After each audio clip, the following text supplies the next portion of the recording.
Well, the situation is Voigtler began the day 5 minutes 24 ahead of Lance Armstrong. Armstrong is in the group about a minute ahead of him or so now. He's beginning to get a little bit closer to that yellow jersey, but the Plateau de Bay is still 62 kilometers away, and this looks like it is Francisco Mancebo, who has ridden well on this particular stage and yesterday's stage 2 years ago when Armstrong was taking the Tour de France in an iron grip. Mancebo is a danger, and I'm not sure that the US Postal Boys will allow this to go on for long. Well, they dare not. He's actually in 7th place in the overall classification. He's around about a minute 20 seconds behind Armstrong. He's 6:43 behind the overall leader, Thomas Voigtler. But what's more important is his relationship to the big contenders. And as you can see, he's got a slightly different jersey on his shoulders to the rest of the riders from the Balearic Islands team. He's actually the Spanish national champion this season. Now, at the back, this acceleration by Spain at the front is condemning another Spanish rider at the back, number 111, the winner last year of the Vuelta a España, 34th overall last year in the Tour de France, brought in this year to Liberty Seguros as the top man and the leader to challenge Armstrong. Well, that challenge is not going to come, I don't think, in 2004. It's unbelievable today. 21, Tyler Hamilton, the leader of Phonak, gone. 31, Iban Mayo, the leader of Euskaltel, still in the race, but gone as far as the overall is concerned. Now 111, the boss of the Liberty Seguros team, he's gone as well, Heras. Mancebo has attacked. Mancebo, by the way, 2 years ago, finished 15th on this stage, 3 minutes 17 seconds behind Lance Armstrong. Maybe he's remembering that, and he's trying to get some time on him right now, because here he is. He's not afraid, he's not scared of going out and actually attacking the blue armada of Lance Armstrong. This is the back of the group, 1 or 2 riders in a spot of bother being left behind there. The man just getting dropped off here is Juan Miguel Mercado, who was very good a couple of days ago. One of Armstrong's teammates there, Tricky Beltran, not riding in really excellent form for the moment. Maybe he'll kick in when we go into the Alps in a couple of days' time. He's worked pretty hard, though. Remember, this is a day of past storming, and now he's done his bit, and maybe it's time to just try and save some energy for next week. If you think this weekend's hard, we're going to be talking like this all next week, because it is such a hard end. We still have the individual time trial up no less than Alpe d'Huez. They're going to Barrier, the last 3 miles or 5 kilometers of that road, because they're expecting in excess of 1 million people on the slopes of the Alps. The Tour de France is still in its early stages for many. We're going to have a big showdown on the final climb of the day, certainly. If you see the pressure that's being put on this race by US Postal on the front, there are a lot of tired bodies in this race. People criticised Armstrong for losing his yellow jersey on stage 5 after they dominated the team time trial with a rapid performance by his team, defeating everybody by over a minute. But I think what it showed was Armstrong was very intelligent to allow them to lose the jersey and force another team to do the pacemaking along the flat. Just look at these riders here, cracking one by one here. Armstrong has gone, Sandy Cazar borrowing the white jersey from the current yellow jersey. Thomas Voigtler is here now on the left of our picture. He's 3rd overall in the race, and he's now battling to hold wheels here. There's so many riders who are now blowing away to the world as the Armstrong-led peloton just maintains the same tempo. They're not attacking, they're just keeping the tempo, and if you can't match it, you fall back. It's an unbelievable tempo that they're setting. They're condemning a lot of riders now to having to ride to the finish on their own. This man here, I expected to ride well in the overall classification, Michele Scarponi. He's 3rd in the best young rider competition. He too just can't hang on to the back end of this bus. I'll tell you what, other big names. Ivan Basso, who has projected himself, is still in this group. Jan Ullrich is still there, and so too is Levi Leipheimer. Those 3 riders haven't cracked yet. Mancebo has made the move, but now it's getting a bit difficult. He can't really open up the gap. And I think, in fact, he's going to go back here. Now, they lifted the tempo, Paul, to bring him back. And what they did, they destroyed Heras, and they destroyed Sandy Cazar, and Laurent Brochot I saw go as well. And still the posties are coming on. This express mail system works pretty well, doesn't it? It's pretty good. It's an overnight delivery if you really want it. Well, you know, you take your hat off to every cyclist just to get into the Tour de France. You are the best in the world. Then when you clash with the best of the best, this is what happens. And you need the team around you, because these boys are built to look after Lance Armstrong. When their energy goes, they get out of the way and they make room for the next man. Look at that there, Floyd Landis on the front, just setting the tempo. Right behind him, Hincapie. Hincapie got his jersey ripped open this afternoon. Let's not forget the temperature is here at the Tour de France now. It's not the 15 degrees Celsius we had over the first week of racing. We're in the valley roads in excess of 30 degrees Celsius. The only thing that helps these riders is at the top of the climbs, the temperature does drop a little bit. There's the yellow jersey. Struggling to stay in the bike race, but doing a fabulous job. Well, he continues to climb towards the top of the Col d'Agnès. That's where we are now. We've got a little climb coming before we start the big one, the Plateau de Baille. The big one, I think that's an understatement. They're all big today. We've destroyed half the Tour de France on this climb with nobody really attacking anybody. The body has just given up on so many riders. We still have 60 kilometers to go. The Basque flag shown there to the two leaders. They are still together. Just look ahead. That is the Col d'Agnès, and we've still got to climb. Yes, we just went past the sign indicating 1 kilometer to go to the summit, and there's a lot of climbing to go before we get to the finishing line as well. A face there of absolute and utter concentration. He is in what we call in cycling jargon the zone.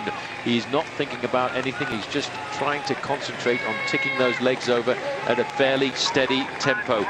That is where they have to go. You see the lines of the people going all the way up to the summit of this climb of the Col d'Agnès, and don't think this is an impressive climb. There are 2 more to come. There's immediately after this one the Port de l'Ers, and then I hope the riders have a bit of respite for 25 kilometers or so, because it drops down into the valley. But then it's the big one of the Pyrenees, the biggest climb we've had so far, the climb up to the Plateau de Baille. Well, there we see the Maillot Jaune again. They're riding with him. It's Juan Miquel Mercado of Spain, one of the climbers on the Quick-Step de Vitamin team. But we still got Richard Brenc, the team captain. He's up front with Paolo Bettini, trying to sneak the best of the rest over these climbs.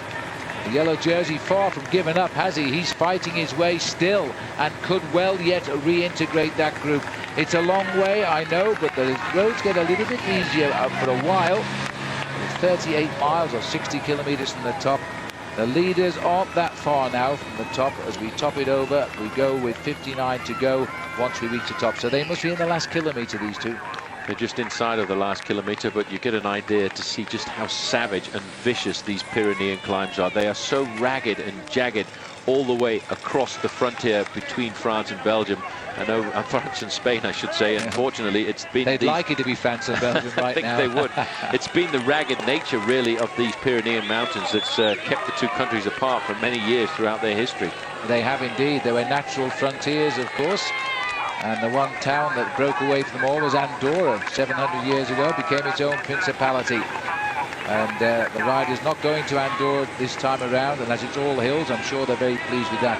Once the happy hunting ground of Jan Ullrich, he laid the foundation of a great victory in Andorra, in fact, as he went on to win the Tour de France in 1997. Happier days, I think. Ullrich is yet to make a move here, and look at the crowd here as they come up towards the summit of the Col d'Agnès. It'll leave them 59 kilometers to go. The last 15 are what they'll worry about as they climb the Plateau de Baille. T-Mobile, but where is Jan Ullrich was on the flag there. The faces now of the US Postal Riders, that's Landis. There is George Hincapie, the big rider from New York, whose family heritage comes from Colombia. His dad was born in Bogota and came across the United States a long time ago and became himself a very good amateur cyclist. The two leaders now are approaching the summit of the climb, and this time it's going to be a different name. It's going to be Rasmussen who gets maximum points over the top there, ahead of Jens Voigt. And Sylvain Chabanel, if he survives in this instance, will get himself third place. So they now begin the long descent. Well, in fact, it's not so bad. The descent is around about 7 kilometers, and then they'll start to go up once again. Chechu Ribiera is in there. Looking down here, there's the yellow jersey. He's got himself into a nice group. By the way, Iban Mayo, the rider in the orange jersey of Euskaltel Euskadi, not this rider, but the man who we regarded as a big favorite for the race overall, is 7.5 minutes behind Armstrong's group.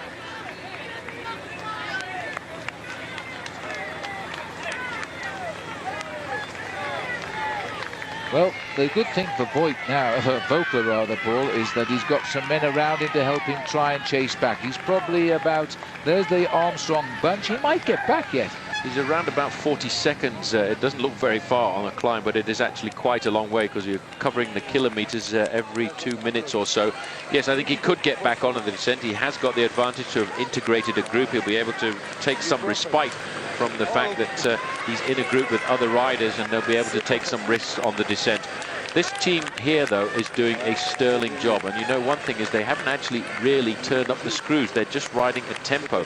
This is probably the same tempo that they rode this course in training about 2 months ago. That, I think, is the amazing thing about Armstrong. He almost has ridden the Tour de France twice before he comes here. That's right. I can now give you the composition of that Armstrong group. So here we go. Armstrong, Acevedo, Hincapie, Landis and Rubiera, all members of US Postal. Ulrich, Andreas Clouden and Guarini of T-Mobile, Pereiro of Phonak, Christophe Moreau of Crédit Agricole, Basso, who won yesterday, Manthebo and Carpets of the Balearic Islands team, Georg Tochnik of Gerolstein, and Richard Vironk of Quick-Step, Cauchioli of Alessio, Goubert, AG2R, Leipheimer of Rabobank, and Gilberto Simoni has got back. We just saw his red jersey tagged on to the end. That's the leading group now, chasing the two leaders. Very good to see Gilberto Simoni, the winner of the Giro d'Italia on 2 occasions. He's having a hard time at the Tour de France. In fact, in the first 3 or 4 days, he was so fed up with the race, he'd actually said he was going to abandon and go home to Italy. I'm glad he stayed in, because now he'll get a chance to show us on one day or another just how good he is as a climber. He is a magical climber. He's won stages at the top of mountains in not only the Tour de France and the Tour of Spain, but also the Tour of Italy. He's just here on the back end of this group as we look at it under complete control of the blue train. The US Postal Service of Lance Armstrong are now taking the Tour de France into a new phase, the phase where he hopes to take over the lead. So, a change in the pacemaking. Here we have Landis now. Hincapie drops 1 place back. Vironk getting poised on the left of our picture as we look, and Moreau is lining up behind him. It's the old French 1-2 for what will be, I think, the 4th place climb. I don't think we've caught Chavanel yet. We haven't seen him go over the top. He's still up ahead, only just there. Vironk waiting till the last possible moment to surge from the pack. And Moreau has never yet beaten Vironk. He's tried hard enough, and here we go again. He looks across, sees where Moreau is, and he gives it his best shot. And Richard Vironk is continuing to lead the King of the Mountains. He's losing a little bit of ground, nothing to worry him on Chavanel, because Chavanel very shortly will be back in this group and probably behind it. There he goes, Vironk and Moreau in that order. Just a quick look at the time gap there, 3 minutes and 44 seconds from the leading group of 2, right back to this group containing Armstrong. There's Gilberto Simoni in the red jersey at the back. 2 times a winner of the Giro d'Italia. This year, 2nd, 3rd overall behind his own teammate, Damiano Cunego. And here is the yellow jersey group. We get a time here to see the difference between the yellow jersey group and the group containing Lance Armstrong. But once again, Phil, I think almost the whole of the world is behind this kid in the yellow jersey. He's been so courageous. It's a name we've hardly ever mentioned on any of the races we've commentated on this year, but this year this man will never ever be the same person again. He will always be a man for the Tour now in many people's books, as we see yet another stunning view of the mountains. This is a lot further down, I have to tell you now. This is Ibon Mayo. He just wants to get to the finish as best he can. He knows all of his fans are waiting for him. They'll still cheer him, you know, even if he doesn't win. But he's an awful long way behind. 4 minutes 40 is the official time gap we're hearing now from the main Armstrong group. And we think that the yellow jersey is about 56 seconds behind that group. That's bridgeable on the descent. Very bridgeable. My old mate Sean Yates could go down a mountain like this and bridge a gap of 2.5 minutes if he took a certain number of risks, and riders might just do that. But the story of the day is the wearing down of all of the opponents of Lance Armstrong. Pre-race favourites have disappeared. Haimar Zubeldia, 5th in the Tour de France last year, has abandoned. His teammate here, Ibon Mayo, is currently more than 8 minutes behind Lance Armstrong, and he's the man who smashed Armstrong in the time trial of the Dauphiné Libéré earlier on this year. That's right. Hamilton has gone as well, of course. Denis Menchov, the best rookie of last year, white jersey, he has given up. Fabian Wegman, the winner of the King of the Mountains in the Tour of Italy, he has gone. Heras has been dropped, can you believe? Mayo is in trouble. The others are following US Postal and wondering what on earth is going to happen next. So this is the descent now. This is the daredevil scent of what is called the Groupe Maillot Jaune, the group of the yellow jersey. This man at the top of the climb was 56 seconds in arrears, and he wants to get back to Lance Armstrong. Let's not forget, at the start of the day, this guy was 5 minutes 24 seconds ahead of Armstrong in the overall classification. He hasn't lost very much of that on the 5th climb of the day. He's got 2 more climbs to go, but he is going to make it an absolutely and utterly daredevil descent of this mountain to try and do one thing, that is integrate the group of Lance Armstrong for the next climb of the day. Armstrong's group here, they're not really racing, they're just riding at a tempo, they're just making themselves do the job of setting a train of movement on the front end of the peloton. They're not really trying to break the yellow jersey, they're not trying to control the race, they're just riding along, doing their job. That is why I think that they'll continue just freewheeling down this mountain, because there's no reason to race down. And I think we'll see the yellow jersey return. I certainly hope so, because he should be able to get over the Port Vilaire, which takes us in the last 50 kilometers. And if he can get to the bottom of the plateau with 15 to go, he's not going to finish with the big riders. But he's just a chance, just a chance. He won't lose 5 minutes to Armstrong, and he'll continue to lead this race. Because whoever leads this race today, in theory, will also lead it tomorrow night, which is the eve of our second race day. Absolutely. If Thomas Voeckler can keep the yellow jersey on his shoulders this afternoon, he should keep it right through until the stage that goes up to Villard-de-Lans, and then he may well have a hard time defending.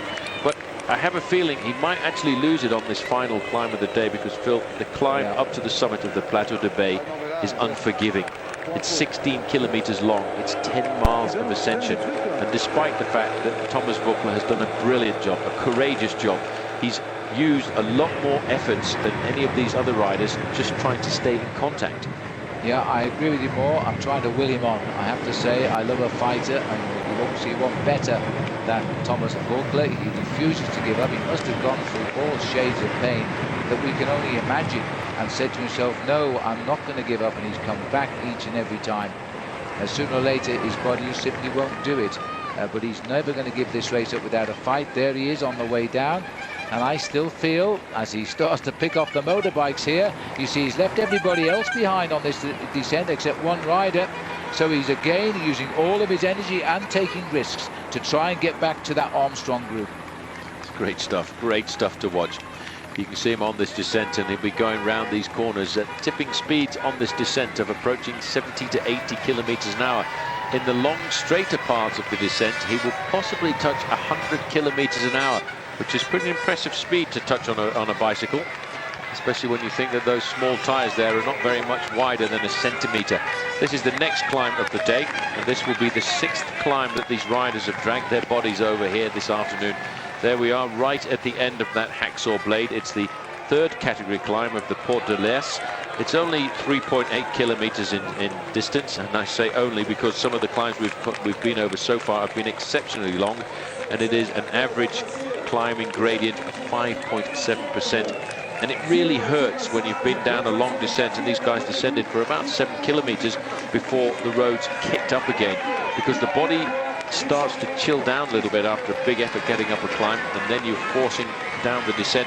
The chill factor brings your body temperature down from around about 35 degrees C down to around about 20, and that has an effect of actually tetanizing the muscles and forcing the muscles not to respond, and it takes a kilometer or so to get back into the rhythm.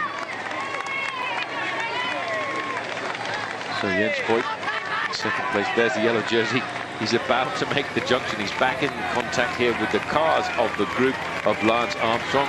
A wave back. I don't believe it. This is amazing. The yellow jersey, Thomas Voeckler, is not too far away from the group of Lance Armstrong. In fact, the race referee has left a bit of a gap there, which is not really all that fair.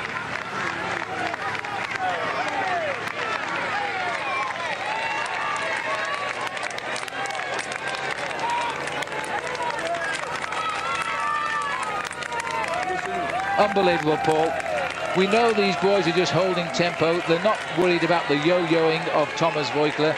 But even so, take your hat off to him, because he's taken big risks on the way down. He went over the top, almost a minute behind them, and now he's almost on the tail of the convoy. That's great stuff, and I know he must have taken a lot of risks on those corners just to make sure he cut off a couple of seconds every time he went into a corner on the group being led here by Lance Armstrong's group. But he didn't quite make the junction there, Phil, before they started to kick up once again. His teammates have spent all of their energy on the flat days leading down here to the Pyrenees, and right now they're paying the toll. You know, the difficult thing about winning the Tour de France is to have a strong team that will be present at the most strategic points, and that's why Lance Armstrong lost the lead on stage 5.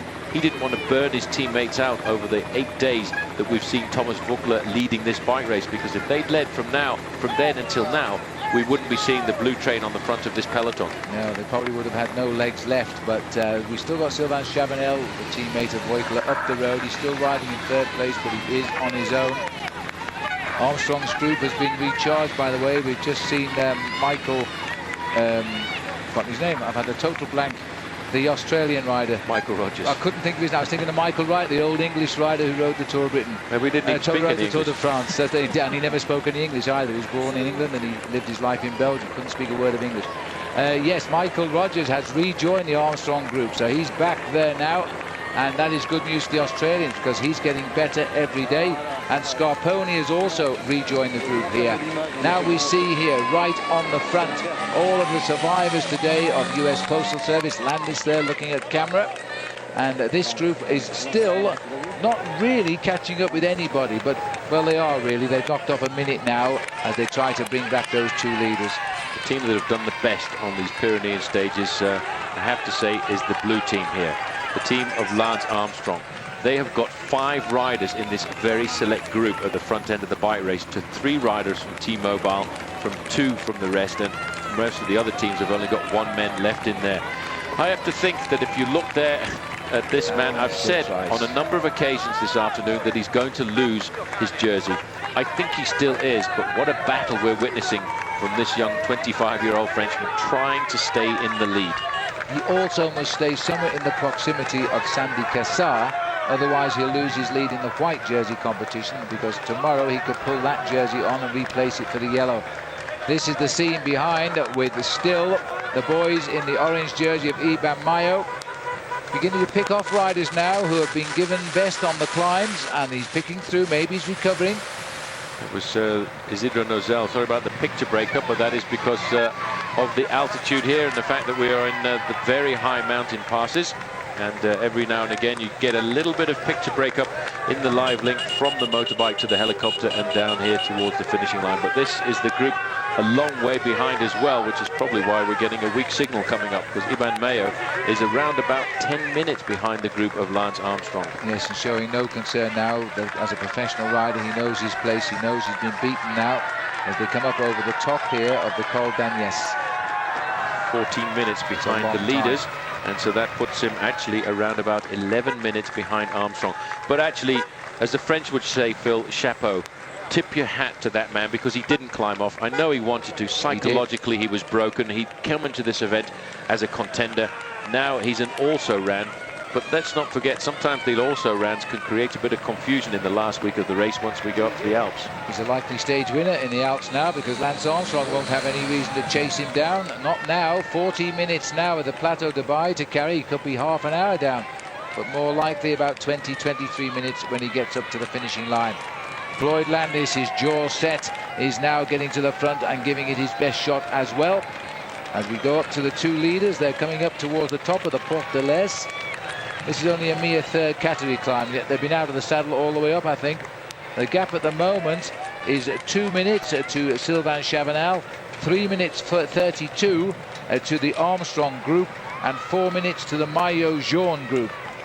That's a 4-minute spread, and there's still a chance that Voigtler will get back into the tail of the convoy behind the Armstrong group. This is Chavanel.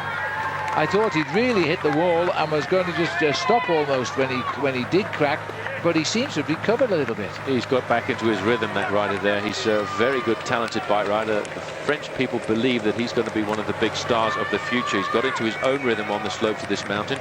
As I said earlier when we were talking about Iban Mayo, very often in a race, you can have a bad patch for 3, 4, 10 kilometers. If you can ride through it, you can very often recover.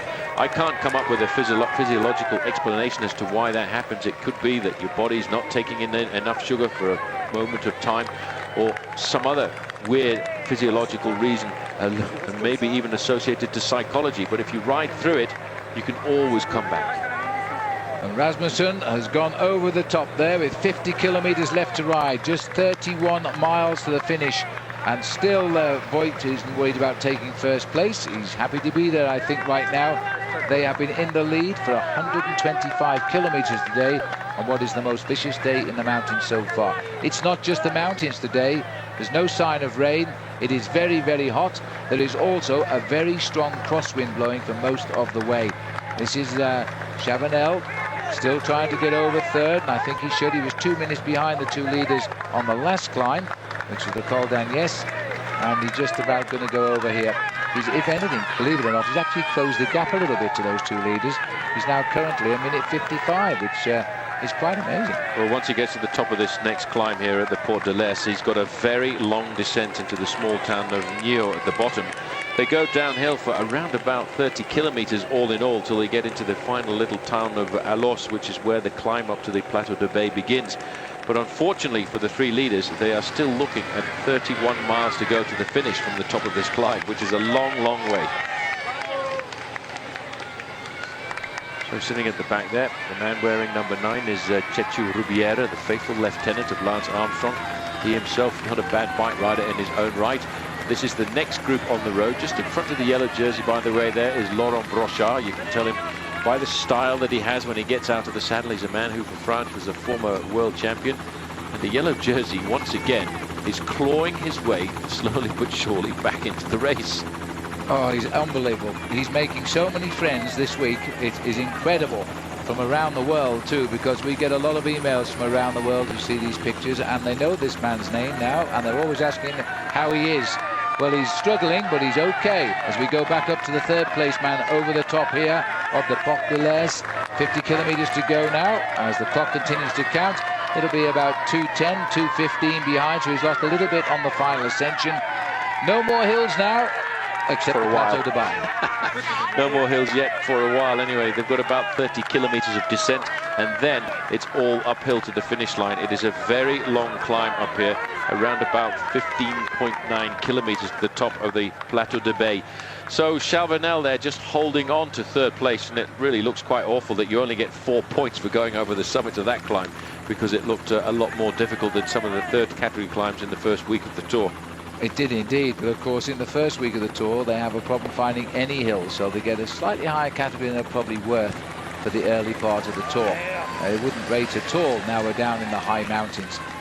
There is the Maillot Jaune. He's got a few helpers around him there, and I think that's Sandy Cassar in front of him, so if it is, and then he's got him in the right place, and I think it is because Cassar is not up with the leading group. So there's Richard Virenque, there's Cauchioli in this group as well. It's nice to see Cauchioli riding so well. Virenque has been actually quite amazing in this Tour. Let's not forget, Richard Virenque is approaching 35 years of age. He's been a professional for a very long time. Turned professional back in 1991, and it's quite remarkable. Here's the acceleration from Virenque, and it's just for 4 points. It's not really worth Christophe Moreau going out of the group now, because there are no more points available after fourth place. That's right, third category climb, stops at the fourth man over the top. There's the few points in the bag, but those few points are adding up, and he is moving so well clear before we get down into the Alps, where there are many more hills awaiting them. So Virenque, let me see now, he's got 1, 2, 3, 4, that's his fourth place today, Paul. Well, he's ticking away and just keeps getting more points than any of the other riders in the competition who are trying to take over the lead from him. Although when we do the addition of points at the end of the day, I would say that Chavanel and Rasmussen have certainly bolted up that overall classification. There's the yellow jersey group, and he's actually closed down. He was 56 seconds behind at the top of the final climb, and now he's just 32 seconds behind Lance Armstrong. So I reckon on this descent he will in fact make the junction with the group of Lance Armstrong and still remain the overall leader on the race with just one climb to go. The final climb of the day, which brings us up to the massive heights here of 1,780 meters. Just inside of 6,000 feet, 5,840 feet to be exact, which is not far from the same altitude as Nairobi.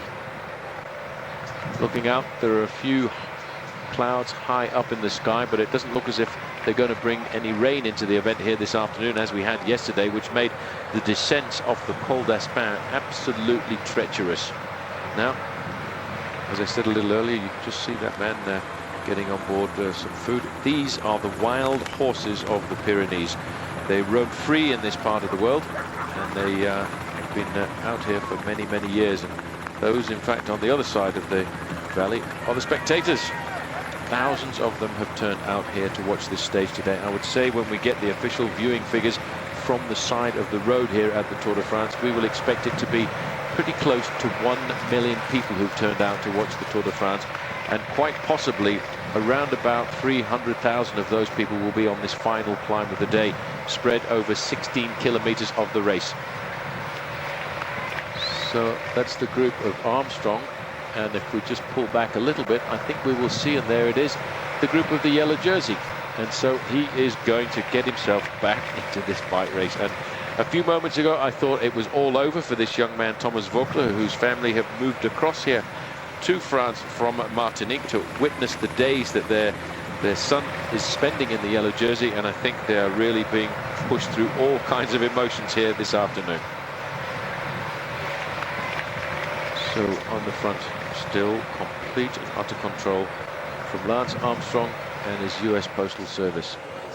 Armstrong had said before the start of the Tour de France that this was going to be one of the most difficult stages, and I have a funny feeling that he's definitely going to count on his teammates.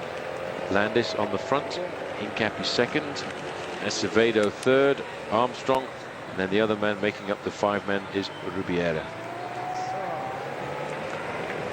Well, it was only third category, Paul, but you've got to watch your way down because these are very tight bends on the Porte de l'Ez. Tricky descent, and it was nice to see that the yellow jersey was only 30 seconds in arrears at the summit of that climb there, and there he is. You can just see him through the trees there. He's not far off the back, and it is Sandy Cassar with him in the white jersey. So we'll see the young rider Cassar, who's at the moment still well up in the overall classification. He started the day very high up there in third place, 5 minutes and 50 seconds down, but those two riders are locked together in the battle for the supremacy in the young rider competition. They are. Sandy Cassar would have to beat the yellow jersey by nearly 6 minutes if he's to lose his lead in that competition to Sandy Cassar. So if he does lose the yellow today, stands a very good chance of riding in the white as the best rookie tomorrow. Now we are heading down. There's the mountain points for you. The riders, by the way, a mere 4.32. There was a 1 point, by the way, for Richard Virenque in the 4th place. But Virenque has had a great day. 5 4th places in the mountains. 128 points now for Richard Virenque. Rasmussen has moved in to 2nd place, and the Merckx, who was 2nd, dropped away to 4th. He is in the group with Armstrong, by the way, Axel Merckx, albeit he had to chase to get back there. Good to see Axel getting up there. Jan Ullrich is in that group as well. That's not a problem for him. And possibly the future leader of T-Mobile is in the group as well. The man who finished 3rd on yesterday's stage, Andreas Kloden. Also, the man who won the stage to the summit of the very difficult climb of La Mongie, Ivan Basso. Most of the men who rode well yesterday have integrated the route, but again, we've actually seen a lot of big contenders fall by the wayside this afternoon, and I suppose the most dramatic news is the abandon of Tyler Hamilton. And I think, Phil, it's the first time he's ever abandoned in the Tour de France ever since he started to participate. That is absolutely right. One man who hasn't got back, and we saw him slip off, though, was Roberto Heras. He's not here at the moment, and that seems to be eliminating him as well from the likely high finish at the end of the Tour de France. Just allowing Landis to stay at the front the whole way at the moment now, US Postal, and steer them down the mountain. Christophe Moreau will be very happy being in this group, the only man in his Crédit Agricole team who is, as they continue what is a long descent here now as we drop off the heights down to the valley. Ornolac is the town where we have the second and last sprint time bonus of the day. That'll take us into the last 23 kilometers, which is just 9 kilometers to go before we start the climb of the Plateau de Bailly. There they come, snaking through. Very tortuous descents here. But the yellow jersey now, there he is. He's out of the saddle coming round the corners as he quickly tries to move up the group. He is such a clever bike rider as well, and goodness knows how he must feel. He must be absolutely shattered. I think we'll talk about this young man a lot more in the future, because after all, he's only just turned 25 years of age. And the strange thing, I remember my uncle telling me once, my uncle was a very good rugby player, he said that a rider or an athlete's body naturally changes when you get to 27, 28, 29 years of age. There's something that happens when you actually fill out and take a little bit more muscle mass, and that's when the moment is that your body gets that little bit more stamina. So that's what this young man Thomas Voeckler has got to look forward to over the next couple of years. He will get that bit stronger, he will get a slightly heavier upper body, plus the ability to make this endurable effort over a longer period of time, and we could be possibly looking at the next winner of the Tour de France for France. Well, that would be absolutely amazing. They could certainly do with that. They've been very sorry since Bernard Hinault retired, because they've never really had a big winner since then, not in the Tour de France anyway. But they always get something out of this race, and not more than this year. They're having one of the best tours for probably 10 years. There's the very select group. It's certainly grown in size now. Once we have 45 riders have got back together on the descent. US Postal waiting now for the start of the Plateau de Bailly. When it comes, I don't think that they will again do any more than their tempo riding. If anybody feels they can get rid of them, then it'll be down to them to attack. Depending who them are, that'll decide whether Lance Armstrong moves or sits tight. Well, I know Spain wants to get the victory this afternoon, but there's not really that many Spaniards left in that leading group. Having a look down, I do know that Francisco Mancebo is in the group. He'd be thinking about trying to get a win. Sylvain Chavanel is caught in no man's land. The two leaders are around about 2 minutes in front of him. Chavanel's had a pretty good season so far this year, and I think we were all very surprised when he won the 4 days of Dunkirk. But to prove that it was no fluke, he actually backed it up with a win in the Tour of Belgium about 2 weeks later. Yep. He's a very good stage race rider, but he had a big ambition today. It hasn't really worked out for him. He's tired now, that's for sure. He'll get swept up very, very shortly on the Valley Road when we get there, of course. This is the Armstrong-led descent at the moment. Well, they've now basically got all of the hard roads behind them. Just one last difficult piece of a 16-kilometer road, which is the ascent after the Plateau de Bailly, which is a very nice plateau up here. It's a very well-known ski station during the winter months. There's no snow on the ground here where we're actually commentating from, but looking up to the summits around us in the Pyrenees, the craggy look of the Pyrenees, there still is quite a bit of snow sitting on the mountain slopes, and it is one of the great cross-country skiing areas. Chavanel now being picked up, so now the race situation is there are just 2 leaders off the front end of the main field. The men who attacked after just 30 kilometers of racing, Jens Voigt, the German, and Sylvain Chavanel. They have a 3-minute advantage over the group of the yellow jersey and Lance Armstrong. Well, everywhere we go today, little gaggles of people cheer the riders through. Jens Voigt, this man was attacking on day 1. Here he is still attacking on day 13 of the road stage of the Tour de France. Little word of advice coming for Rasmussen. These two sort of switch. Oh, we're hearing a Lance Armstrong is stopped. Flat tyre. It's a flat tyre at the back. There's no panic. Look at that. He's not panicking at all. The mechanic was sitting on the edge of his seat all the time. Armstrong's back wheel is in. Very quickly changed. His teammates, I would think, will stop immediately and wait for Armstrong. In fact, it's very much like the mechanics got him up and running. He's up and riding. Let's not forget, it was Armstrong's team that was doing the majority of the pacemaking in that group. This is the instant. Armstrong, no panic. You see how he took the wheel out himself, waited for the mechanic to come alongside. Quick stretch of the back. He's had a hard day in the saddle. Well, this is amazing, but Armstrong in absolutely no panic. His whole team will start to ease up here as they now start to pick up one rider pacing him back. Well, as Paul said, the driving power of the race is being done by Armstrong's bunch. If they turn off, I'm just wondering if the others will try and move. They won't be thought too well of if they do attack him when he's had a flat tyre. But still, you never know. We'll see if we get our cameras to the front shortly. I don't think there are too many riders in that group who've got the firepower to actually ride away from Armstrong and the 4 teammates that he's got. Let's just make that point. It is very important in a bike race to have a lot of teammates around you at all times. His team was the strongest team represented in that leading group. The fact is they're already in the cars, the chasing cars, so they should be back in that main group in a very short period of time. Yes, and here is the other end here, and it looks as though nobody has turned on the gas. Looks like Levi Leipheimer might be on the front here, on the left of our picture. They're all looking over. They've wondered what's happened to everybody from US Postal, all missing off the front, and they're just continuing to freewheel. So there's no attack against Armstrong. A Richard Virenque on the front now, on the left-hand side, as they continue on the descent. 3:46 behind the 2 leaders.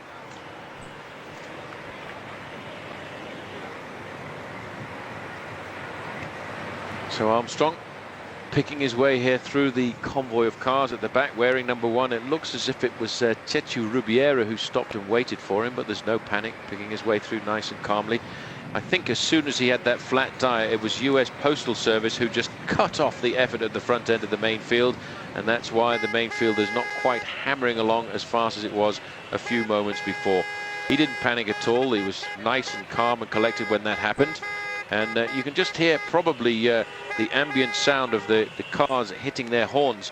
That is just to warn the car in front that there's a rider coming through the convoy. Sometimes there's so much going on in the team car that the team manager might be looking at the television, listening to the mechanic, doing something else, and he might forget for a moment to look in his rear view mirror. So the horn just reminds him.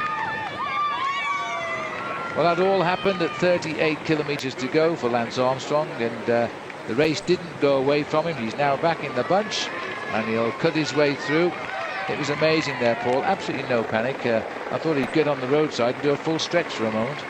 The thing about a real professional bike rider is you cannot panic. If the rider himself starts to panic in a moment like that, that panic actually gets taken across to the mechanic. Because the mechanic then, if he sees the rider is nervous, gets just a little bit more nervous himself, and it takes him that bit longer to get the wheel in. Now look at this. Armstrong took the wheel out, threw it out of the way so that it didn't hamper the progress of the mechanic, and then what happened after that was he got straight back into the race. Meanwhile, Phil, none of this has any effect on what is happening at the front end of the bike race, except for the fact that the advantage of the 2 leaders has crept up to 3 minutes and 52 seconds. Yeah, a slight advantage, a slight stay of execution, I would suggest now, looking at the faces here of Rasmussen and Jens Voigt. They're absolutely scorching under the sun, don't forget. And we're running now into what is the last 35 kilometers of the day. The group behind Armstrong's group now has swelled up to 31 riders. There it is from the helicopter. And they're all back together again. There's another big group getting on from the back now, so it's probably more than 31 riders. The yellow jersey of Thomas Voeckler has come back to the front, which is what you feel when you're in the race leader's yellow jersey. You should be seen near the front of the bunch, and he is back in the group. And it's status quo now because US Postal, led by George Hincapie, have got themselves back into the driving seat of the train. Well, I think Armstrong will actually have found himself an extra teammate in this group as well, because a little earlier I'd also seen that Manuel Beltran was riding alongside the yellow jersey, so I suspect he has reintegrated the group as well. Number 61, this is the leader of Team CSC. His previous performances in the Tour de France have been 11th overall a couple of years ago when he was the best young rider. Last year he finished 7th overall. And strangely enough, his team manager, Giancarlo Ferretti, didn't want to keep him on board. He said, what's the point of paying a lot of money for a bike rider who doesn't win races? Well, I wonder what he has to say about that performance yesterday, because not only did he respond to the attack of Lance Armstrong, he also accelerated past Armstrong in the last 50 meters of the race to take a very good and dominant victory. Maybe we'll be treated to a reenactment on the climb up to the finish today, because the climb today is much, much harder than the climb to La Mongie yesterday. It's a question of whether these boys have got any strength left or appetite even for the finish today, because they've had a hard day. Well, Carlos Sastre in this group as well for Team CSC. For a moment there, you could just see that, in fact, the winner of yesterday's stage, Ivan Bassa, was completely isolated. Now, if he'd had a flat tire, there wouldn't have been anybody alongside to pace him back into the group, which just goes to exaggerate why it's important in a race like the Tour de France to have a strong team alongside you at all times. Well, we just caught a glimpse of the face there of Thomas Voeckler. He looks pretty cool again now. He's recomposed himself. There's Rubiera. He seems to be the bottle carrier on the team. He's been back again to collect all the bidons. There they are in his back pocket. And now it's a little matter of lifting the pace and getting up to the front and distribute them to the boys who are doing all of the work. There's Basso, just having a chat there with his teammate Carlos Sastre. Sastre had a great race here a couple of years ago, so you must have to watch out there. Most of the riders that matter are here, but I've not seen Heras. We saw him get dropped and he hasn't come back. There is Ulrich, who again gives nothing away. We never know quite how this man is feeling. He never seems to go out of position, but he showed us yesterday he cracked big time. So he is looking forward to perhaps a better day today. Andreas Kloden is here, and his teammate also Giuseppe Guerini. 3 T-Mobile boys in this group. I don't know if you caught a glimpse of that drink that Jan Ulrich is taking on board there. That's one of the most popular drinks among the professional bike riders. It's a very high calorific drink. It's actually disgusting to try and taste, but it contains a lot of carbohydrates for a rider. In a situation like this, it's the ideal moment to take it on board. It probably contains around about 650 calories, which is probably why Jan Ulrich is taking it on board just now. He needs to get a lot of calories into his body for the final climb of the day. 10 miles of climbing up to the summit of the Plateau de Bay, and he doesn't want to go through what he went through yesterday. 17 kilometers, or just over 10 miles, to the bottom of the final climb of the day. We just coursed through this valley. The gap continuing to open. Can't believe this yet again. It's gone out now to 4 minutes 16. The race preoccupied with the puncture of Lance Armstrong. These are the 2 leaders, absolute heroes today to go past storming like they have done. They went away at 30 kilometers. Rasmussen caught them up at 63 kilometers, but since then we've dropped Chavanel, who's now been passed, and these 2 now clear on their own by 4 minutes and 16 seconds, and they're 32 kilometers from the finish. If it were to be successful, then Voigt would have been ahead of the race for 140 kilometers today. Rasmussen started the day almost 5 minutes behind Lance Armstrong in the overall classification, so was never really regarded as a threat to taking the overall lead, which is probably why he's been given this certain amount of liberty. But what impresses me about this Danish bike rider who came across to the sport of road racing from mountain biking is he actually told the Danish press that he was going to attack on the 2 big mountain stages, and he felt that this day was much more in his capacity than the previous day, and I think that's proving to be the case, because this has been an unbelievably long escapade.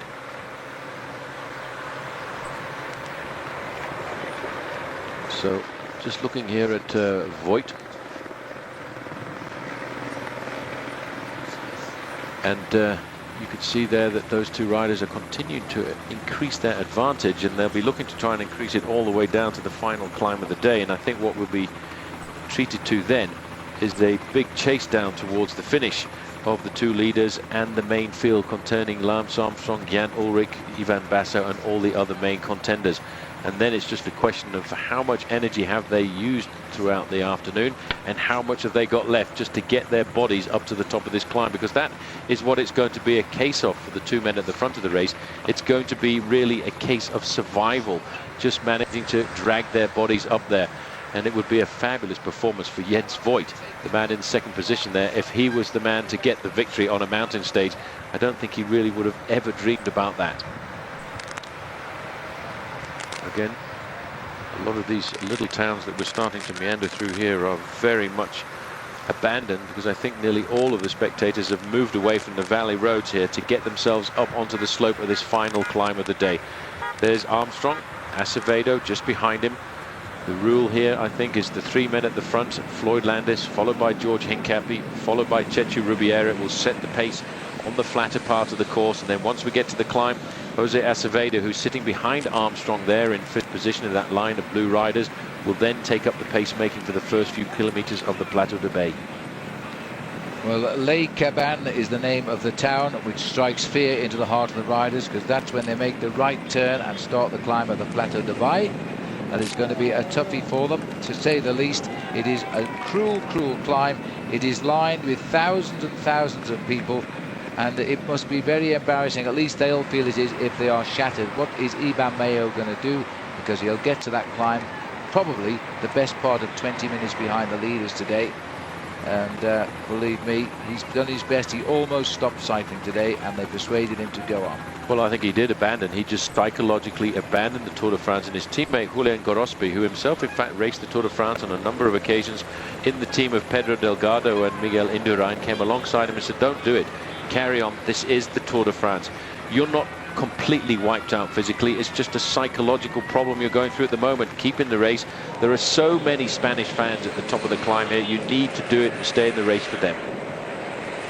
Let's look at this now. US Postal got themselves down to doing their job, just pacemaking the squad again. The Maillot Jaune put himself in the right position, about 5 men down. These two riders, the gap just started to reverse again a little bit. It's 4 minutes 11 seconds now. These guys have got to be so tired, so tired, and yet they've still got 9 miles or 15 kilometers of the steepest climb of the day to come. Rasmussen, a brave man today, because he put in a huge attack yesterday and he's taken an awful long gamble today. I thought he was absolutely crazy when he tried to catch the two leaders alone. It took him 30 kilometers of chasing, but he did catch the two leaders on the climb of the Col de Porte d'Aspet, and since then we've lost, of course, Chavanel. It certainly was a very impressive move by Rasmussen to ride across the gap, and I agree that I didn't think he was going to be able to do it. I thought he was going to stay halfway across the gap. His advantage came when he got onto the slopes of the Col de Porte d'Aspet, because there he reduced a 1.5 minute gap to catching the riders in front, Chavanel and Voigt, just at the summit of the Col de Porte d'Aspet, and that's when the leading group of 3 formed. But these two men then have continued to build up on their advantage, and they've kept it around about the 4 minute mark for a very long time. The maximum they got, by the way, was 5 minutes and 23 seconds. The front end of this group has been led since around about the first climb of the day at the Col de Porte d'Aspet by the blue train of Lance Armstrong. They've done all of the work, but hats off to this man, the yellow jersey. The shoulders on a man who we hardly ever talked about before the start of the Tour de France. This young man here, Thomas Voeckler, 25 on the 22nd of June this year. The week after his birthday, he won the French National Championships, and 2 weeks after that, he got the yellow jersey. Richard Virenque's had a great day, increasing his lead over everyone in the King of the Mountains, nicking the 4th place on 5 occasions behind the breakaway. And now just settling down for a final assault on the final stage at the Plateau de Baille. It'll be interesting to see here. I think it'll be more or less a free-for-all of riders who will try to get the day's win, who won't affect Lance Armstrong, and hope that he won't counter their moves. But I'm sure in this group there are riders here like Christophe Moreau, possibly even Richard Virenque, who will try to go again here and win the day. Mancebo, I think, will also try, but I think he's a little bit too close to Armstrong to be allowed much of his head. We spiral around the beauty of the area here, the chateau here. This is the ruins of the Castle Lagarde, and this, I think, was built about 1215, so that makes it a 13th century castle. A long time ago. It was actually demolished during the French Revolution. I think they knocked down quite a few of the chateaux in those times, and that was around about the end of the 1700s. 200 years ago, the French decided to knock a few of their wonderful chateaux forts, the French word for castle, down, and that one was one of the ones that has been left in ruins ever since. These two guys aren't looking at the scenery, they're not looking at the sights, they're just trying actually probably not to look upwards either towards the sky, because right in front of them is the very big climb of the Plateau de Baille. They're going along the valley road right now. They've been through the small town of Nio, and now they are just getting themselves ready for what is going to be the final big ascent. And I think it's going to be a pursuit race up the slopes of this mountain, because I think there'll be some serious reactions in the main field, and they will just hope that they can conserve a certain amount of their advantage charging up towards the top. Well, they look to be going as quick as ever here, but in fact they're being caught at 3 minutes and 46 seconds. They're riding down the main highway in this area, which goes right through to Andorra, but it's closed today for the Tour de France. No idea how you get to Andorra, because this road is shut for 6 hours and there's no other way into the Principality from France in this region. But they are riding down at the moment. 3 minutes 50 is what they're telling us as I speak. And behind, the riders now are all assembling around the blue jerseys of US Postal. And slipping to the back, but it doesn't look to be an inch. I think he's looking for a drink possibly. Thomas Voeckler. Oh, he's having a chat there with one of the riders on the Lotto team. He's had a marvellous day, even so. He goes to the foot of the plateau, the Plateau Dubai, still as the leader of the Tour de France. How many times have we seen him do this? Now he sprints off the back and goes back to take his position up the front. Unbelievable. Exactly what he's going to have to do. And by the way, if you've been following the Tour de France and you knew that it was on and you wanted to go to Andorra, well, you'd have to go round and come in by the gateway from Spain, and that's an awful long detour. And if you got caught out and didn't know the Tour de France was on, well, you just have to sit at the side of the road for 6 hours. Well, at least you can enjoy the spectacle of the passage of the Tour de France, and that's always the way. There's Floyd Landis now. His job has been great in this tour, here for one man, and that's Lance Armstrong, of course, doing a great job. These two boys are heading down towards the sprint. They're just coming into Ornolac, and there'll be a small time bonus sprint here that neither of them worried about it, of course. It may be Voigt will get it. If he does, Paul, it'll be his first prize of the day in first place. Unbelievable. Huge crowd turned out here as well in this very small town of Ornolac. They've just been through a very nice, pretty town called Usac-les-Bains, which they went through at 24 kilometers to go. They've got a long flat road to go along here before they get to the final climb of the day, and it is basically completely flat for around about 8 kilometers now. And then once they get to the end of this long valley road, they'll take a turn to the right, and then they'll go right up the side of the valley which they've been going along. And it really does start to dig in then, because it's a long climb, 10 miles of climbing. 25 kilometers to go. They've just gone under the banner. They know the last 15 are all uphill, so they are just 10 kilometers away. Jens Voigt, we've seen him in front of our television cameras in his low moves ever since day 2 of the Tour de France, which was in fact stage 1 on the road, and ever since then he's been a great attacking rider. You'll never slow down. I often wonder why Crédit Agricole, the team he left last year, let him go, because he's such a valuable bike rider to any team. Well, I also wonder why they let go Stuart O'Grady as well. And both of those riders, since they've left the team, have had a very successful year this season. Stuart O'Grady got himself a day in the green jersey, and he got himself a stage victory too. And Jens Voigt has had a brilliant year so far this season, riding for the team CSC from Denmark. Well, as they arrive at the sprint, which is not so important to anyone, just let me remind you, there are 4 categories in the Tour de France, and they're all wearing a coloured jersey. The yellow jersey, the most important, still being worn by Thomas Voeckler as we go towards the Plateau Dubai. Also, he leads in the white jersey for the best rookie, but it's being worn by Sandy Cassar at the moment. Richard Virenque's had a great day in his polka dot jersey for King of the Mountains. And Robbie McEwen, by the way, the wearer of the green sprint jersey, he hates the mountains, but then that's why they brought in the green jersey in 1953. That was for the riders who couldn't climb the mountains, intended for the best sprinter. And at the moment, Robbie McEwen is in a big group behind the main field, but they won't be eliminated because there are too many of them together. But I think today, Paul, it'll be around 35 minutes behind before they come home. It might be even, yeah, 35 minutes for those guys, and I think the elimination time will be closer to 50 or 55 minutes on a stage that roughly is going to be around about a 5.5 hour stage for this 205 kilometers the riders have raced. No contest at all as they go through the sprint point. Jens Voigt gets the maximum points there, ahead of Rasmussen, but not too worried about that.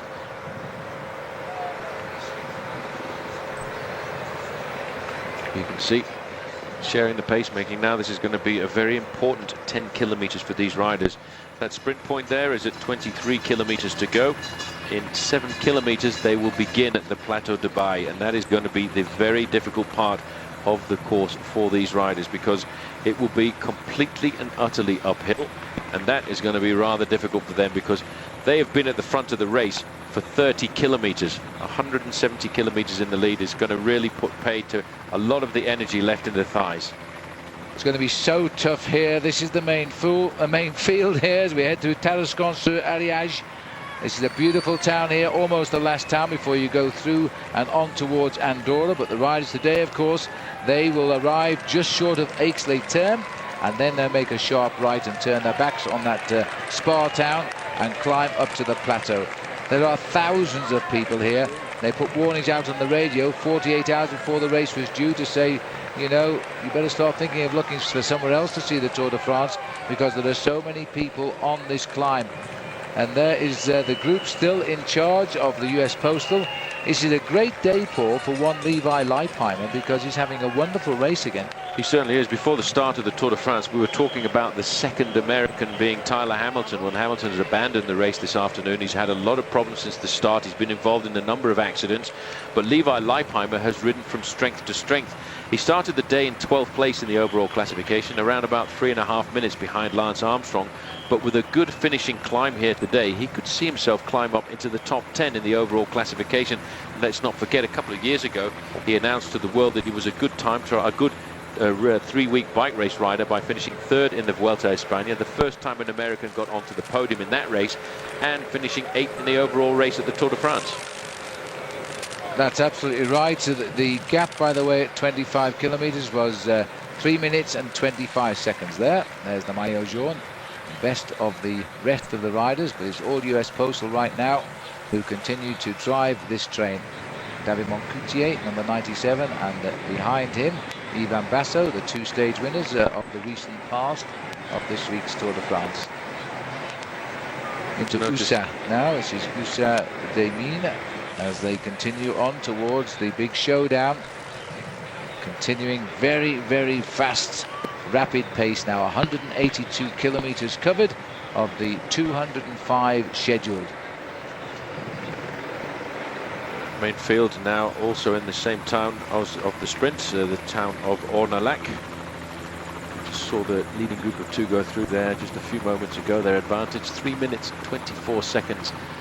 Once again in this group you can start to feel the nervous nature of the approach to this final climb of the day. These guys on the front, Floyd Landis, Hincapie, Chechu Rubiera and Armstrong, are just getting themselves into the zone, concentrated completely and utterly on the job in hand. On the 5th position there, you can see the man who has been an absolutely superb star, I think, for the team since the start of the season, the Portuguese rider, Jose Acevedo. Armstrong is going to count on him now. Here are the 2 leaders now, and there's the forest ahead. We'll be going right round the edge of that, and then we'll begin our climb. 20 kilometers still to go for the leaders. There's the banner across the road. They had at 25 kilometers, 3:25 the gap. Once they go under that banner, that is 4 kilometers to the small town of Les Cabanes, and that's when the climb will start. 20 kilometers to go. They are really going to have to charge up to the line if they're going to survive, but it's going to be very, very close. Behind the riders is the 20 kilometer to go arch across the road, which puts us 5 kilometers from the start of the final climb of what has been an horrendous day. Top riders have abandoned the Tour de France. Top riders are behind the leading group in the Tour de France. 2 riders lead at the moment, and Lance Armstrong seems to be in control. But the leader of the Tour, Thomas Voeckler, has fought and fought. He keeps coming back to the side of Armstrong. He is going to the final climb of the day, still the leader of the Tour de France. And I have to say, the artists here in France are something special. They're really turning out the style for the Tour de France this year, and they're being rewarded by a brilliant performance by a young Frenchman by the name of Thomas Voeckler. Because, Phil, I think the amazing thing about this young Frenchman, he's been dropped on every climb of the day since we left. After 42 kilometers and he hit the first climb, he was dropped. And every time he's fought himself back into the race to stay in contact. He's going to have a hard time on this final climb of the day, because climbing up to the Plateau de Bay is a brute of a climb. It's 16 kilometers in length. Its average gradient is 7.8, but there are a couple of points where it's very close to 10%, and that's where we'll see some riders throwing out the sandbags, I think. It's going to be horrendous showdown on the Plateau de Bay today. Remember, this is only the hors d'oeuvres of the mountains when we leave the Pyrenees. Tomorrow, a flashy stage will take us to the lovely Roman city of Nîmes, and then a rest day. And they'll need that, because after the rest day, we race up to the Alps, and we have an horrendous few days in the Alps before we go to the final time trial at Besançon, and then the final showdown, of course, when we'll all arrive on the Champs-Élysées. I'm not sure how many guys are going to get there right now, because we've lost a few today. We're down to 160 now, and there's still the big mountains of the Alps to come, so it could be a small field going up to the Champs-Élysées. This man, I hope, is among them. He will go home to Paris a total hero, whatever happens in the next few minutes, because he's led the Tour for 8 days. He's fought himself right back in. He still goes to the final climb of 15 kilometers with 5 minutes in hand over Armstrong. And Paul and I both agree, if he leads tonight, he'll lead us to the Alps. He certainly will. That's all he's got to do, but it's going to be a real tough effort. He's done an unbelievable job. I cannot believe the number of times that he's actually pulled himself back into the race, having been dropped on 6 occasions so far today, and pulling himself back to the group of Armstrong.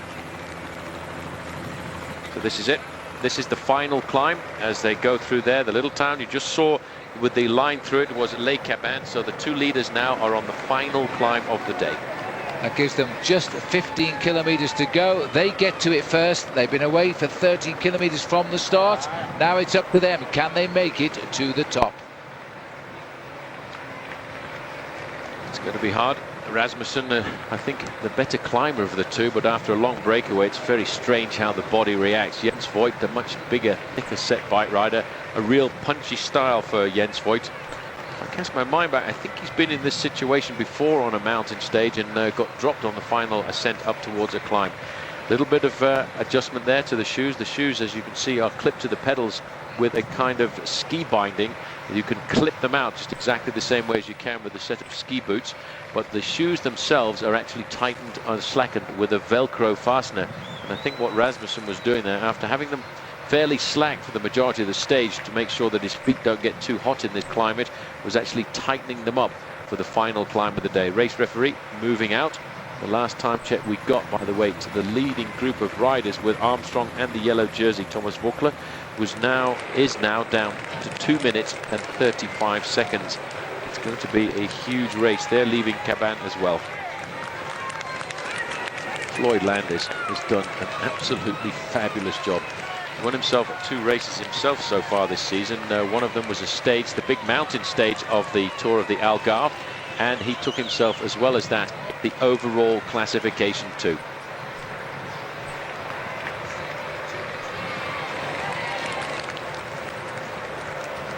Well, I also have to hand it to Jens Voigt, Paul, because you look at his face, this man is driving all of the time.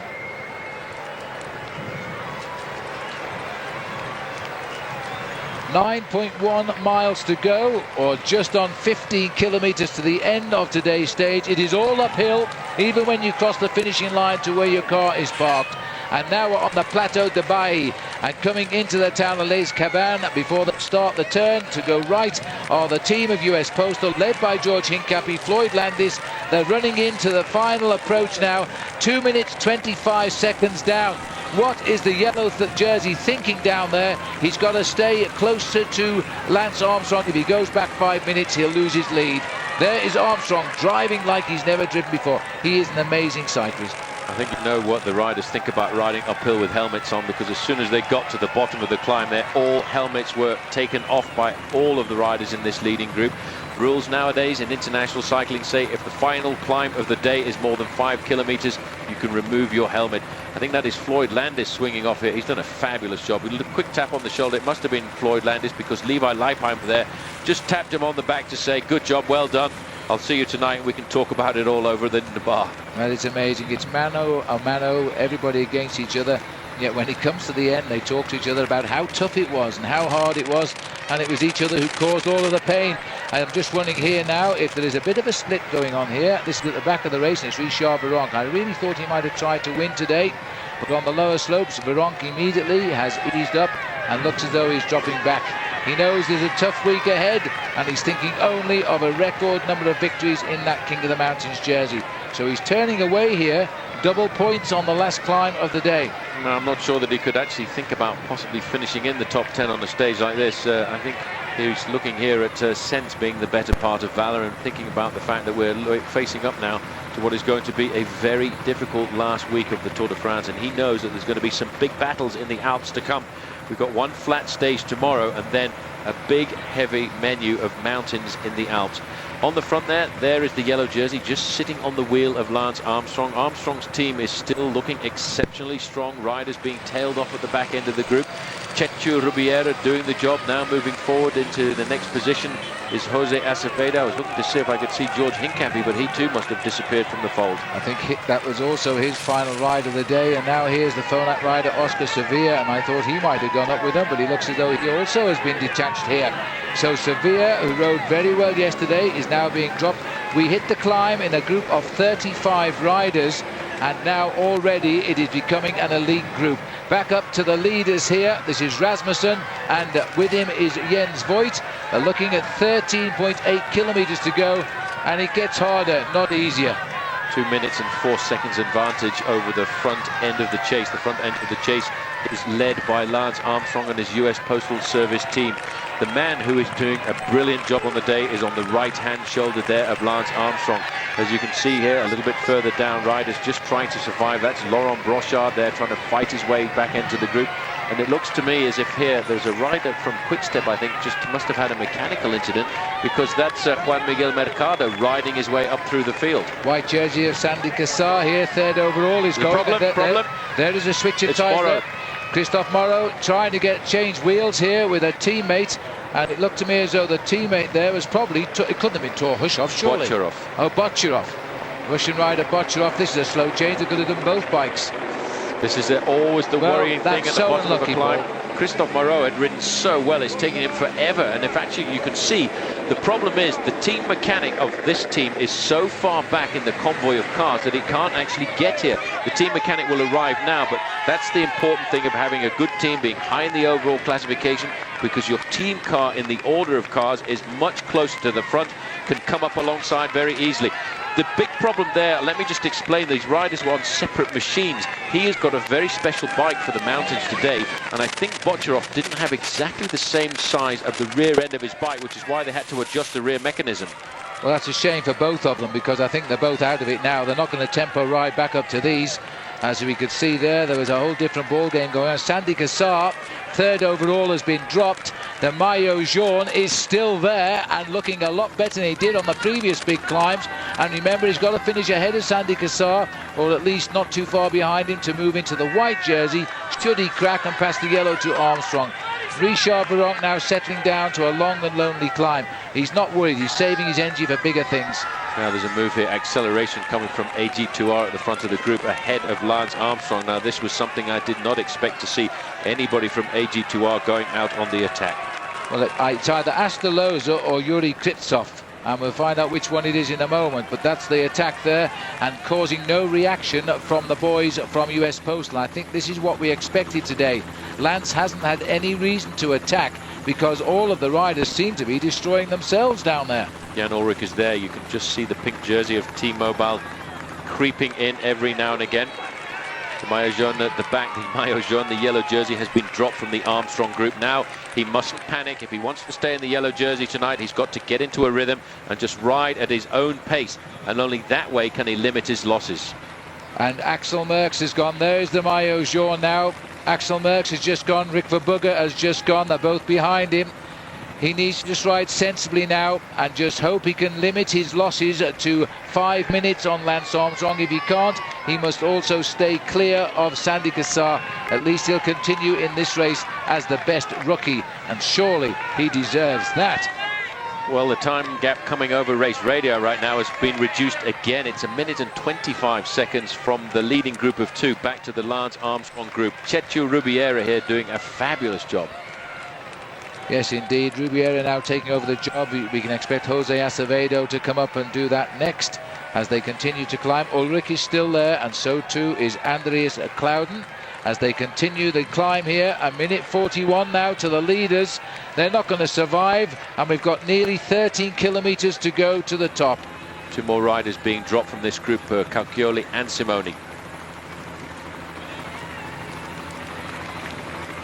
So they were looking down now on a group which was 35 at the bottom, has now reduced to just about a dozen, and not included now, just having been dropped here and picking up a teammate, and it's Sylvain Chavanel here still finding legs from somewhere, and that's the yellow jersey of Voigtler. Moreau has had a wheel change. He's slowly picking his way through. He's up with Laurent Brochard on the right there now, as he comes up to Bocharov, who gave him the wheel, is still riding with him. Oh no, that was Patrice Algan on the right. That's another teammate. So Crédit Agricole had 3 men up here till the problem started.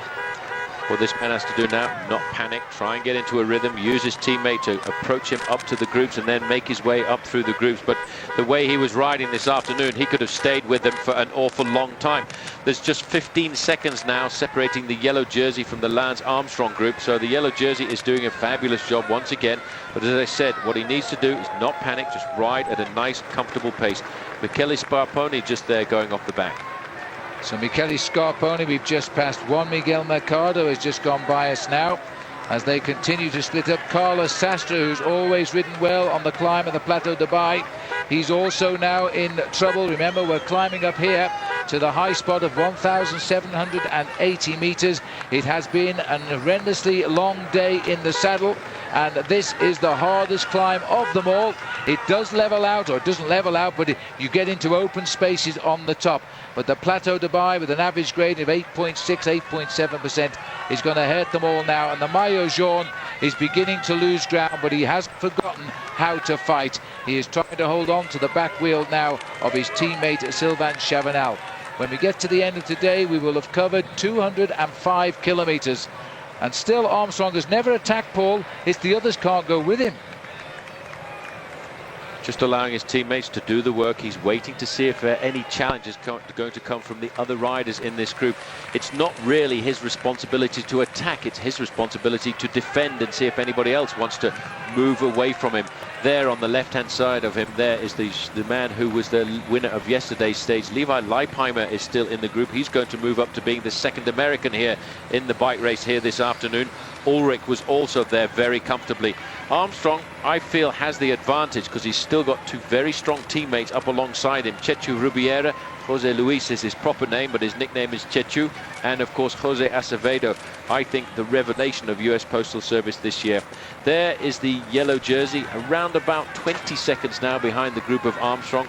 Just sit back, relax, enjoy the ride to the summit if you can, at your own tempo, because otherwise, if he tries to stay in contact with the Armstrong group, he knows that he would absolutely blow.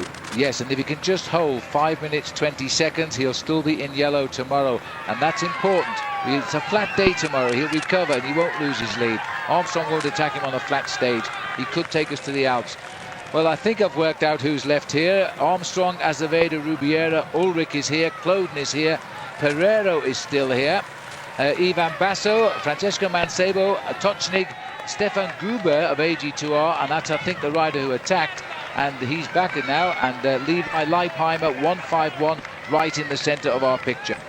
Leipheimer is in a very good position here tactically because he's got a man up the road after the big long breakaway of Michael Rasmussen. But look at the time difference between these two riders at the front and the group of Armstrong. It is now down to just 44 seconds. This final climb of the day is going to put the last nail into the coffin of the breakaway companions. And still, as Morrow now has come up from his flat tyre, this man has still found his legs to kick on those pedals. He's trying to hang on to Morrow now. And that has been a fabulous piece of riding by Christophe Moreau. He is sitting on some great form this year.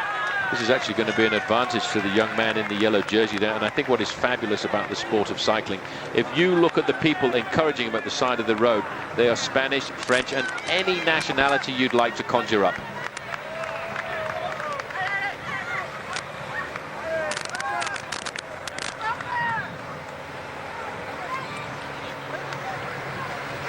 We are looking at the face of Christophe Moreau, who is riding himself back up towards the Armstrong group right now.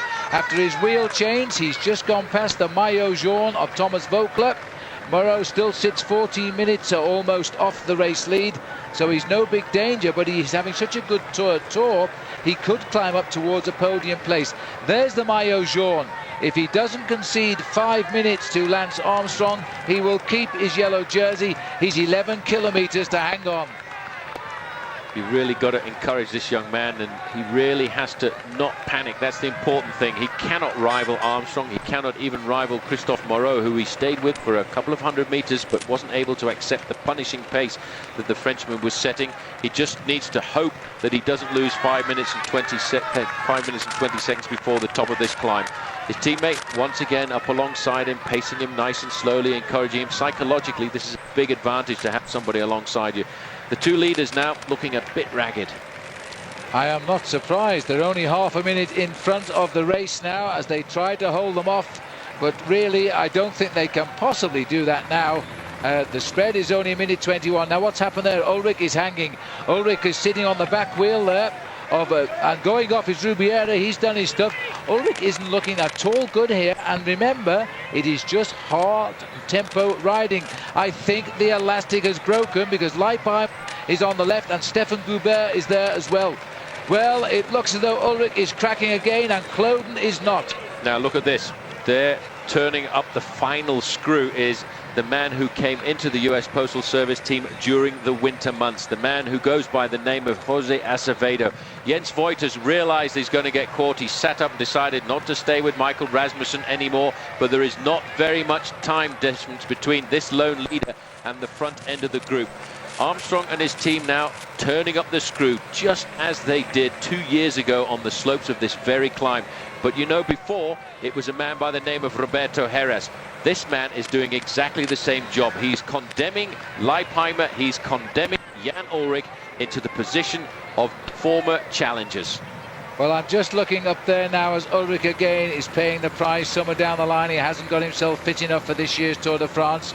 But we could be seeing the same 1-2 as yesterday because Basso is marking Armstrong and they could be the only two left if this stays on. Well, Tochnig is the rider in the leading group with Armstrong in the pale blue jersey just staying in contention as well. He was actually looking fairly comfortable, and sitting on the shoulder of Lance Armstrong was the man who won the stage yesterday, Ivan Basso, looking nice and comfortable. Now Armstrong now has caught Jens Voigt. Voigt is in the group for a little while and he'll have the chance to witness what the big men of the Tour de France look like on the final kilometers of one of these slopes. So just about 10 kilometers from the finish, Voigt is swept up. It won't be long before Rasmussen is too. As Acevedo, again the last survivor, pacing Lance Armstrong here, then just Armstrong to make the move. There it is. The catch is over. What is left of the peloton, it's hardly a peloton. We've got 5 riders here. And now Acevedo is taking Lance Armstrong to victory here on the Plateau de Bailly. There's only a couple of riders will get in the way, and they are the same men who got in the way yesterday. Andreas Kloden and Ivan Basso, the only two to match Armstrong again. You've got to question Jan Ullrich and the fact that he has this inability to control his body weight during the season. He put a lot of weight on in the early part of this season, and before the Tour de France lost himself 5 kilos in the last month before the event came up. Now that cannot be good for the body, that's absolutely certain.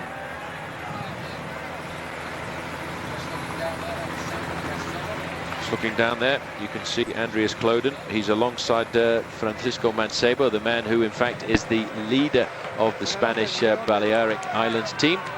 And now the Spanish spectators getting right behind Lance Armstrong there. Acevedo from Portugal doing a brilliant job for Lance Armstrong. Look at the face of Armstrong, complete and utter concentration, not at all worried. Well, Ivan Basso said yesterday he had a good day, but he didn't know whether he would have another good day. Well, I guess we know the answer now. He's having a good day. Don't be too surprised about this man. He's got a very good association with the Tour de France. The first year he rode the Tour, he was riding high up in the overall classification. I think on that occasion he was actually leading the white jersey competition. He crashed on the road into Colmar on the 14th of July as Laurent Jalabert was winning the bike race. He then came back a year later, finished 11th overall and won himself the white jersey. Last year he was 7th overall. This year I think he's going to be just a little bit closer. Well, he's found something special now. Basso has started the day in 6th place, 6:33 behind Thomas Voigtler. He's now getting time on him. He could be right up behind the new leader, Lance Armstrong, tonight, if it's going to be that way. 10 kilometers to go. The battle here on the Plateau de Bailly will continue. As we watch now, Lance Armstrong here dripping in sweat, Paul. Did you see the way this guy is unbelievable, the way he just allows his team to do the job, then he just says, thanks guys. See you for the champagne tonight at dinner. Well, you know what? He has built over the last few years the best team in the world. It really is amazing the way the team has changed from the team that he had back in 1999, when people said, what a weak team this US Postal Service is. There's no way they can control Lance Armstrong. There's no way they can defend. Tocznik has gone off the back of the group that he was with just a few moments ago, but he's going to ride a very high place in the overall rankings with a performance like this. But to come back to Armstrong's team, he's built the best team in the world for the month of July. This is a magnificent team that he's got. He has complete and utter confidence in them. They all know their job in the team, and when they come to July, nobody else has any other ambition except to help him win the race. It is absolutely incredible, and the 5-time winners prior to Lance Armstrong all had a bad sixth tour, but there's no reason now to think that Armstrong will have a bad sixth tour. He is just too good for the field. He is winning this tour these past 2 days without seriously attacking them. They just haven't been able to match the tempo-paced riding of the US Postal team. Look at Ulrich here now. He started the day in 16th place, 9 minutes behind Voigtler. He is still in front of Voigtler, but he's a long way behind. Here is Voigtler now. He's going under 10 to go. At this moment, 10 from the top. He is keeping his race lead. Keeping his race lead, and he doesn't look like he's weakening at all. It's not a great climbing style that he's got, but it's putting a lot of energy into his ability to try and stay in contact with the yellow jersey. He's losing a bit of time to Acevedo, Armstrong and Basso, but he's only lost 1 minute and 45 seconds. It's still possible that this young man can be in the yellow jersey tonight, but it's going to be very close indeed. Well, these boys are going to continue to lift the tempo all of the time, I think, and he's going to hang on, but he's still got about 3.5 minutes in hand for the last 10 kilometers. It's possible. Armstrong still happy to ride behind Jose Acevedo here, and just wait for the moment it comes. Then I wonder if Lance will remember yesterday when Ivan Basso beat him to the line, the criticism he got because they said he gave in the stadium, which, by the way, Paul and I are certainly not a party to, because we don't believe it, but we'll see. We'll see if he attacks him. And the return of Tocznik here, who is a bit revitalised man these last couple of years. He was last year's champion of Austria, and he is a very, very good climber. Now he's refound himself a little bit. National time trial of Austria this season, and certainly a few years ago we thought he was going to be a rider who could finish high in the overall classification. I think we're looking there at number 17, the new leader of T-Mobile, a man who a few years ago won Paris-Nice, an early season stage race in dominating style, and we thought this is the new German star. He vanished for a couple of seasons. This year he seems to have turned over the fold, and he's coming back to the top of the sport. Jan Ullrich, what can you say? This man has been to the Tour de France on 6 occasions. He's won once and he's finished second on 5 occasions. He's going to have a hard time, I think, Phil, this year actually getting second place. He might have a hard time getting over the mental block of having been so bad on these 2 days in the Pyrenees, and he might not finish the Tour de France at this moment in time. Lance Armstrong has built up his cadence there, and it looks to me now as though he might be building up for his assault on the finish, which is 8.7 kilometers away. Look at that cadence of his, just a glimpse of it for a few moments there. He's a man who over the last few years has learned to pedal very fast on a bicycle. That has become his secret. Ullrich, on the other hand, pedals very slowly, around about 85 revolutions every minute, but uses a much bigger gear. Armstrong's ability to pedal this very low gear at high revolutions allows him to produce incredibly violent accelerations on the slopes of a climb like this. These are the two chasers, Francisco Mancebo on the front there, the Spanish national champion, and the German national champion, Andreas Kloden, in second place. So we're looking at the riders here now on the climb of the Plateau de Baille. The whole Tour de France is spread-eagled right across this mountain. This is Georg Tocznik here. Well, there's no change here on the Plateau de Baille. Still up front, setting the pace, is the teammate of Lance Armstrong, Jose Acevedo. But look here now, and this is now Jan Ullrich. He's hit the limit of his ability in this Tour de France this weekend. He is now struggling as he falls further and further behind. The whole of the Tour de France is now climbing in 1s and 2s, and despite any real attack from anybody, the race is disintegrated.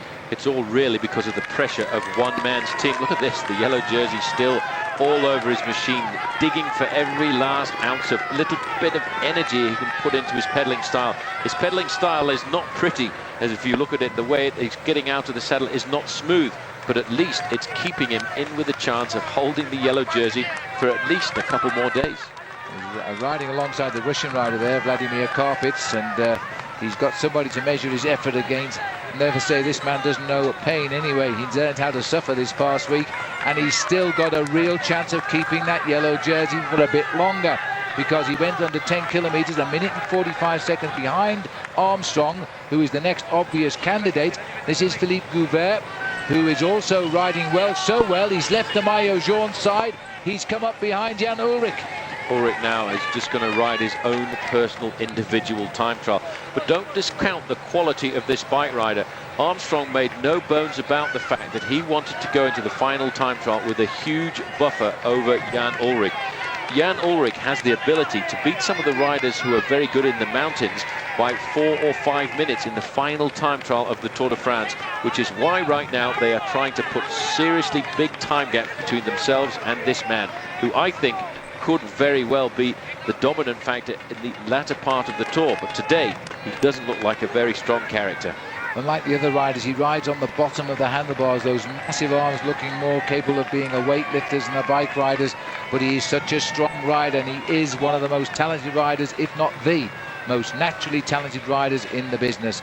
Meanwhile, back at the front, 3 remain, 2 against 1, and Acevedo, to a degree, has a slightly easier task now. The only man behind is Basso, and Armstrong is still with him. Does this not remind you of something? 2002, there was a 3-man group on the very slopes of this climb, the Plateau de Bay. One was Roberto Heras, one was Lance Armstrong, and the other one was Yoshiba Belocchi. It's basically a very similar situation. US Postal Service against one man, Ivan Basso, although Georg Tocznik is actually starting to come back. Tocznik is slowly getting back into the race here, as we're listening here to the gaps at the moment, but we're just waiting to hear the gap of the maillot jaune. We can see if he's hanging on to that yellow jersey for at least one more day. Well, Georg Tocznik, the guy who is just pulling himself back up to that leading group of 3, actually finished 12th overall in the Tour de France last year. Lots of riders have been put into difficulty here. Ullrich is not that far behind. He's getting into his own rhythm, but look at the monstrous gear he pedals up these slopes compared to the different pedaling style of Lance Armstrong. 14 seconds the gap between Tocznik and the 3 leaders. 56 seconds back to the next men on the road now, who is Ullrich himself. But hey, now it's changed again. The job has been done by Jose Acevedo. He finished off the total destruction of the Tour de France, except one man, and now it's mano a mano, Armstrong and Basso, as it was yesterday. And I don't think today Armstrong will allow Basso to win. She never did yesterday. It just didn't matter so much. I don't think it was important for him to win yesterday. The important thing was to put time between himself and the other riders in the group. Great job. Jose Acevedo set an unbelievable tempo. His job at the bottom of this climb, and I think he was kept in arrears from the rest of the team over the last few kilometers, was to set the tempo for Armstrong for 3 or 4 kilometers to assassinate all the challengers. And the man who was the biggest casualty is this man in the pink and white here, Jan Ullrich. He's not able to accelerate on a climb as the other riders, the climbers, are. He has to go up there like a big diesel engine.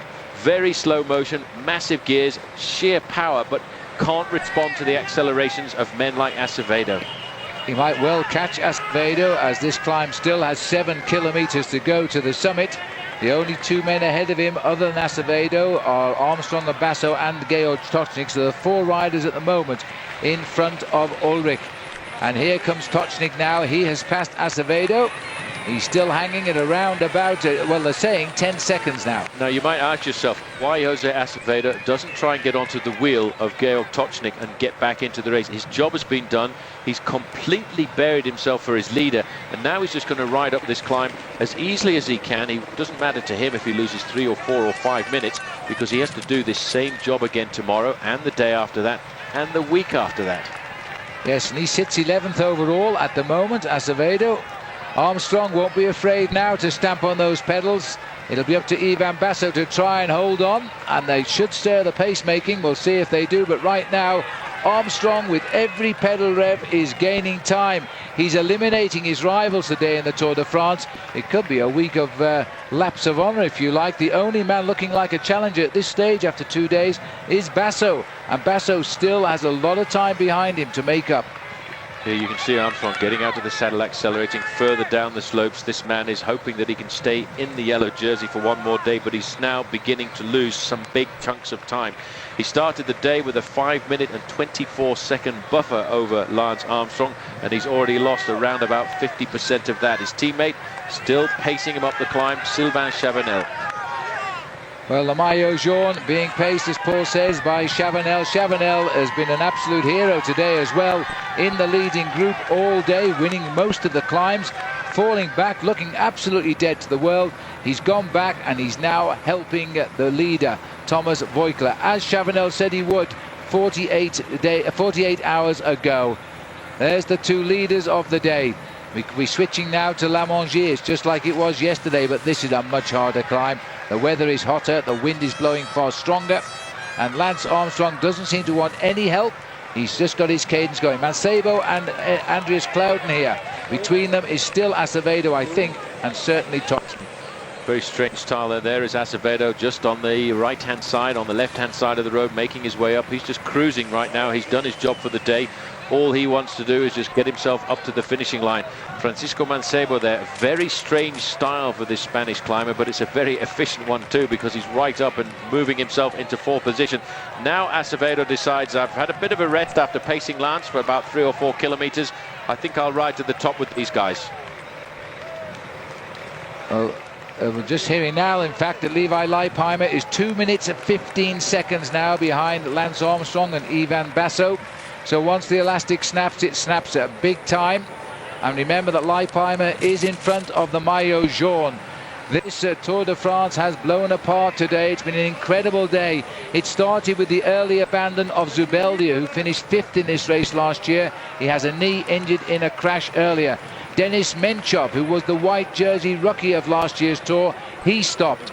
Then came the big one with 90 kilometers only ridden today. Tyler Hamilton abandoned the race.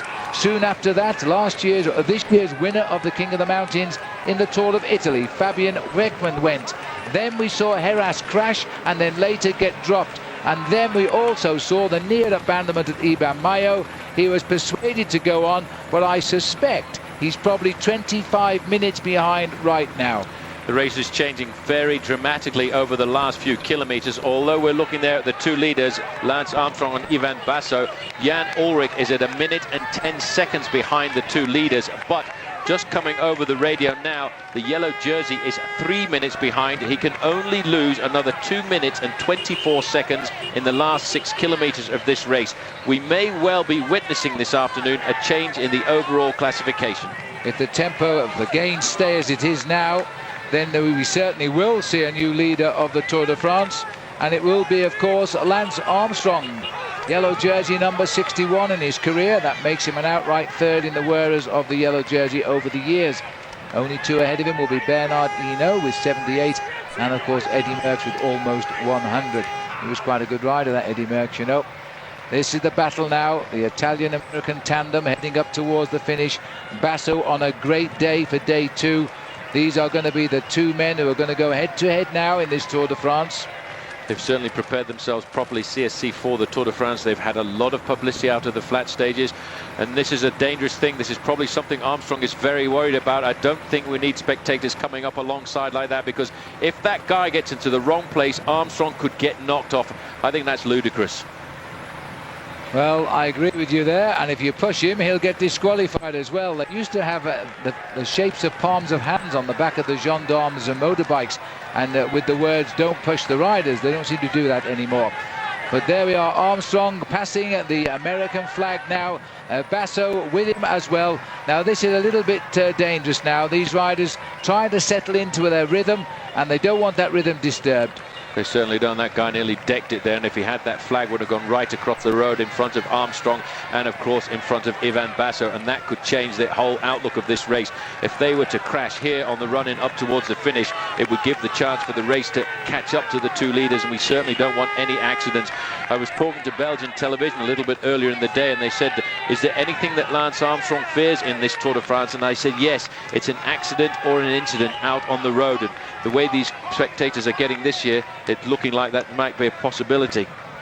Well, this is the face now of Jan Ullrich, the man everybody thought was the outstanding challenger to Lance Armstrong's reign as the winner of the Tour de France. And indeed, in fairness, Lance himself thought this was the man he had to beat. But the picture is changing all of the time. Looks like Ivan Basso in his fourth Tour de France is now the man to beat. This is Georg Tocznik, the race situation as we speak. Armstrong and Basso, the two leaders, 25 seconds back to the German Georg Tocznik. Then a minute and 27 seconds further back is Jan Ullrich. And even further back is Levi Leipheimer's group. Levi Leipheimer is at around about a minute and 55 seconds. But this is turning out to be a sincere demonstration of force, not by one man, but by two men.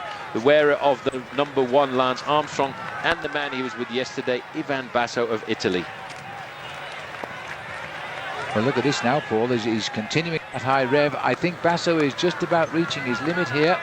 Certainly Vukla is. He's going to hang on. He's still 6 kilometers to go. It's going to be tough to protect his jersey now. Look at his jersey on the yellow shoulders there. It's completely drenched in water. He's been sprayed all day by spectators from the side of the road. Sometimes that ice cold water can just shake you into a bit of reality as you start to get into a situation where you're getting put to sleep by the effort that you've been dragging your body through for a series of hours.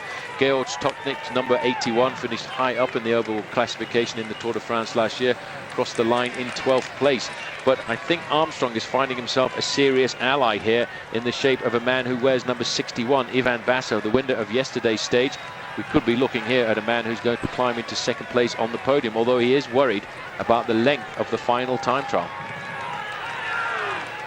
Well, 45 seconds is the gap now to Tocznik, and we're hearing that Mancebo and also Kloden have now passed Ullrich on the climb, which means that Ullrich has, or they haven't given us a time check, but they've gone through it 1 minute and 10 seconds. Tocznik is losing ground at 45 seconds, and so these are the two riders now, without a shadow of a doubt, who will fight out the stage today. The same two as yesterday.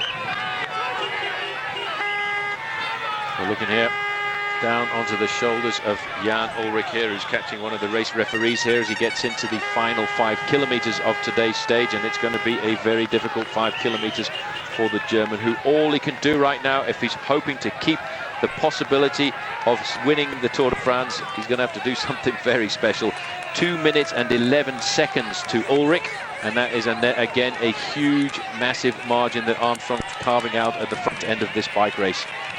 And the next time check we get will be the time check to the yellow jersey. Ullrich has lost a huge chunk of his time there, as I'm looking here down onto the shoulders of Francisco Mancebo. Well, Mancebo was just a couple of seconds in front of Kloden, but I don't see Kloden at all at the moment. This is every man for himself now. This is a Spanish rider, of course. They are Spanish spectators, and they are cheering him up. But here we come now as we head up to 4 kilometers to go. And that, in effect, is 4 kilometers to the finish, and it's still these two. Now we're lifting out of the steep section for a while. We're getting onto the plateau itself, and those two riders are still 45, 50 seconds ahead. Look at the crowd now we were telling you about earlier. These people have been here for 2 days awaiting the arrival of the Tour de France. They had hoped, most of them, they would have seen a Spanish rider coming up. But this is the first Spanish rider on the road now, Francisco Mancebo, having a great tour, by the way. Just waiting for race radio to crackle through with a time gap coming back to the yellow jersey. I've just had a time gap of 3.5 minutes, but any moment now we'll have an idea just exactly what the position is of Thomas Vukla on the road. Ullrich just getting on with the job in hand, just riding as he can to try and limit his losses on the slopes of this very difficult climb. 10 miles of climbing from the bottom up to the summit of the Plateau de Bay. Any minute now, the race radio should crackle through and tell me what the distance is between Lance Armstrong at the front and the yellow jersey of Thomas Vukla. And it must be getting fairly close now to the 4-minute mark, and it might be even more than that. Well, in distance, and it looks as though Vukla has decided to try and go round Axel Merckx, who I thought was giving him a little bit of a breather there. That's Merckx found his legs again to get back onto the Maillot Jaune. They are 1.5 kilometers separated now, Armstrong and Vukla. and that is probably going to be approaching 3.5 minutes. He is 5 minutes 24 behind overnight, but of course Armstrong will get a win bonus of either 20 seconds for first or 12 seconds for second, and we'll have to take that into consideration as well. There's the crowd opening up like magic now. This is Francesco Mancebo, who continues to spearhead up the mountain in a good finish position, as he did yesterday. Well, the first two riders on the road, and then third on the road is Georg Tocznik. Next is Francisco Mancebo, and then Andreas Kloden. The 2 minutes and 25 seconds is Gilberto Simoni. And this, in fact, is Jan Ullrich catching one of Lance Armstrong's teammates, Acevedo. 2:25, he's down now, Jan Ullrich, and that is a huge gap. This is Ullrich catching the Portuguese teammate of Armstrong, who looks over his shoulder, wants to get out of the way. Ullrich now able to take advantage of his big power now. He's onto the slightly flatter part of the course.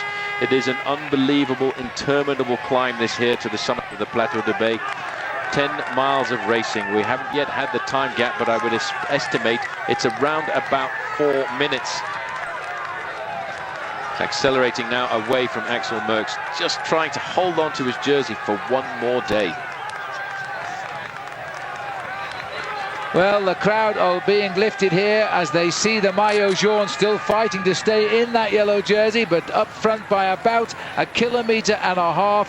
We're hearing now that the maillot jaune is 4 minutes behind. He is 5 minutes 24 behind overnight. I don't think he can do it as they now arrive at 3 kilometers from the summit. Basso working with Armstrong. A déjà vu of only yesterday. These two riders are slaughtering the men in the Tour de France.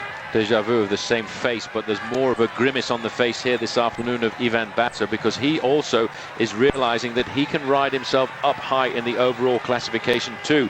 He started the day in 6th place in exactly the same time as Andreas Kloden, and he will move up, I think, into 2nd place at the end of the day. Armstrong is just completely and utterly concentrated on the job in hand.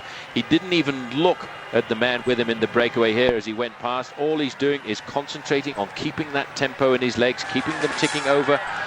You can feel the crowd. Look at that, the Spaniards, the Germans, everybody's cheering this young man. I think the whole world is pushing this man to stay in the yellow jersey for just one more day. I've still got the feeling he might do it, you know, but he's just over that kilometre separated. But you know, we're getting a little bit easier for the moment on the plateau, and he seems to get strong again. This is Mancebo here, who's still very well placed on the road. So Georg Tocznik should be a little bit further up the road. You can see the Basque crowd here from Spain looking for the first Spanish rider. Well, that's him, Mancebo. He might be closing in too on Tocznik, because here he is. Here he is, Georg Tocznik, number 3 on the road. He'll be riding high in the overall classification at the end of today. We've had a serious sort out here in the Pyrenees.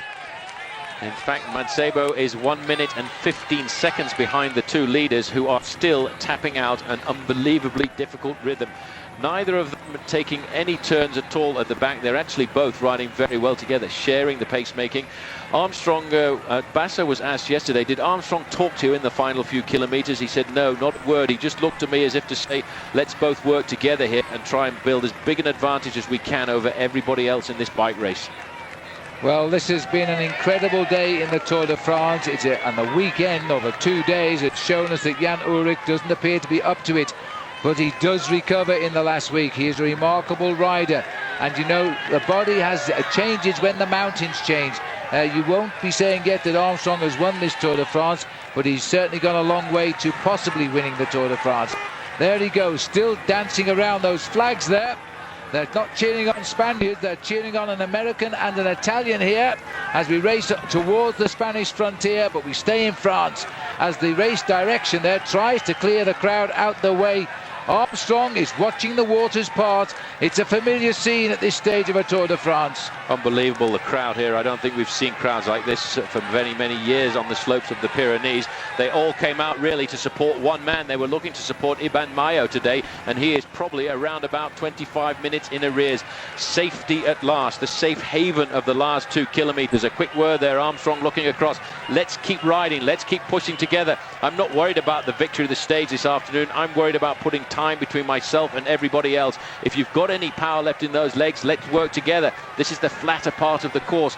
Armstrong needs another 1.5 minutes over the yellow jersey if he wants to be in yellow tonight. Well, don't forget that Armstrong in time is just over 1 minute ahead in the overall classification of Ivan Basso. He can't afford to let him go snatching those 20-second time bonuses if he's going to climb like this for next week. So he's going to have to take him on today. I don't think they said anything there when they went under that banner, but Armstrong certainly gave him the big look as they went under the 2 kilometres to go. Look at this now.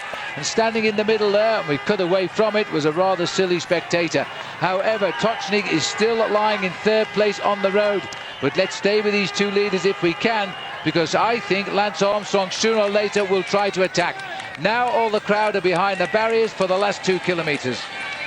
It's a bit of safety now, a bit of sanity returning to the front end of the bike race, and what a bike races have been up the bay here. This is the 3rd man on the road, and you can see the slope has got just that slight bit easier as he's managed to get it onto the bigger chainring now. 4 minutes and 10 seconds for the yellow jersey at 3 kilometres to go. I think he is going to do it because he won't lose too much time, Phil, on this slightly easier final 2 kilometre section. And well, 4 minutes 10 seconds, Paul. He's still got 3 kilometres to go. He is racing to save his yellow jersey through the Pyrenees when everybody thought he wouldn't have a chance. And if he does, he will go on for a couple of days yet. Look at this now. Jan Ullrich racing through the Basque crowd as he drives through towards the summit, but losing time. Here comes the Maillot Jaune, still dancing on those pedals, still from somewhere finding the strength that only a Maillot Jaune can give you. He's coming all the way from the Caribbean. I think this young man grew up in the Martinique, in the Caribbean, one of the French departments, and he's now just trying to lift himself that little bit more. 4 minutes and 10 seconds. He can only lose 1 minute and 14 seconds over the last 2 kilometres of the race. Armstrong and Basso there riding side by side inside the final kilometre. 1,000 metres to go. But what's going to be important today really is the time gaps back to everybody else in this event. It really is almost a replay of 2 years ago on the very same climb. Well, 2 years ago it was Armstrong La Mongie, Armstrong Plateau de Baille. Yesterday it was Basso La Mongie. We'll find out who it's going to be in a second or so's time. There's the time bonuses we've told you about. 20 seconds, 12 and 8 is the way they distribute times for the first 3 riders to finish. That could spell doom for Vogler because he is going to be very close to losing that Maillot Jaune. These 2 guys are still working well together. They've both got an advantage to take out of this 2-man breakaway. They are both making themselves head and shoulders above everybody else in this bike race. Number 3 on the road, number 81 on his back, Georg Tocznik, the time trial champion of Austria, 12th in the Tour de France last year. He will be well inside of the top 10 by the end of the day tonight, because we will see and we will register some very big time gaps. Well, are we waiting to see now? Lance Armstrong poised to strike. He's put the man up front there in Basso. He won't allow him to win this, I'm sure of that. He's even zipped up his jersey here. He's preparing for the jump for the line. Basso is driving on. He won in La Mongie, but Lance Armstrong is looking for stage win number 16, but more importantly, his first stage win individual here in the year 2004. 200 metres to go. On the front, Ivan Basso. Armstrong's looking very calm and concerted, waiting, I think, for the acceleration. He's got his jerseys closed. There's not going to be too much drag when he opens up the sprint. And this is it. Armstrong is waiting to the last moment. He's taken no chances here. He's driving to the line now. Armstrong at the Plateau de Baille, like it was 2 years ago, and there could be a yellow jersey waiting. Armstrong wins. The crowd are cheering all of the way. Basso crosses the line in 2nd place. They could now be 1st and 2nd in the Tour de France. That will depend purely on the courage and the heart of the man who currently is still 2 kilometres down the mountain. But there's no doubt who Armstrong is today as he gets his 17th stage win in a Tour de France. I think there's no doubt either who his major rival is going to be. It's going to be a man by the name of Ivan Basso. Jan Ullrich, further down the slope, has still got 1 kilometre to go to the finish. He's going to lose himself again, I would think, this afternoon, as easily as much as 2.5 minutes. The crowd out here are going absolutely ballistic over that victory of Lance Armstrong, but they will also go crazy when the young man in the yellow jersey comes up to the finishing line in a few moments. This is Georg Tocznik. I'm looking at the clock on the finishing line, which has read already 1 minute since those two guys cut it. And you know what? There's going to be some big time gaps, Phil, set out over this last 16 kilometers of today's stage. 1 minute and 6 seconds for Georg Tocznik in third place. 1 minute 6 seconds. Tocznik is going to make an acceleration. He was a man who rode so well yesterday. He was third over the line yesterday. Andreas Clouden and Mancebo also had a great day yesterday. They are now coming up as well. The clock counts down as now Clouden comes up to the line, 1:26, and there'll be the same time for Mancebo as well. Now we're waiting to see the arrival, of course, of Jan Ullrich, and here he comes. He again looks a beaten man, and now surely he's going to have to help Andreas Clouden, who I think today will become the new leader of T-Mobile. He was a man we expected to ride well very many years ago when he won Paris-Nice, and now I think he's just assumed the role of leader of T-Mobile. Maybe they made a serious error leaving out Cadel Evans out of this Tour de France and putting everything onto the shoulders of Jan Ullrich, because Ullrich, even when he recently won the Tour of Switzerland, looked very fragile over the big mountain passes.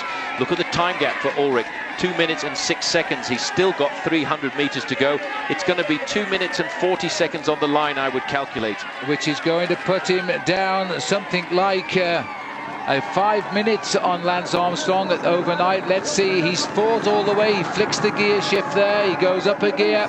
He's still, well, one thing, he has learned to suffer in this Tour de France. He's done that. He's fighting like the champion he is. As he comes up to the line now, he's coming up only for 6th place at the top of the Plateau de Baille. And this big man drives up, the crowd giving him an enormous cheer. Hits the line, 2:42 approximately. Right, the next man we're waiting for is the yellow jersey, and we're going to see whether he can cut the line 5 minutes and 4 seconds after Lance Armstrong. Let's not forget, Armstrong got himself a 20-second time bonus for cutting the line in first place. That means that this man has 5 minutes and 4 seconds advantage over Armstrong. Team manager up alongside him, explaining that to him immediately. Come on, you can still do it. 3 minutes and 9 seconds since Armstrong and Basso cut the finishing line. You're doing it. Push, find something else. Where can you get it from? He's been doing this all day.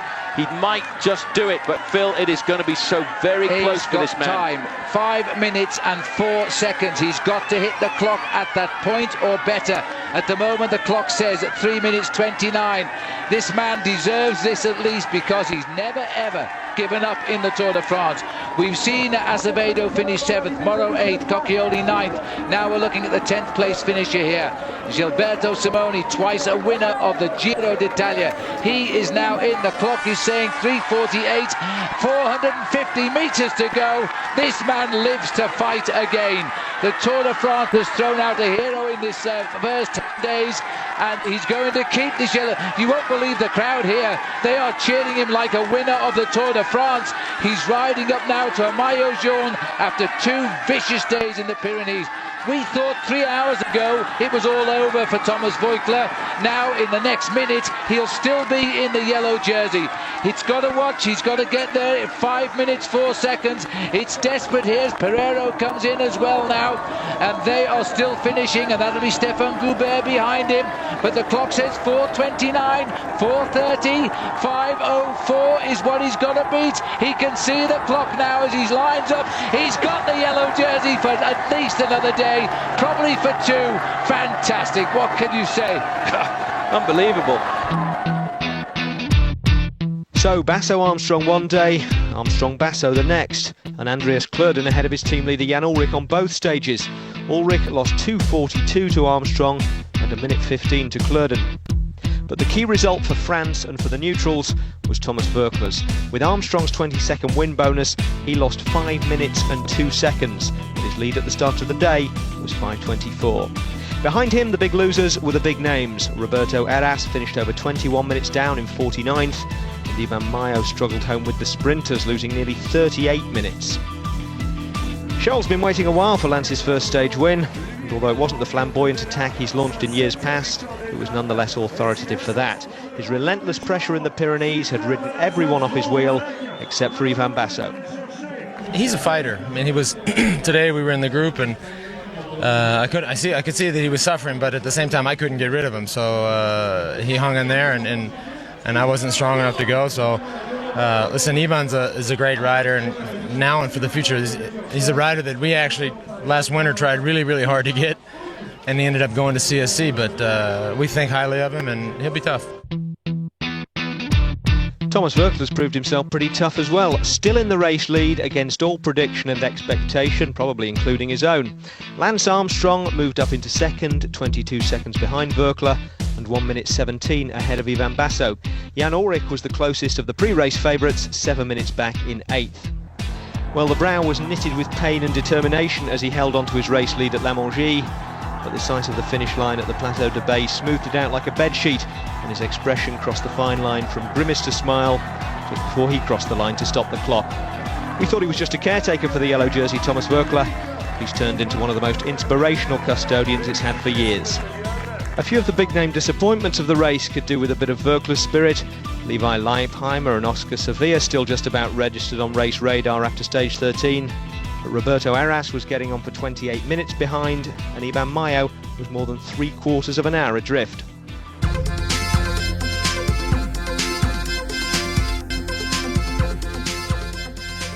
Of all the many stars in the Tour de France constellation, almost none shine brighter than Michel Bationo, the yellow-clad outrider with the chalkboard. A couple of days ago, I was granted an audience with the great man himself. Le Tour du Burkina Faso, appelé le Tour du Faso, qui existe. Cette année, ça fait la 17e anniversaire du Tour du Burkina Faso. Dans ce cadre-là, le Tour de France est jumelé avec le Tour du Burkina Faso. Alors, ils viennent nous aider à travailler et ils n'ont pas voulu que ça soit un truc à sens unique. C'est-à-dire que mes cousins gaulois, les Français, viennent chaque fois au Burkina, ils nous montrent comment il faut faire. Il faudrait que nous aussi, on vienne vous montrer aussi comment il faut faire le travail. C'est dans ce cadre-là que moi, j'ai demandé, écoutez, je voudrais un jour venir au Tour de France parce que c'est une référence à travers le monde. Tout qu'on veut, on trouve que... Déjà, il y a de vous, des journalistes, qui trouvent qu'il faut arrêter quoi, parce que c'est un patrimoine national. Je suis impliqué, donc il faudrait... Et c'est dans ce contexte, ils m'ont écouté, ils ont voulu voir ce que je pouvais faire. Ils ont visionné les cassettes, ils ont vu qu'au niveau de l'écriture, impeccable, il n'y avait pas de problème. Au niveau de la communication, étant professeur d'éducation physique, j'arrive à communiquer aussi. Alors ils disent qu'il faudrait qu'ils viennent faire un essai, et c'est tout. Je suis venu et voilà ce que j'ai fait. Vu quelqu'un qui fait un effort et il t'adresse, il faudrait dire que mon ami, je sympathise avec ta douleur, n'est-ce pas? On peut ne rien dire, mais dans le regard, il sait que je partage ce qu'ils font comme effort. C'est ça le bon ardoisier, mon ami. C'était toujours un rêve pour vous Ah, c'était un rêve et c'est devenu réalité. Ouais. Et j'ai la joie de vivre, bien sûr.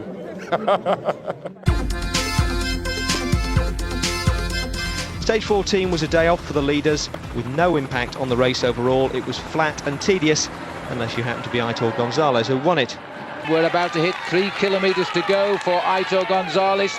He's been allowed to settle in now. His heart is catching up with his legs, and now he is looking at a win here, and it will be an incredible result for him. 3 Tours de France, no finishes. In fact, he's never been in the race after stage 10. Here we are on stage 14 as he races now towards what would be victory number 3 for Fassa Bortolo. There, under 3 kilometres, Pierrick Fedrero attacks.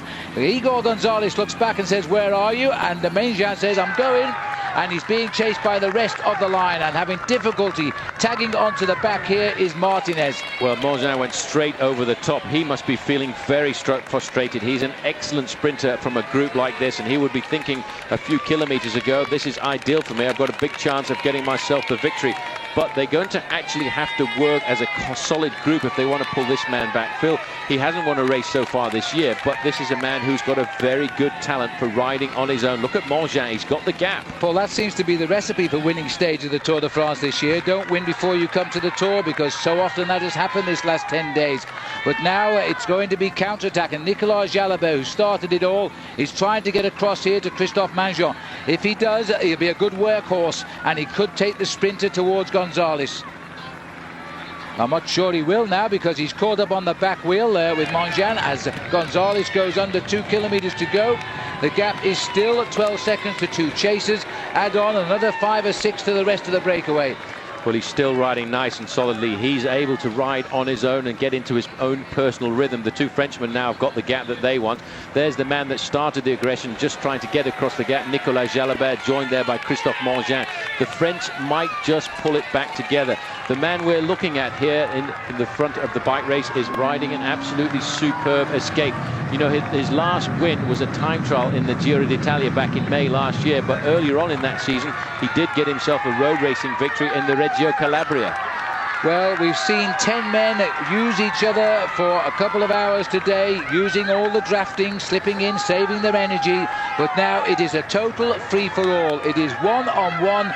Do your bit when you get your breath back. They haven't any way of organising this chase now. They all want to win. And the result is that this rider, who has that rare gifted talent of being able to race alone against the clock, to reach speeds of 30 miles an hour and hold them, and all he's got to do is hold it for 3 miles or 5 kilometres. He's now running towards the finish. I think he can surprise himself and begin to smile now. He's coming into town at 33 miles an hour. He goes through the S's here. He now turns for the finishing straight, and this will be one of his greatest wins as a stage race rider, because Igor Gonzalez has never won a stage, or Aitor Gonzalez, I beg your pardon, has never before been this far in the Tour de France, and he certainly before has never won a stage of it. And that he was such the obvious pick, and 9 top professionals could do nothing about it when he went, and yet everybody must have known he would have only been able to win a stage of the Tour de France doing it this way. And now all he's got to do is sit up, enjoy the moment, wave to the crowd. There's no yellow jersey, he's far too far behind, but he can enjoy a victory in the Tour de France. And what a way to get it, to ride them all the way off your wheel, all 9 of them. And now just look back and watch who finishes second. Gonzalez takes the day. It'll be a battle royale for the sprint, and Christophe Mangin must surely be the favourite. He should be the favourite. Well, watch out for Nicolas Jalabert. He punches quite a big sprint as well there as he comes around the outside in the green shorts. They come up alongside the other Frenchman, and in fact it's going to be Jalabert get the win here. He's the man who started the aggression, and he will kick himself this afternoon that he wasn't able to finish it off. There's a slight return there by Mangin, but it's not going to be the case. And the French there getting second, third and fourth as Ferriguero comes across the line there for fourth place, just ahead of Peter Vrolik. These men in the orange jerseys, though, Phil, they really missed out this afternoon. They had the tactical advantage of having 2 riders in the group, and they must have known that Aitor Gonzalez was going to go out on a lone move like that, and they did nothing. Behind him, Robbie McEwen won the bunch sprint ahead of Thor Hushoff to extend his lead ever so slightly at the top of the point standings. And it looks as though the race for the green jersey won't be decided now until the final day in Paris. Richard Virenque, on the other hand, has a pretty commanding-looking post-Pyrenean lead in the King of the Mountains competition. Thanks, Gary. Yes, just time for a few emails before we go. Andrew Elkington, what is Jamaluddin Abdu-Japarov doing these days? Do you ever recall a cyclist throwing his bike from side to side as much as Abdu used to do in a sprint? Well, he certainly was erratic. Paul, what is he up to? Well, actually, he lives back at home now in Uzbekistan. After his career, he lived in Italy for a little while, but decided to return home. He did actually, a couple of years ago, turn up at the Tour of Italy just to see what the sprints were like. And I tell you what, Abdu was wild in those sprints, wasn't he? He certainly was. Take a look at this.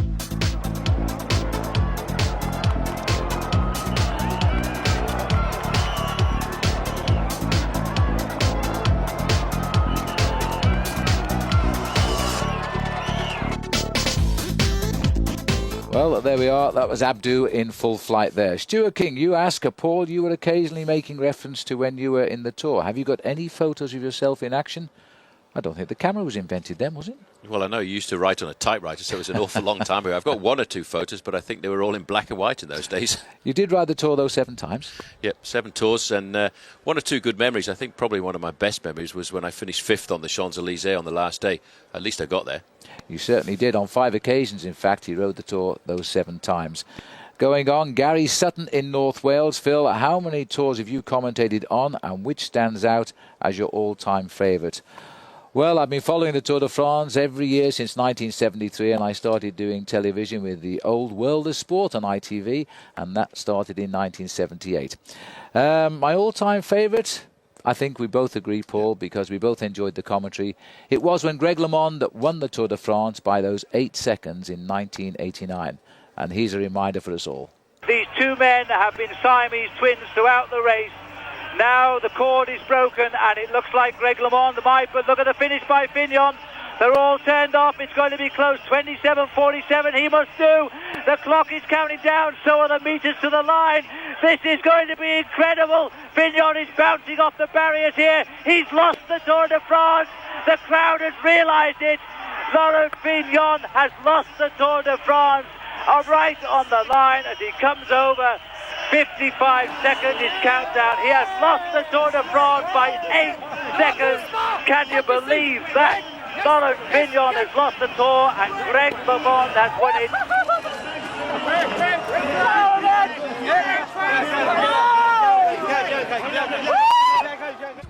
Much like Greece at Euro 2004, Team CSC are the surprise package of this year's Tour. A mixture of discipline, tactics, and not a little managerial nous. And that's down to the bald eagle himself, Bjarne Riis, the winner of the Tour in '96, the passionate, taciturn, hard-to-fathom domestique turned champion turned inspirational team director. I think first of all the motivation is the most important thing, because you can be as good as you want. If you don't have any motivation, you cannot use your power. Now I can see what I missed sometimes when I was a bike rider, you know, that a sports director go in to a person and follow him and try to analyze and see what this bike rider person really needs to be as good as possible. I have some riders that are not the big stars and not the guys who win, but I don't know. I do my best to turn them into a winner and change what I think they have to change in cycling and mentality. And nowhere has that been more graphically demonstrated than in the performance of Ivan Basso, CSC's unheralded team leader, at 1 minute 17 behind Lance Armstrong, the most serious threat that the Texan faces. He's not a winner, and might never be in terms of winning a lot of races, but win the big thing, yeah, that's you can win the big Tour without being a winner, if you understand me right. I think the first day Ivan was better than Armstrong, and yesterday they were more equal. Maybe a little plus to Armstrong, but it's difficult to say. You know, Ivan is strong. So finally, could he win the Tour? He can win the Tour, but maybe not this year. But if he's going to win the Tour this year, Armstrong has to have a breakdown. You know, there have been 2 tours so far this year, the one the organisers drew up and the one the riders have actually ridden.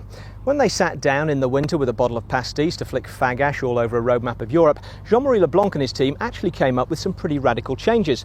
First, they took out the individual time trial from the first week, the one that usually separates the contenders from the rest in advance of the mountains. Then, having removed it from its traditional place on the flat, they plonked it down in the middle of the Alps in the final week, just 3 days before the second time trial and 4 days before the finish in Paris. The idea was to keep the race as close as possible, as late as possible, and then see who was the strongest man in what looks on paper like the most punishing final week in recent Tour history. As I say, that was the idea. Of course, circumstances have produced a different race altogether. Instead of a serene start with the favourites rolling along in the pack perfectly safely, we've had carnage, broken bones, bad weather, in fact the hardest opening week anyone can remember. So by the time they hit the first mountains, half the pre-race favourites were injured and the rest, with a couple of notable exceptions, were absolutely shattered. As I say though, the race route takes no account of circumstances, and shattered or not, the riders still have to face that murderous final week, just like the organisers drew it up. There's the classification as it stood coming out of the rest day. Voeckler, Armstrong, Basso the top 3, with Andreas Kloeden an impressive 4th, nearly 4 minutes ahead of his team leader Jan Ullrich. Ullrich though wasn't ready to concede the race or the Team Mobile leadership. Es ist für mich immer irgendwo ein Ziel, das Podium zu erreichen. Also ich habe hier eine Serie in der Tour de France, die nie schlechter als 2 war, und das ist mein absolutes Ziel, und ich kämpfe auch noch um den Sieg, auch wenn das schon irgendwo so weit weg ist, aber wie gesagt, ich habe immer gesagt, was mir passiert ist, kann auch mal Lance Armstrong passieren, und Belucki ist letztes Jahr schwer gestürzt mit der Superform, und Viele Favoriten sind schon raus, die auch um den Sieg bekämpfen wollten. Die fahren hinten auf eine Stunde zurück und es ist alles machbar. Ja? Und das geht halt, wie gesagt, 3 Wochen und nicht nur 2 Wochen. Und Lenz scheint unschlagbar wieder zu sein, aber er kann auch mal Pech haben. Well, stage 15 was a 7 Alper, finishing up at the ski station of Villard-de-Lans. But another of the favourites pulled out before the start, Iban Mayo, who clearly hadn't wanted to finish the Pyrenees, refusing to start the Alps. The climb up to Villard-de-Lans in 1989 produced one of the closest stage finishes the Tour has ever witnessed. A titanic tussle between the American Greg LeMond and France's Laurent Fignon, both battling it out that year for overall victory. Now 15 years on, and Laurent Fignon remembers every turn of the pedals. On ne pensait vraiment pas qu'il puisse se passer quelque chose, mais dans la dernière côte de Chalimont, avant l'arrivée vers côte 2000 à Villard-de-Lans, j'ai senti que mes adversaires étaient fatigués. Il m'a semblé qu'il y avait peut-être quelque chose à tenter. C'est pas une côte extrêmement dure, mais évidemment, dès qu'on se met à rouler très vite dedans, ça devient difficile. And now he's looking back at the guys who are chasing him for the yellow jersey. Fignon now desperately trying to gain a few more seconds so that he doesn't have to worry about that final time trial in Paris on Sunday. J'ai donc attaqué comme ça, à l'instinct. Il n'y avait vraiment rien de prévu. Et j'ai eu raison parce que aucun de mes adversaires n'a pu me suivre. Et j'ai creusé les écarts en haut du col. Je devais avoir 25 secondes, 30 secondes. At the moment, Fignon is actually going away and Delgado's given up. He swung across and said, well, look, Greg, you're the man who wants to win the Tour de France. It's up to you to do it. They're all sitting up. Turney's isn't doing anything either. They've completely stopped racing. Delgado is fed up of making the pace. He's accelerated again now. LeMond quite obviously was not going to defend his position. We could well be looking at the moment in this marvellous Tour de France when the 3 riders have admitted that Laurent Fignon is the best. J'ai creusé un petit peu dans la descente, mais après malheureusement pour aller à Villard-de-Lans, les dizaines de kilomètres qui restaient, j'ai eu beaucoup de vent de face et j'ai un tout petit peu coincé dans la côte à l'arrivée, ce qui fait que j'ai gagné qu'avec 25 secondes. Mais je pensais que ça suffirait pour gagner le Tour. Hélas, non. And the crowd are standing up here, their hands above their heads. They applaud Laurent Fignon because he knows that today he's won the Tour de France. I'm sure of that. So that headwind proved decisive. If he'd managed to gain just 9 more seconds on that stage, he'd have won his 3rd Tour de France. Instead, it was the American LeMond who pulled on the yellow jersey in Paris, in the closest finish in the Tour's 100-year history. Now, the first serious break of the day had Richard Virenque, Michael Rasmussen and Jens Voigt in it, among others. Virenque extending his lead in the King of the Mountains by taking maximum points over the Col de Limouche. Behind them was an elite group containing Lance Armstrong, Ivan Basso, Jan Ullrich, Andreas Klöden and Francisco Mancebo, but not the yellow jersey Thomas Voeckler, who was beginning to lose time. On the next climb, the Col de la Chalaçon, Rasmussen and Virenque broke clear, and behind them, Jan Ullrich backed up his pre-stage talk by attacking. We're looking here at Richard Virenque and Michael Rasmussen. They've been in the breakaway for a long time today, which is thinning out rather dramatically now on the climb of the Col de la Chalaçon, which punches around 56 kilometres to go. But look at this, moments ago, and there was a big build-up for this, Jan Ullrich launched himself into space, and it's a desperate chase now by Lance Armstrong behind, because they came to the climb. It was Andreas Klöden and Giuseppe Guerini who relayed at the front, and then literally out of the back behind them went Jan Ullrich. This is a serious effort to regain some of the 7 minutes he's lost. The Maillot Jaune, by the way, is in terrible difficulty, and I have to say he's not going to come back from this one. Well, if this battle continues, as it seems to be doing, I don't think we will see the yellow jersey reintegrate the group, as we saw on a number of occasions on the big Pyrenean stages. But this was obviously a preordained plan, Phil, this afternoon, because the T-Mobile set it up a lot at the start of this climb of the day.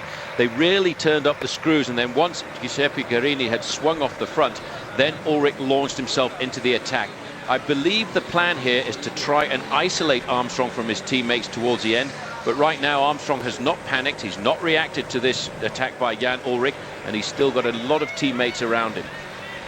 Well, Ullrich now is staying with the action here, obviously, at the moment. This looks like Mancebo here, because the breakaway that's been away for a long time, the best placed man in it was Michael Rasmussen, lying 18th overall, 13 minutes and 3 seconds. But here at the back of the race now, it is Mancebo, and he is in desperate trouble. A little bit surprised, but you know, when Ullrich attacked, this peloton just dissipated all over the mountain. Certainly was a question of boom, boom, and out go the lights for a lot of riders because of that acceleration from T-Mobile. And they are certainly now, I think, trying to use today as the possibility of moving 2 riders up to a podium position. Don't ever discount a man of the class of Jan Ullrich. The man there wearing number 1, Lance Armstrong, he's not panicking at all. Let's not forget he's got 6.5 minutes advantage over Ullrich, and he's riding a very sensible race. On the far side in the white jersey you can see Andreas Kloden. He's a big challenger this year. A lot of people have tipped him to finish 2nd or 3rd in Paris, but he was in the earlier part of the day involved in an accident, fell off and had to be looked after by the race doctor for a number of kilometers. But this today is a serious move by the team of Jan Ullrich the night before the individual time trial, and I don't think anybody looking at the profile, Phil, actually expected an attack so far from the finish. Well, they're saying now that Ullrich is in fact 20 seconds ahead of Armstrong's group as he continues. They looked as though they were coming back to him, but he's opened that gap again. Mancebo, caught by the attack, is trying to reach the Armstrong group because we must not forget he lies 5th overall in the classification. Here is Thomas Voeckler. He keeps on bouncing back. He jumps around riders who are detached, but at this minute in time he is out of the race lead and he's on the shoulders of Lance Armstrong. But you know, one has to get the feeling that Thomas Voeckler, as soon as this road starts to go down again, will try to get back into the action. Well, that jersey has become very heavy on his shoulders over the last couple of days, and I think yesterday the rest day probably wasn't quite long enough for Thomas Voeckler. Because of the pressure of this attack, I don't think he's going to come back into the race this afternoon, and it's really not because of an attack by Lance Armstrong. It's going to be because of an attack by T-Mobile, and this man on the front here, the big German challenger Jan Ullrich. Let's not forget that at the start of the day, Ullrich was a long way down in the overall classification. He was in 8th place. Now, if he can do something special this afternoon, he can put himself back into a position to get onto the podium in Paris. And let's not forget, in his 6 participations, he has never finished lower than 2nd. Maybe he's just proud enough now to prove to the world that he isn't out of form, out of love with the bicycle and just getting a bit lazy, because that's the rumours right now. He's lost the urge to win this Tour de France. Well, here's his answer. Floyd Landis being put under pressure now to keep Lance Armstrong in the action here. Acevedo as well. This is going to be now a serious attack. Whether they expected Ullrich to attack, I simply wouldn't know. I can tell you, though, that we've had 2 notable non-starters today, by the way. Iban Mayo, who was a pre-race favourite, didn't start this morning. Neither did Jakob Peel, because Peel is injured. And on the road today, we've had Velotti, Paolo Velotti, abandon. So we've lost 3 riders, 157 men left in. Looking at Andreas Kloden here, who's become the new leader of T-Mobile. But this rider clearly wants the job back, as he's now launched a vicious attack, because the breakaway looked to be riding away with the stage today, and it was going to be a wipeout for Richard Virenque. But we've just seen him pass Thor Hushoff, and now there are very few riders left. Virenque, Rasmussen, O'Grady and Gonzalez, and then we get to Ullrich. Did you see the speed he went round that corner going uphill? All of that parrying in the press, I think, was a game of poker that Jan Ullrich was playing. You don't lay down arms when you're a great champion, as Ullrich is. Let's never forget this man has won the Tour de France and finished 2nd on 5 occasions. He was not going to transfer the leadership across to Andreas Kloden. He wants it back from himself.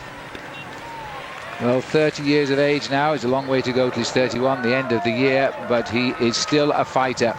He would have been an outstanding athlete if Lance Armstrong hadn't lived through the same era, because he would have won the Tour de France, likely on 4 occasions himself. But looking down now, this is a vicious climb, the Col de l'Échirasson, which takes us to 53 kilometres to go. And this has destroyed the field. We thought they were going to ride up this climb and just take it in the stride, but clearly Jan Ullrich has had things going a different way in his mind today. Richard Virenque, and he's riding up the climb with Michael Rasmussen, and guess who they support? Here he is. Virenque has been riding well today. He won the climb over the Côte de Limouche, and he's looking for maximum points on this first category climb. It's quite amazing when you look at the time gap. Richard Virenque and this group had an advantage of 5 minutes and 44 seconds at the start of the climb, and since that, the majority of that advantage has been wiped out very quickly indeed.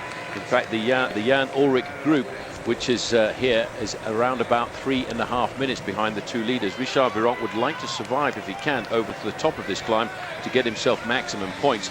but this is a remarkable performance by a man. This is character. Well, frankly, Paul, I'm delighted to see it, because people are so quick to write off some of the best athletes in the world once they falter. And Armstrong clearly is going to have to be put under pressure now. There's the champion of Norway. Looks like he's getting himself back into the group that's slipping away here. No, he's managed to hold on for the moment to the Lance Armstrong group.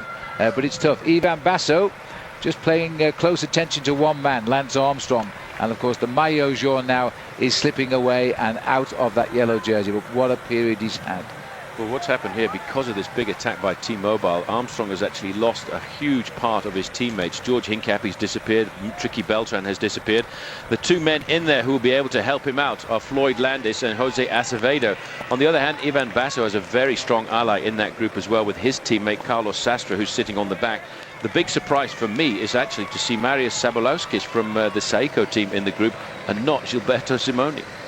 I think Simoni, like a lot of them, weren't expecting such an acceleration. You know, they take a little time to warm up to the climbs. This man is brute strength, as we've seen so often, and criticised him for it too. But today, it was clearly a plan. A lot of heavy work done at high speed by Giuseppe Guerini. Cloden himself was on Guerini's wheel, and then came the attack by Ulrich. Jan Ulrich likes the good weather.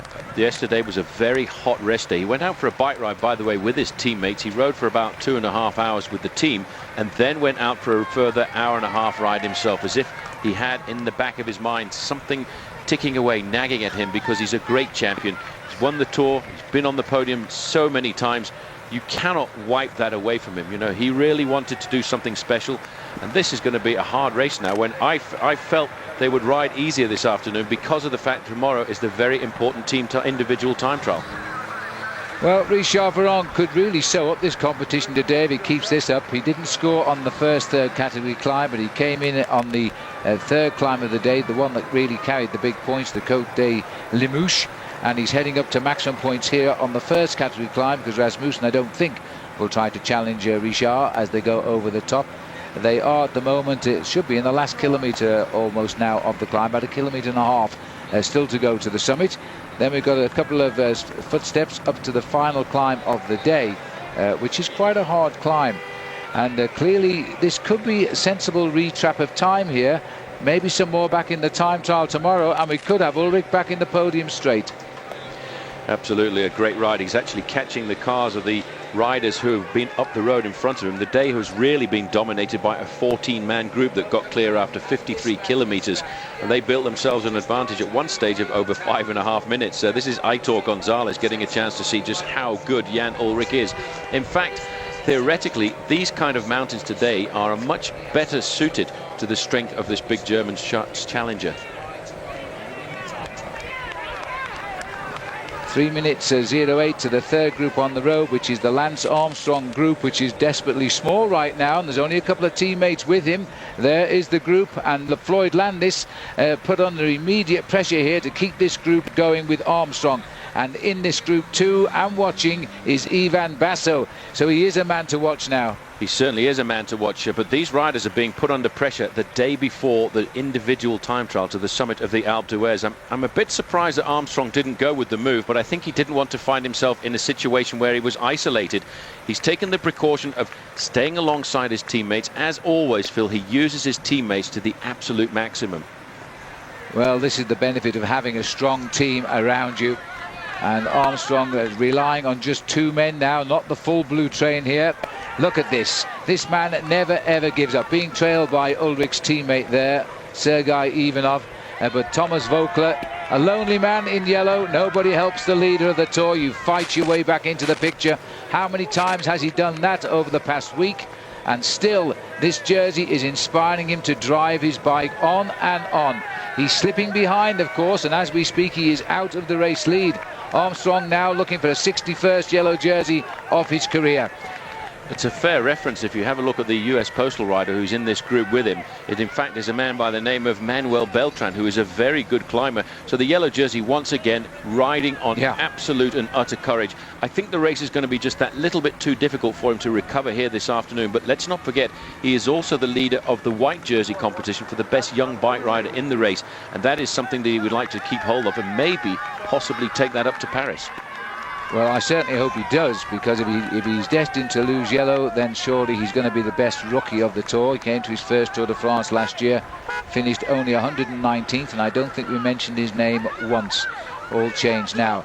Back up at the front, these riders, I felt it the other day, are desperately tired in this Tour de France. It has been a vicious tour, very, very quick. 44 kilometres covered in the opening hour today, despite all the mountains ahead. There is Jan Ullrich, slowly but surely picking away all of the riders up in front of him. This is Garcia Acosta on the front from the Balearic Islands team, followed there by Santos Gonzalez, the teammate of Tyler Hamilton.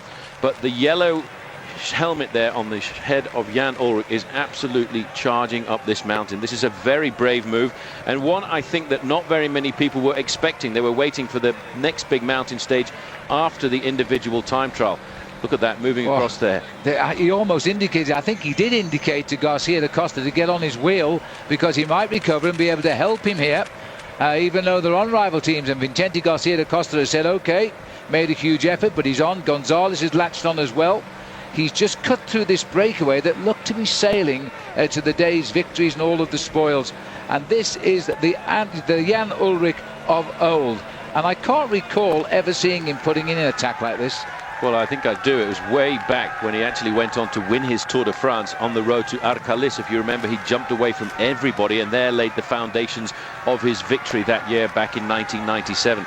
But just catch a glimpse, if we go back to him later on, of the way he's breathing, sucking as much air as possible into his body to keep the energy and the oxygen flowing through those muscles. It's a long attack, because he's looking now still at 53 kilometers to go to the finish. And of course, don't forget, there are still 3 more climbs. Well, at the top of this one is the Côte de l'Échirasson. 12 kilometers of climbing behind them now. Nobody challenging, as we thought. Rasmussen allowing Vironk, and a hand goes up there, probably for a drink, I would think, unless he suddenly had a flat tire. Vironk looking to see where he's gone. But maximum points on the first category climb there for him.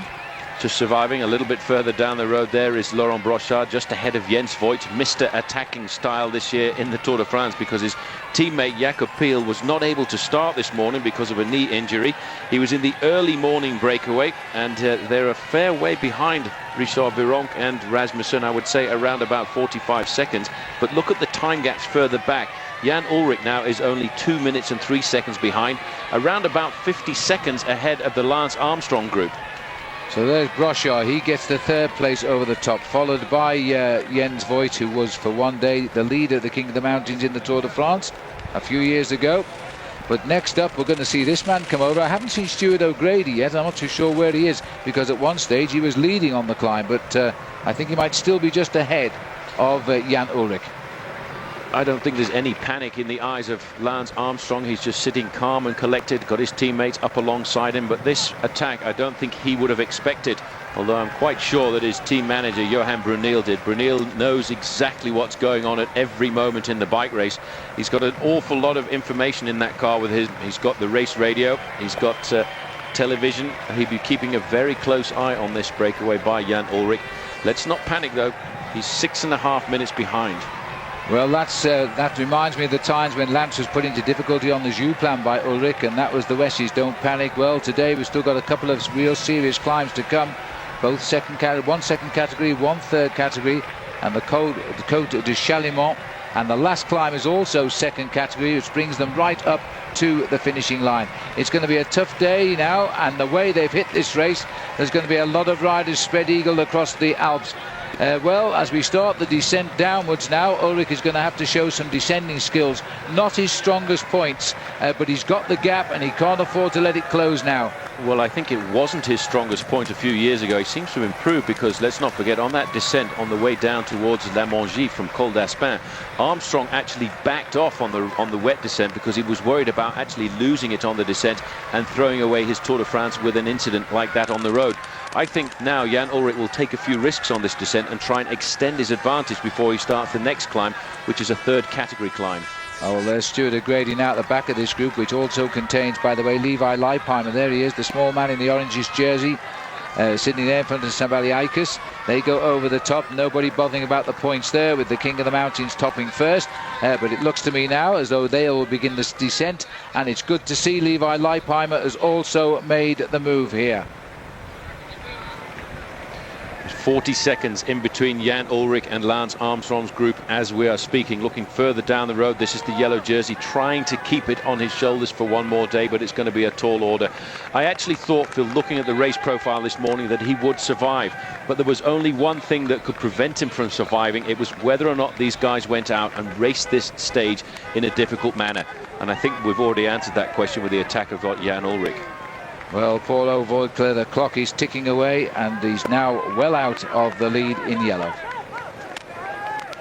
We're looking at the face of Thomas Voigtler now, the rider who is quite a long way behind now, nearly 2 minutes behind the action of the day. He cracked twice on the earlier climbs, he got back, but on this one, that initial attack by Jan Ullrich has spread eagle the Tour de France today, and it is going to hurt now all of the way to the finish in Villard-de-Lans, still away distant.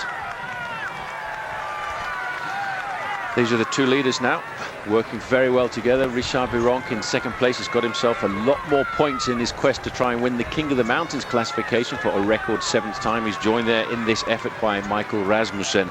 Last two climbs for Richard Virenque, it's been maximum points, and now they're holding on to an advantage of around about 1 minute and 54 seconds over Jan Ullrich. These two riders are caught in the middle. In the back there, you can just see Jens Voigt ahead of him, Laurent Brochard, who's no stranger to winning stages in the Tour de France. He won a stage on Bastille Day a few years ago on the roads toward Bleu-d'Envielle. This is a fairly tricky descent as they get themselves ready now for the next climb. It's not a very long descent, and they will begin the climb of the third category mountain, the Col de Carry, which is around about 6.2 kilometers in length and an average gradient of around about 2.5. So it's really a long, gradual drag up to the summit. Well, this is the beautiful area now. We're racing to the Vercors today, which is one of the nicest areas of France, and it's in the Alps, of course, above Grenoble. And we move along the valleys to Alpe d'Huez tomorrow, where we are told there are thousands upon thousands of people already on the Alpe. They have been for a week, and they are advising nobody else to go there because the police are shortly going to close the road altogether. So it's as we expected, huge showdown day tomorrow, and of course we'll look here at Richard Virenque as he sends the pedals over. He's a great attacking rider. He looks for the days when he can grab the points. I thought he'd possibly chosen the day when he might also have grabbed his second stage win. But things are changing rapidly, and Ullrich is coming. This rider further down the mountain, still going up the col that all of the leaders have now started the descent. They're a couple of kilometers down. The gap is enormous. We're looking at nearly 6 minutes deficit now. It's on the leader, of course, but it's about 4 minutes on Armstrong, and he's losing ground. It's a shame. This man has fought with so much courage, and I thought he might have just one more day in that yellow jersey and been able to start last in the individual time trial, but it would take a monumental effort by him and a major slowing down at the front end of the race for him to reintegrate the peloton and the group of Lance Armstrong. The clock doesn't tell lies in a bike race like this, and as he comes up to the summit, it's going to stop at just outside 6 minutes and 10 seconds, and my quick calculation there puts him around about 3.5 minutes behind Armstrong currently. Well, that's an enormous gap, and of course, although he's only got just over 50 kilometers to go, he's got 2 more second category climbs to come, rather steep, so he can expect to lose time, I'm afraid. We're looking down the two leaders, slowly but surely being wiped out, the riders behind. There's only 4 riders now in front of Jan Ullrich and his small group. Stuart O'Grady has gone backwards. He's been caught by the Armstrong group we just heard, and so that looks like Heras. Christian van der Velde. Oh, he's come back to Christian was in the early group. Yeah, sorry, Christian was in the leading group originally, which looked to be successful, but he is now being caught by Ullrich's group. Well, Ullrich just picking off all of these riders one by one. Let's not forget there were 14 riders in that leading breakaway early on this morning, and that's really set up a very nice situation for Jan Ullrich. Look at this. This is a picture of concentration by the man who's won the Tour de France back in 1997 and of course has finished on the podium in second place on 5 occasions. 3 of those occasions were when he finished behind a certain Lance Armstrong. Now Voigt, I think, has decided to sit up here and wait because he knows that the man coming across the gap behind him is Jan Ullrich, and I think he's decided to take a breather and take on board some extra carbohydrates as he slows down for the return of Jan Ullrich, who can't be very much more than around about 20 seconds behind him. Great bike rider Jens Voigt. He's been on the attack for 450 kilometers since this bicycle race started. in Liège, which seems an awful long time ago, more than 2 weeks ago. Now, this is the group of Ulrich. Just there in the distance, you can see the dark-coloured car. That will be the car of Jens Voigt, and he will come up alongside Jan Ullrich. And I wonder if we will see an allegiance getting formed here, because Ullrich and Jens Voigt, as amateurs, actually used to race on the same team. They raced all over the world together as some of the top dominators of international cycling when they were in the under-23 category. And the fact is that Ullrich riding together with Voigt may just put some serious pressure onto the shoulders of Lance Armstrong, forcing him to chase and then give the advantage to this man's teammate Ivan Basso later on. Well, that's amazing. What has happened right now is, in fact, Jens Voigt has been told by the team management to sit up and wait for the group that contains Ivan Basso. This is a complete and utter change in the tactics. I thought there might have been a coalition formed between the two German riders, but no, what is happening now is Ivan Basso is seeing the possibility of losing a podium position, so they've sent Voigt back to try and put the race all back into state.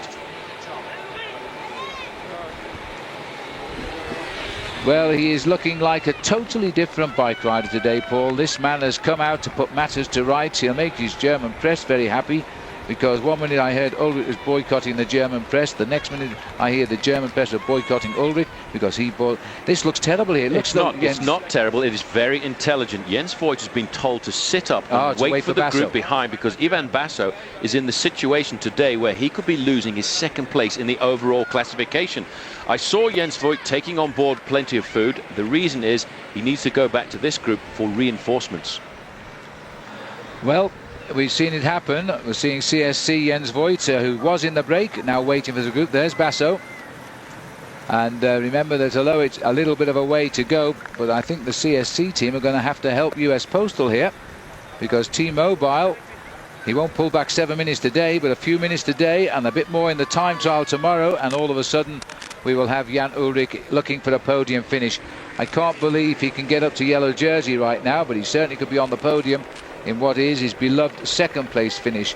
Remember, he's finished 5 times second in this race. Now, these are riders coming back. Garcia Acosta, this is Jens Voigt looking over his shoulder, and I would think immediately he'll put himself into the line of US Postal Service riders, and there it is, confirmation of what I thought the tactics was going to be. So Voigt told to come back, wait, and to take up the chase now, because Ullrich has caused panic. We always talk about that man as having the greatest class of all the professional bike riders, and now you see why. He suddenly has turned on the style. Cloden is there in the white jersey, best placed of T-Mobile, and going forward with no reason to work at all now. All of the pressure is on the riders who are now first and second in the Tour de France, Lance Armstrong and Ivan Basso. So it's those teammates who must do the chasing on Ullrich.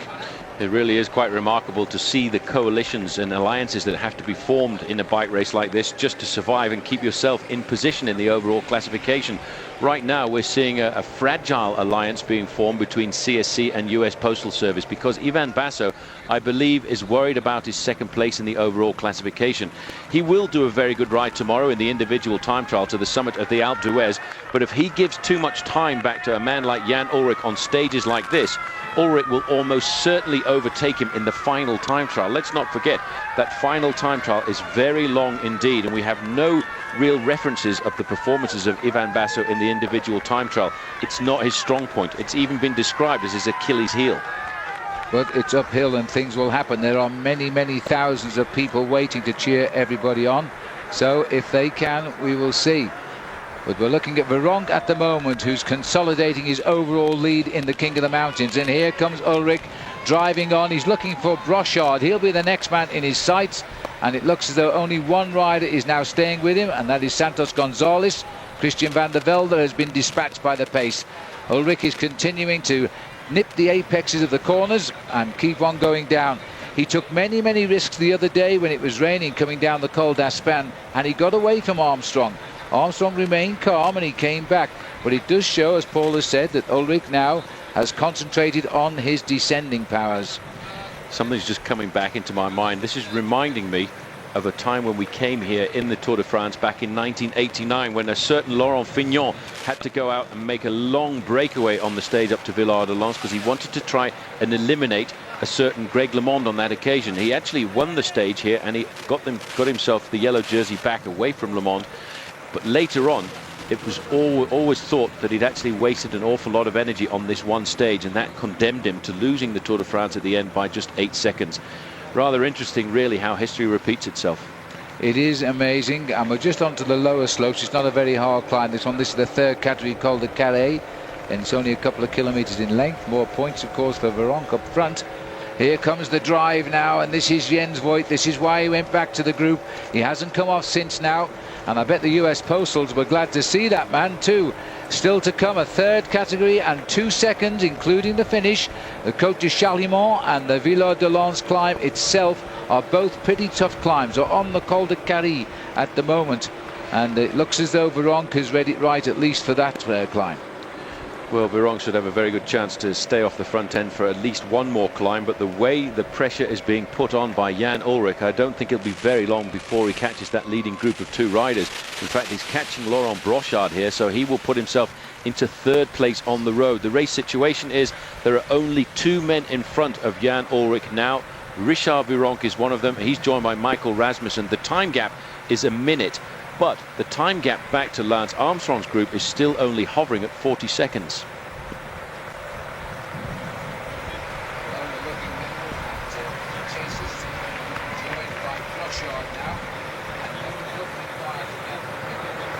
So Ullrich on the front there, slowly but surely eating into the advantage of these men here. These are the last survivors of a 14-man breakaway who got clear after 53 kilometers of today's stage. That's where they are, the Col de Carry.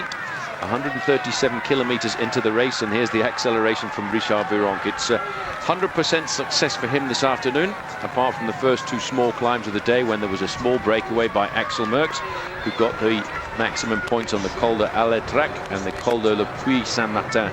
But since then, Richard Vironk has got maximum on the Côte de Limoges, the Col de Écharasson, and now he's got maximum points here on the Côte de Carry.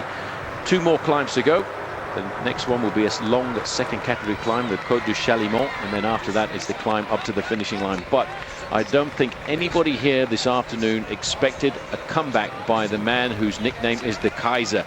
Jan Ullrich, the great German champion, has been right down, wallowing low down in the overall classification, 7 minutes behind the overall leader Thomas Voeckler and 6 minutes 39 seconds behind Lance Armstrong.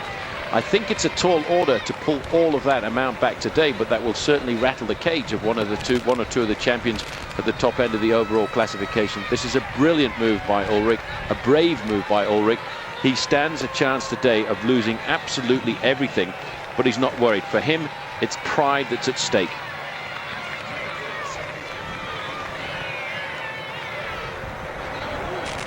Jens Voigt on the front here, ticking away, doing a magnificent job here for his teammates. Just behind Armstrong there, you can see Ivan Basso in there as well, Carlos Sastre.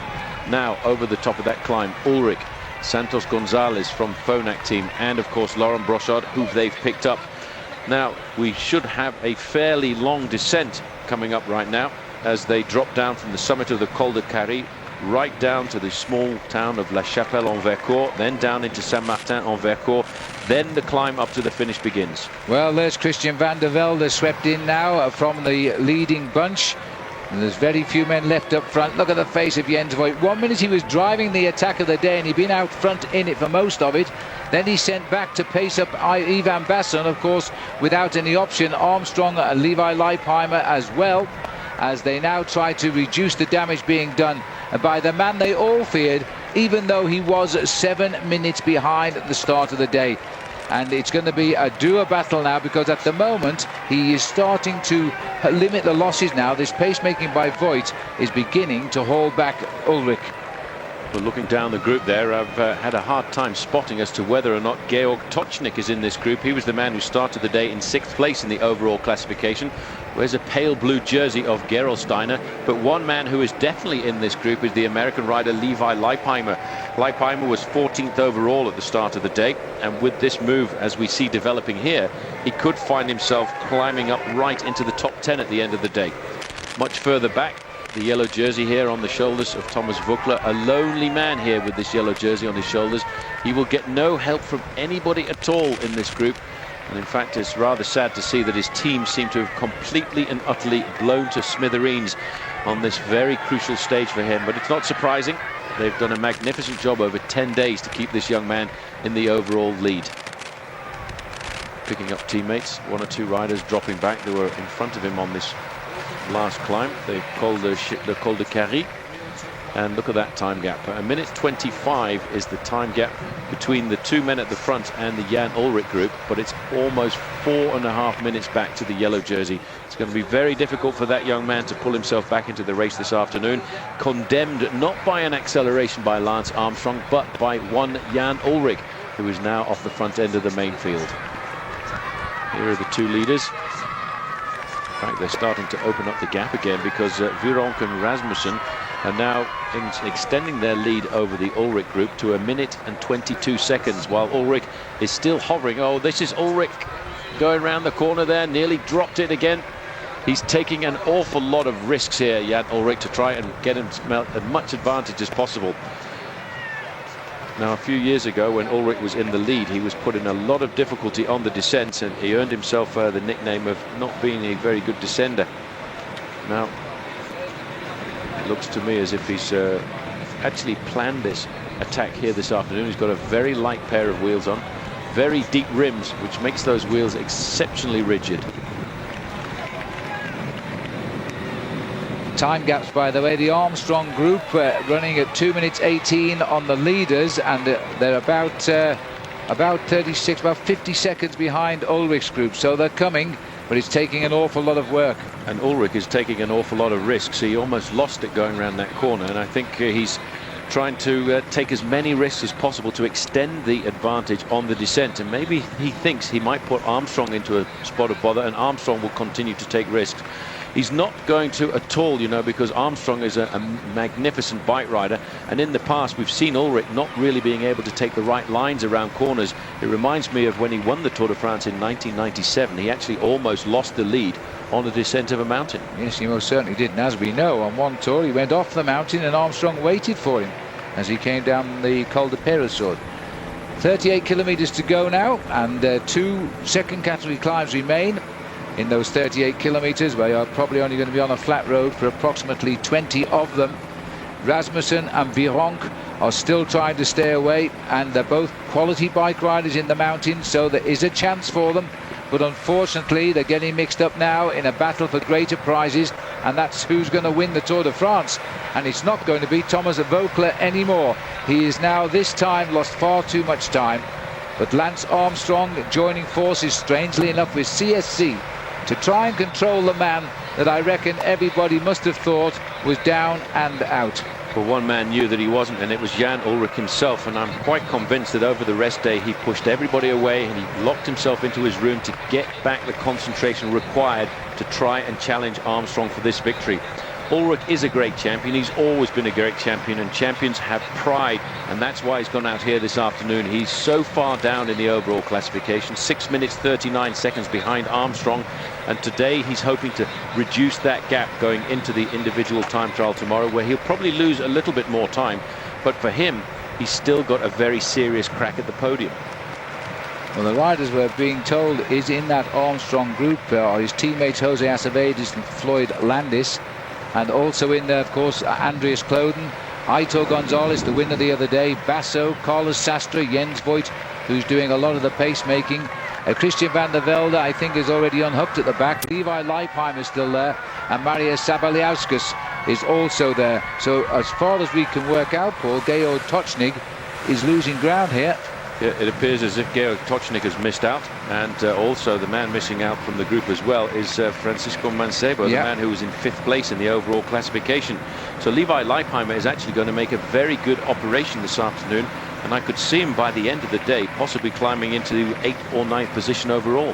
Which would be a superb jump for him, and more importantly from Jan Ullrich's point of view, with a couple of guys missing out, even Ullrich could be back into the top 6 of this Tour de France. Amazing.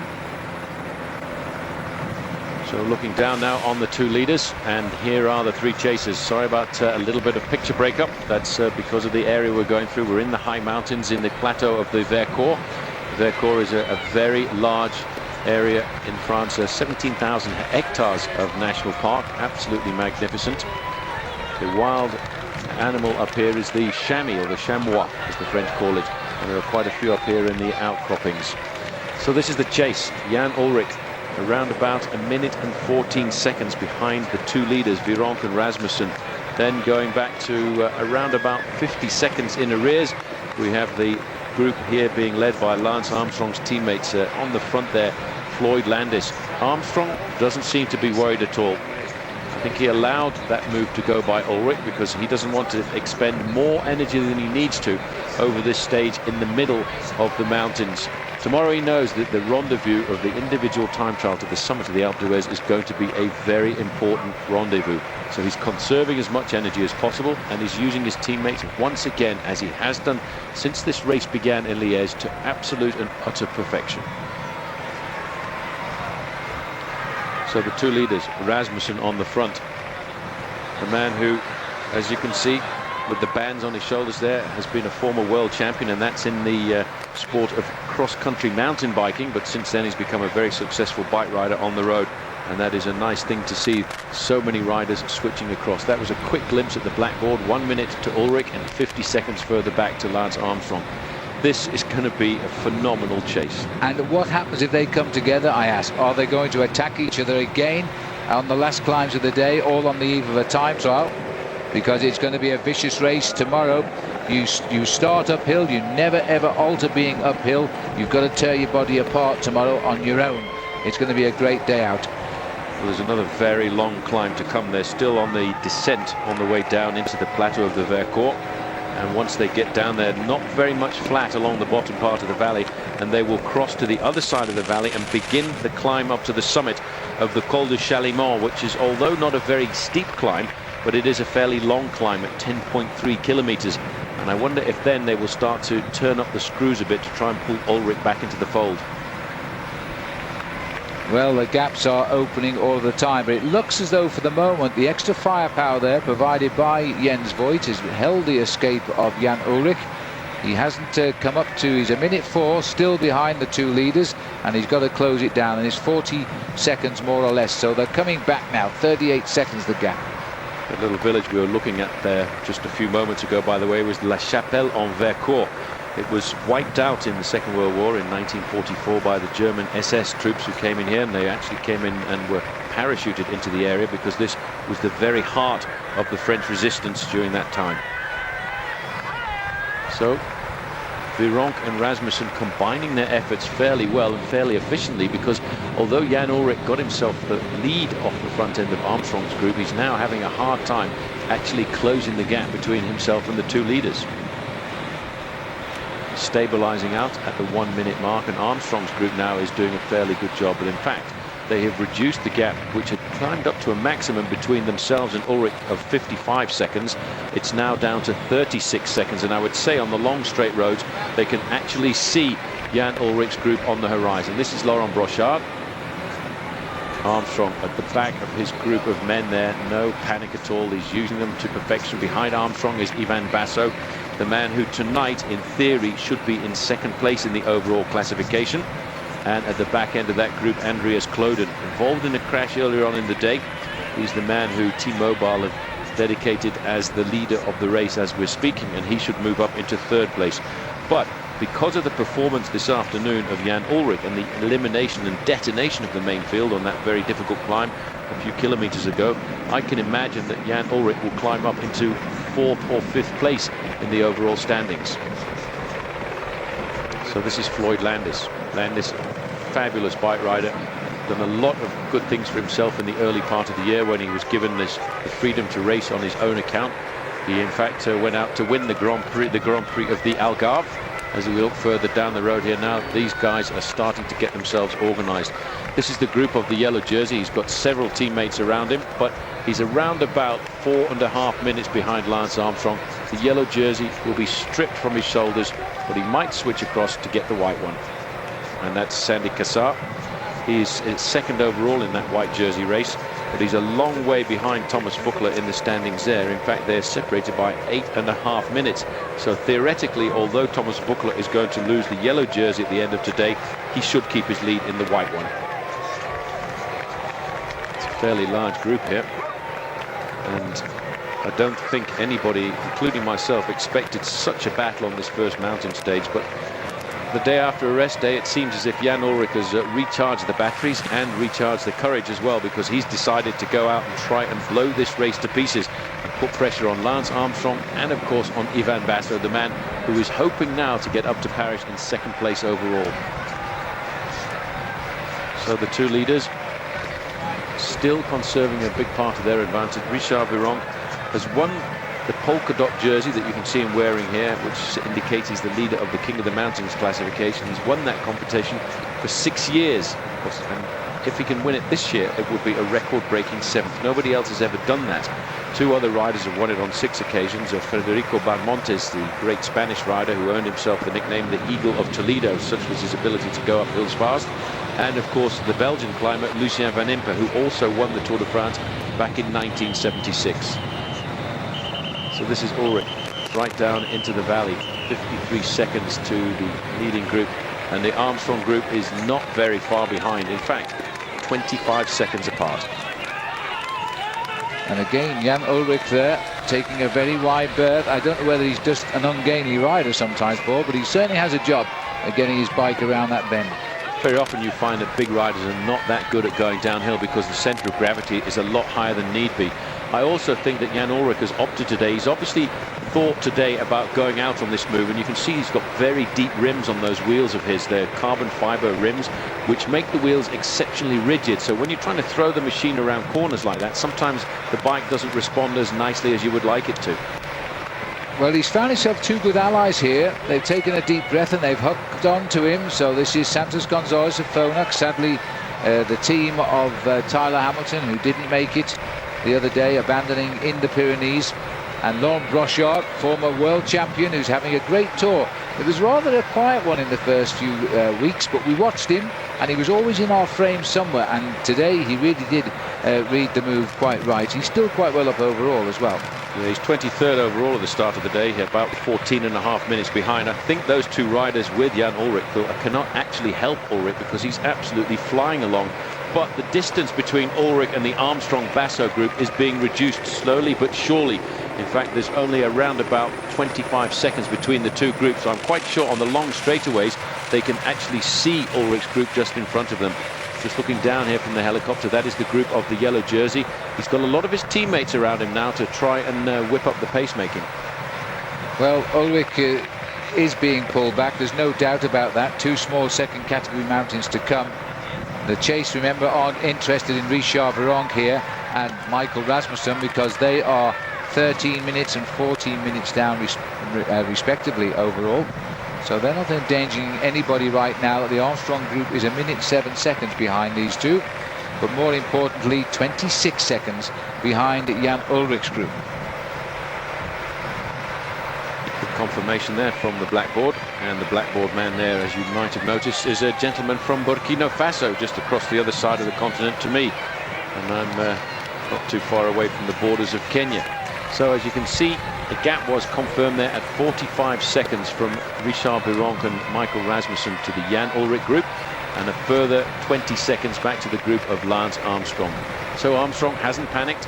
He didn't want to respond immediately to the attack of Jan Ullrich and become isolated. He stayed back, held back, rides with his team.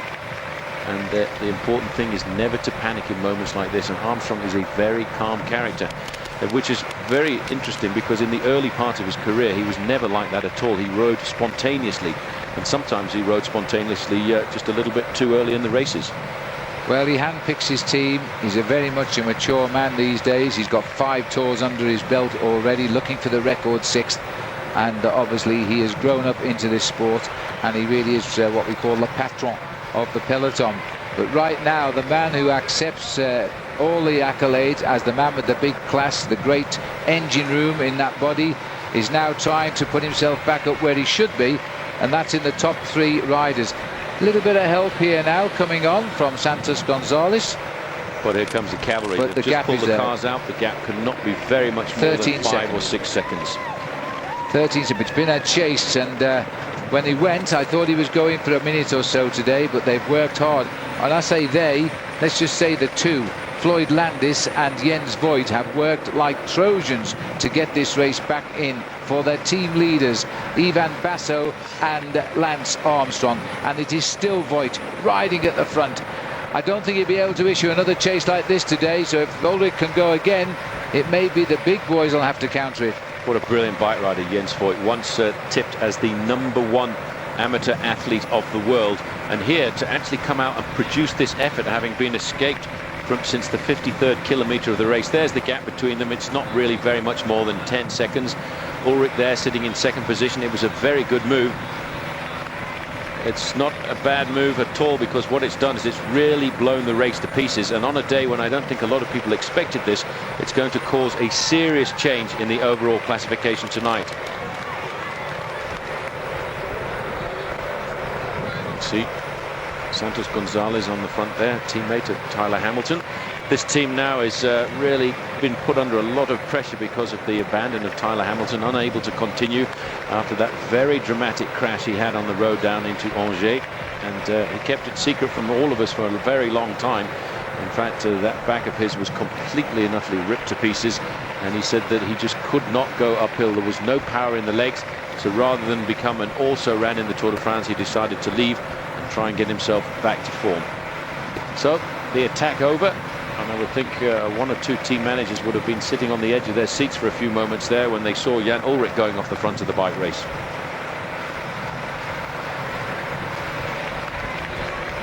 So Ullrich there, back in the group,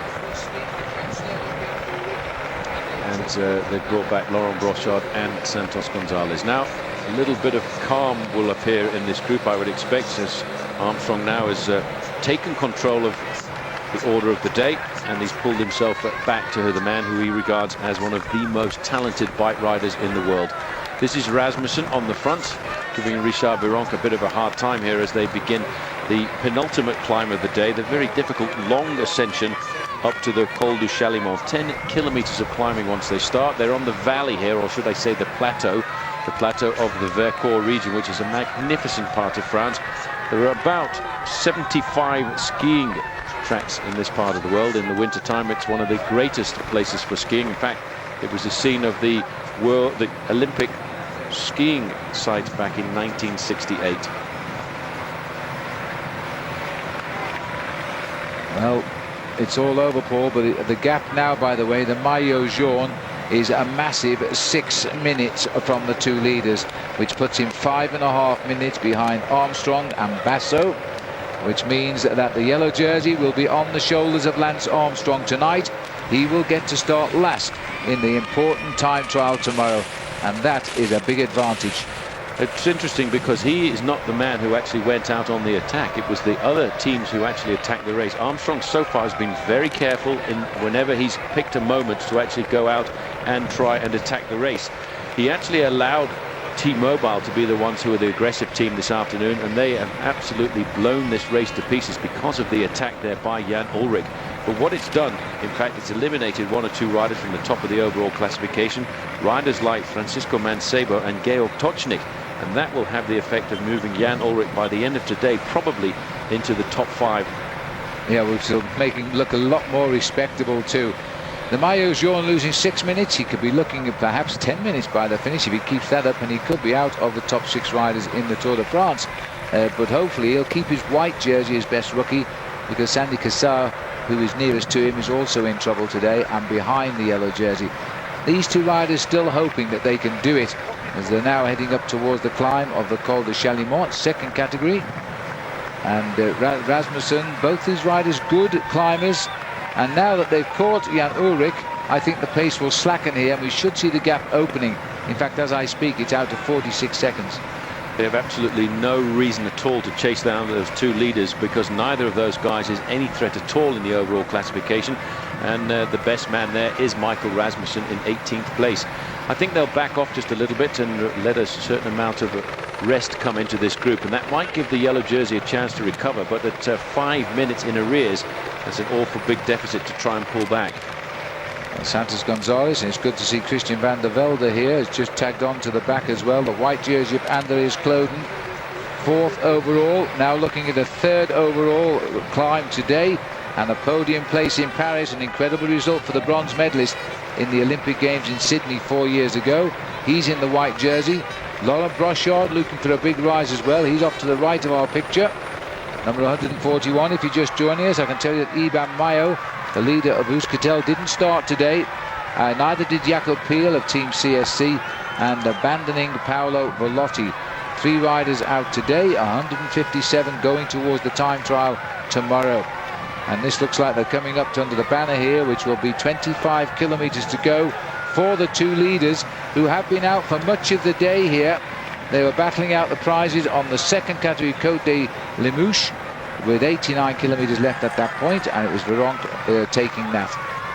Well, these 2 riders now are taking advantage, I think, of the fact that the main interest of that group there with Lance Armstrong and Ivan Basso was to catch Jan Ullrich. So I think they will open up their advantage a little bit more on this final climb out on the open roads. The Col du Chalimont, 10.3 kilometers of climbing, 6.4 miles. It's an average gradient of 5.8%, and it's been given a categorization of a 2nd category climb, and it is really made only difficult by the length of it.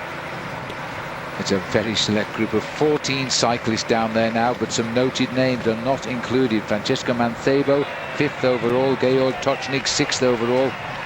They're not in that group, and Sandy Cassar in 10th overall. He's not in that group either.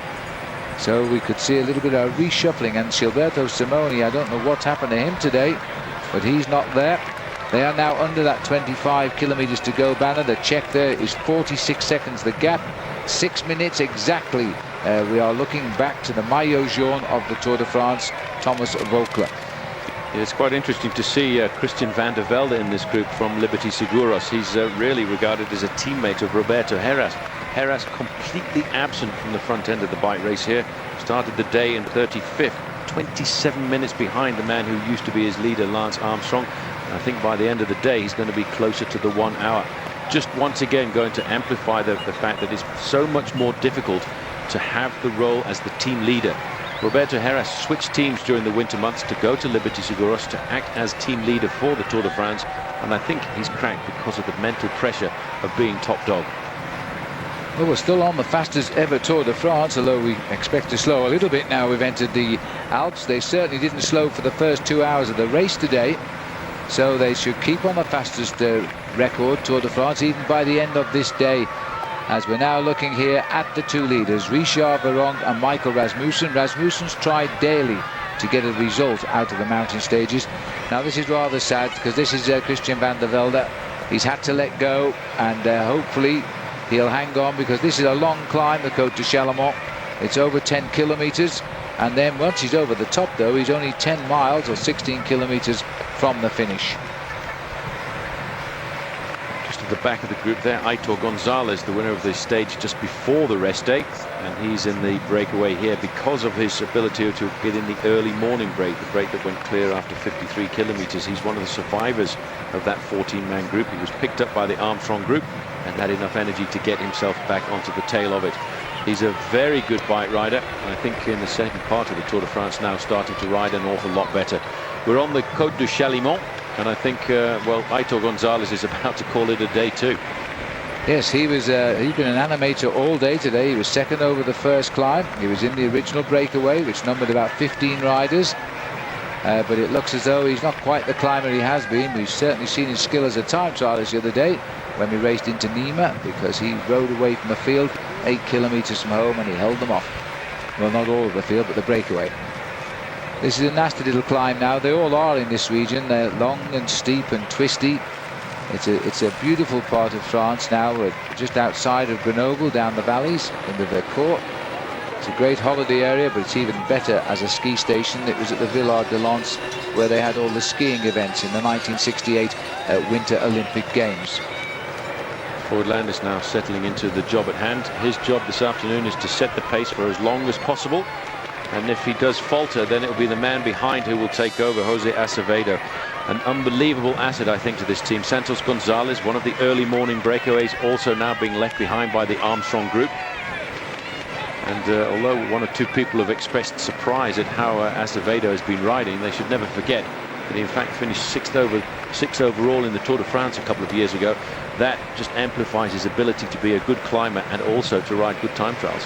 Well, he's sitting there in that 7th place overall, and look at the riders around him. He's going to find himself holding a very high position in this race, despite the fact he throws 100% of his energy to keeping Armstrong in a winning position.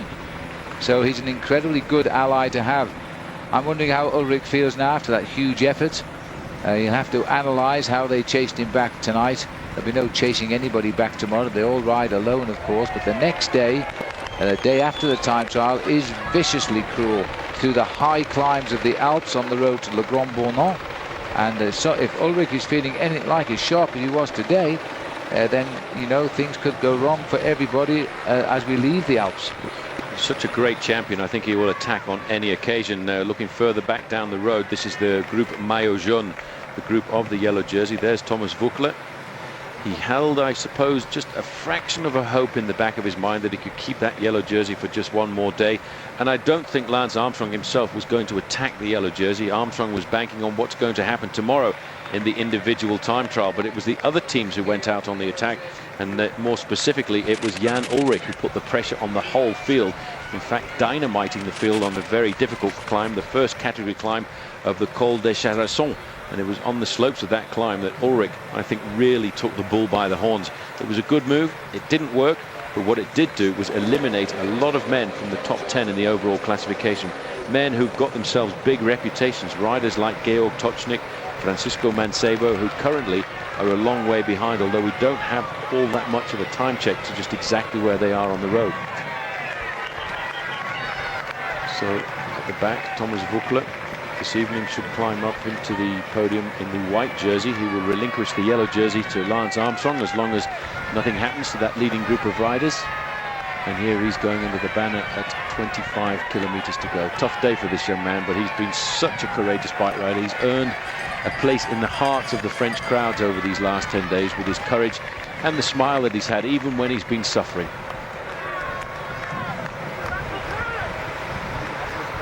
.101. Richard Virenque, 158. Michael Rasmussen. Virenque has been a professional for a very long time. He turned professional way back in 1991 for the small French team called RMO, which in fact is based around this area at the time. And ever since then, he's really laid his reputation down at the Tour de France. Armstrong just sitting there in the slipstream of his teammates, not even worrying at all, I don't think, about the attacks that are coming. He's just got one thing on his mind, I think, right now. He's thinking already about the individual time trial tomorrow.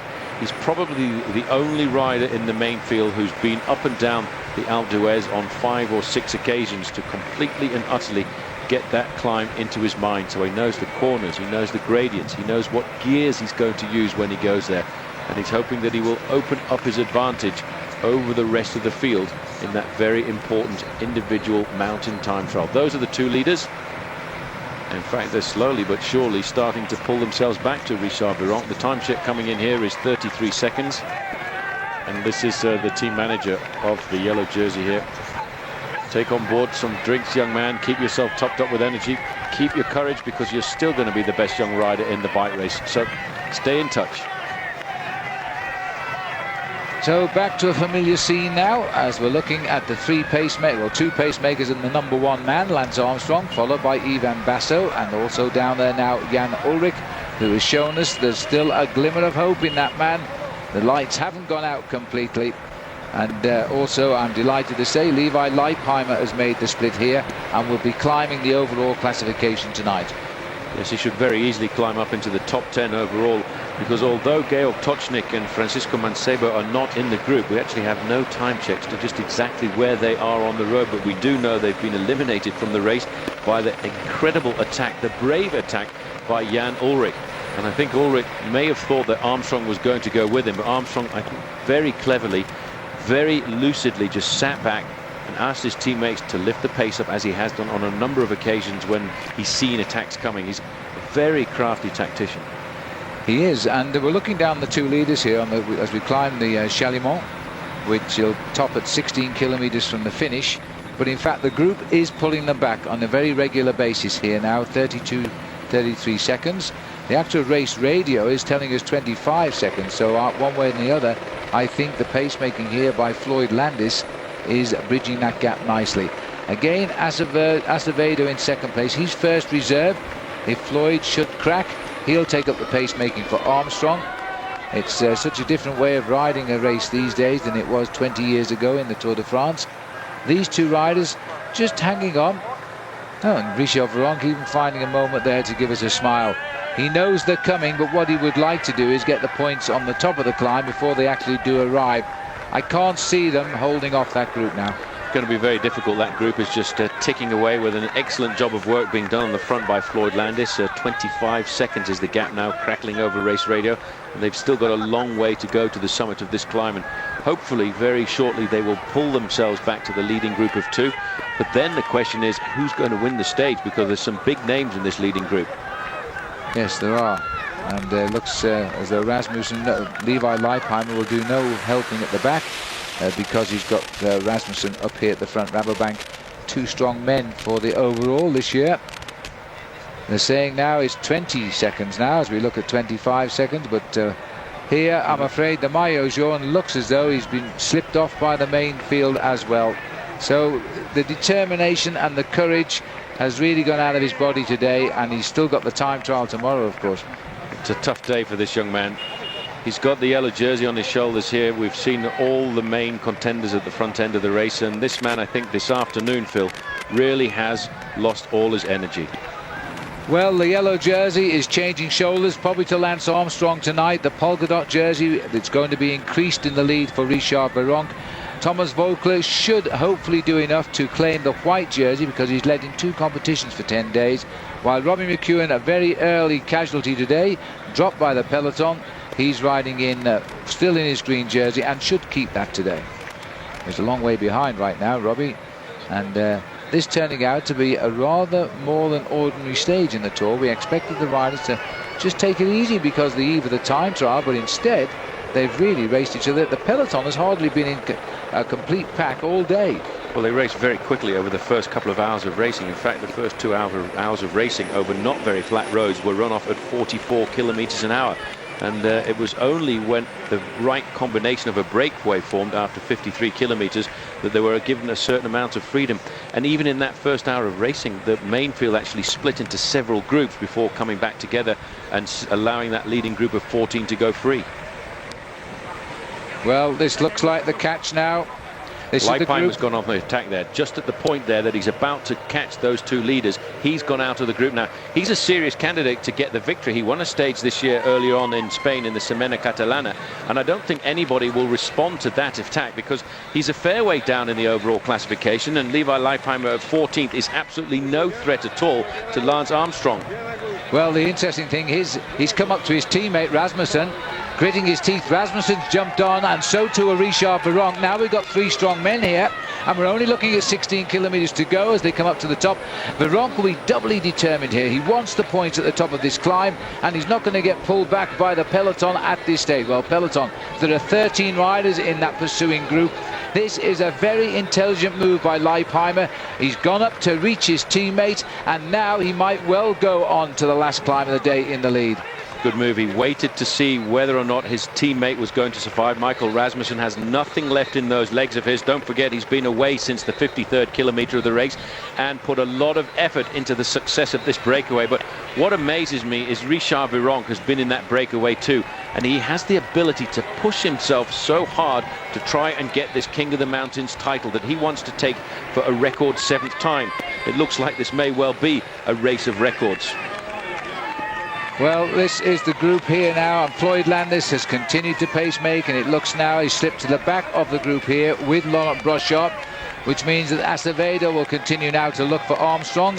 Basso has actually gone round Armstrong, so Leipheimer has caused a little bit of consternation in this group because they are driving up to try and catch him. Well, this looks like a very interesting move coming. I think it was Carlos Sastre there. trying to pull the race back together. These guys now are thinking about the stage victory. I don't think they're worried about Levi Leipheimer in the overall contention of the race. He is going to move up into the top 10 at the end of the stage, as that acceleration by CSC is damning Laurent Brochard here, who will not be able to stay on the wheel, and also getting rid of one of the CSC teammates, Jens Voigt. Well, this is an amazing day now. They're throwing Leipheimer at everything. If he gets away over the top of this climb, he is looking for a high finish in the Tour de France. There is Jens Voigt, who has worked so hard, is now seeing the group he was pacing riding away from him on the climb of the Chalimont. Col de Chalimont is the 6th climb of the day. There are 7 climbs on today's stage. Even the final climb up to the finishing line here is a categorized climb as a second category, and we've seen a serious acceleration now coming from CSC. This is Carlos Sastre. Sastre himself is very high up in the overall classification, because in fact he is in 12th place at the start of the day, just 10 minutes and 3 seconds behind. And poor old Michael Rasmussen, I think his day has ended up being just that little bit too long. Now Leipheimer is alone. He's got rid of Richard Virenque, and this could be a very well-timed move. Well, Team CSC, they were the erstwhile team leaders in this race. T-Mobile are now the team leaders, and US Postal Service are third in the team race, and it looks as though it goes on that way as well. This is now Leipheimer, had one stage of the Semaine Cyclisme, which is a race in Italy. Settimana Ciclista, as they come now under the banner there. This is going to be a tough last bit to this race today. It's going to be almost a desperate free-for-all, I think. Well, once they go over the summit of this climb here, they've got a very long descent down into the centre of Villard de Lans, a descent tour which will take them down for around about 12 kilometres, and then it climbs up around about 4.5 kilometres to the finish. Armstrong still got on his shoulder there Jose Acevedo, his teammate, but there's a lot of tactical manoeuvring going on here, because the team CSC are starting to feel that they've got the ability, I think, to win the stage. My bet right now, if I was to go out and put a bet on anybody to win the stage here this afternoon, would be on Jan Ullrich. Well, it's a free-for-all, as I say. There's nobody hiding their effort now. Nobody's saving anything for tomorrow. They've had to race themselves back up here.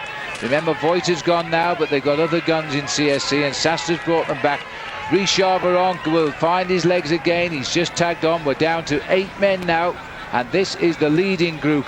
Armstrong, Ullrich, Basso, Cloden, the men who occupy the top 4 places, well, not quite in Ullrich's case anymore, but the strong men of the Tour are here and gaining time over everybody. They're opening the big gaps now. These are the big men of the Tour de France coming to the front of the race, and it's nice to see the man on the right-hand side there in the pink helmet and the jersey of T-Mobile. Jan Ullrich today is the man who really blew this race to pieces with an attack that probably scared 1 or 2 riders. Armstrong comfortably sitting there. He's got a very good teammate in the group with him just on the left-hand side, Jose Acevedo. And by the way, let's not forget that Jose Acevedo is high up in the overall classification too. He's Armstrong's teammate, but he's sitting in 7th place overall at the start of the day. That's him moving up the outside there. I think he will be lifting up the pace just a little bit more as we get towards the summit of this climb. Most of the work, though, is being done by Carlos Sastre, just pulling the race all back together. Levi Leipheimer's attack has come to nothing, but what it has done is reduce the number of riders in this leading group. Number 17 at the back, Andreas Cloden, high up in the overall classification. There's the yellow jersey. He's managed to get himself back into that group, but what a day he's having. Not a very comfortable one. He's really having to dig deep into his courage to stay in contact with the group. I can see by his pedaling style that he is so tired, that young man. He's held the yellow jersey for 10 days. The pressure, I think, has just become too much here this afternoon, and he's been put on the defensive. Armstrong himself is not the man who went out and attacked the yellow jersey to take it away from him. It was the others that toughened up the race. So this is Acevedo now. A certain amount of calm coming into the main field as we start to prepare for the final few kilometers of this penultimate climb of the day. And this penultimate climb takes the riders up to 1,374 meters, which is not far off 5,500 feet. It's a gradual climb at 5.8%, but again, as you can see, the road surfaces here in the Alps are much nicer than the roads of the Pyrenees. These roads have a much smoother tarmac surface and allows the bike and the wheels to roll across them a lot easier than in the Pyrenean mountains, where the surface is covered with a lot of small stones. So Acevedo now being called to the front of the group. There are not very many riders left in that group. Just 8 men in the leading group. Richard Viron is holding on by the skin of his teeth, waiting for the possibility to try and get himself some more points. And this is another possibility for him to get a big number of points here at the summit of the Côte de Chalimont, because the top of this climb here is a second category climb, and Viron has just been chipping away all day to get himself a large number of points and possibly win this title for a 7th year. Very narrow roads in this region. It's infamous for narrow roads, so they don't want big bunches coursing the way through the Vercors. Just coming into the last 18 kilometers. We topped the mountain with 16 kilometers to go. Richard Viron will try to sprint past them for the points, but right now he's slipped down the lines, keeping out of the way of the heat of the night, I think, because this is now a battle between CSC and US Postal with the intrusion of T-Mobile. I'm quite amazed at how hard this race has been this afternoon. I expected a group of 15 or possibly 20 riders to come together to the bottom of the final climb of the day here in Villard-de-Lans, but that was discounting the fact that a certain man by the name of Jan Ullrich went out and put in a searing attack. And I don't think it actually upset Armstrong too much, but it certainly worried Ivan Basso and the CSC team, because it was basically that team that took the responsibility of putting the chase in. And strangely enough, the order will have come from Jan Ullrich's former teammate Björn Ries, who's the team manager at CSC. Yes, that's right. They finished first and second in the Tour de France in 1996 on the same team, and I do believe that Ullrich could have won that Tour, but he was handicapped by the fact his team captain was in the lead, and it gave Björn Ries the victory. We're going back down the road now to over 7 minutes to see these pictures of the yellow jersey having a drink. The big thing about being in the yellow jersey, he has been given a lot of help from other teams who've been congratulating him on a daily basis.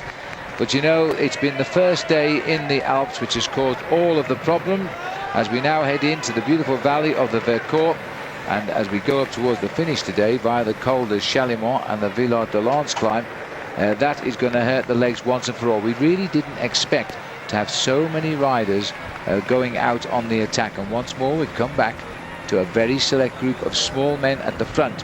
And once over the Col de Chalimont, by the way, 16 kilometers to the finish, and that will take us right to the finishing line. We actually pay a brief visit into the village of Villard-de-Lans and then come out onto the mountain for the big finish. Some strained faces there right now. Carlos Sastre doing the work, but it's hurting.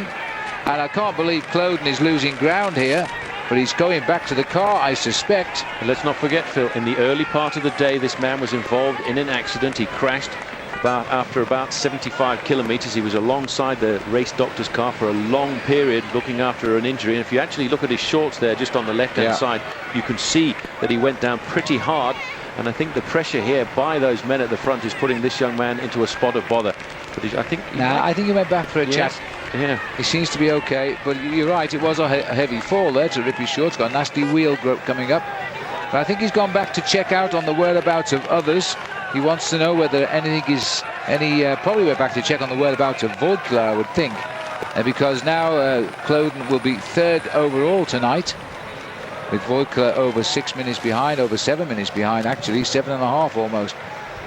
And this is the top of the climb, and Richard, this man is unbelievable. He's just nipped out of the group, takes the maximum points on top of the Col de Chalimont. If he were to win the stage now, which is the only other climb left, he would get double points, so he would have got 40 points, I think it is. I'm not sure that he's going to hang on to win the stage this afternoon unless he tries to slip away on the descent. I have a feeling in the back of his mind Jan Ullrich will be the man looking for glory here on this finish up here to Villard-de-Lans. It's not a very hard finishing climb, but it is around about 2.5 kilometers up to the summit of this area known as Villard-de-Lans 2000, although the finishing altitude here this afternoon is only around about 1,400 meters. That's Viron on the back. Just in front of him, Levi Leipheimer. The white jersey in front of that is the German national champion, Andreas Cloden. And they've got a fairly long, narrow, sinuous descent. Armstrong is sitting there in third position. Jan Ullrich is in this group. Levi Leipheimer just sitting at the back there. He'll be thinking about the possibility of a late attack too. He won a stage in March in the Semana Catalana after a long breakaway, and it was on the queen of stages, the most difficult stage, and that was an indication that he'd come back to the form that gave him 8th place overall in the Tour de France a couple of years ago. I think the most serious person Armstrong will pay attention to is the man who was riding 3rd there, Ivan Basso. Well, just looking down at the yellow jersey here, those riders up front now could well be occupying the top 8 places in the next day, and certainly Levi Leipheimer is making quite a jump. There's some very big gaps there. Here's confirmation that in fact it was Vironk going ahead of Acevedo over the summit of that climb, and Vironk now taking up 8th position at the back of the group. And he is really an amazing bike rider. Despite his rather dark past and involvement in a drug scandal, he's always had the courage and the ability to go out and do absolutely ridiculous breakaways that, strangely enough, have somehow or another managed to survive. He's coming up to 35 years of age at the end of this season, and the question is whether he will race again or not next year. There's the possibility, and I believe he's been offered a new 12-month contract, but he said he wants to wait until the finish of this tour to decide whether or not to race next year. And he's actually been selected or pre-selected for the French team for the Olympic Games. There's a very hard climb in the Olympic Games course, and they feel that it's going to be an attacking race. So it may well be that the French send a lot of the riders to the Olympic Games from the men who have performed well here at the Tour de France. It's interesting, especially as Robin McEwen is going for Australia. He won't like the sound of a hill on the course. These are the narrow roads as we now descend. It looks as though they've been repaved for the Tour de France after the winter snows this year, and they are now inside the 16 kilometers to go. Nice, very fast twisting descent. You have to be careful down here now. There's no fences and severe drops. We're on a kind of a plateau in the Vercors where it's very wooded. It's surrounded by beautiful wildflowers as well, and a very popular summer holiday resort. It's about an hour's drive from Grenoble. It's a very tricky finish on the run in towards the finishing line here this afternoon as well. These riders now facing up to around about a 10-kilometer or 6-mile descent into the heart of the city of Villard-de-Lans. And I thought it was rather a dangerous little circumnavigation of the town too, because they go into town, ride around the town, and then come back to the same point that they had actually joined the course a few moments earlier, and then almost immediately start to climb up to the finishing line. And the finish is, I would estimate, around about a 2.5-kilometer climb. That's right, fairly steep. It's only second category, but it'll be enough to, after a day like today, to split up this group as they go up to the line. And I wonder, Armstrong again putting himself in a perfect position here for a small win bonus.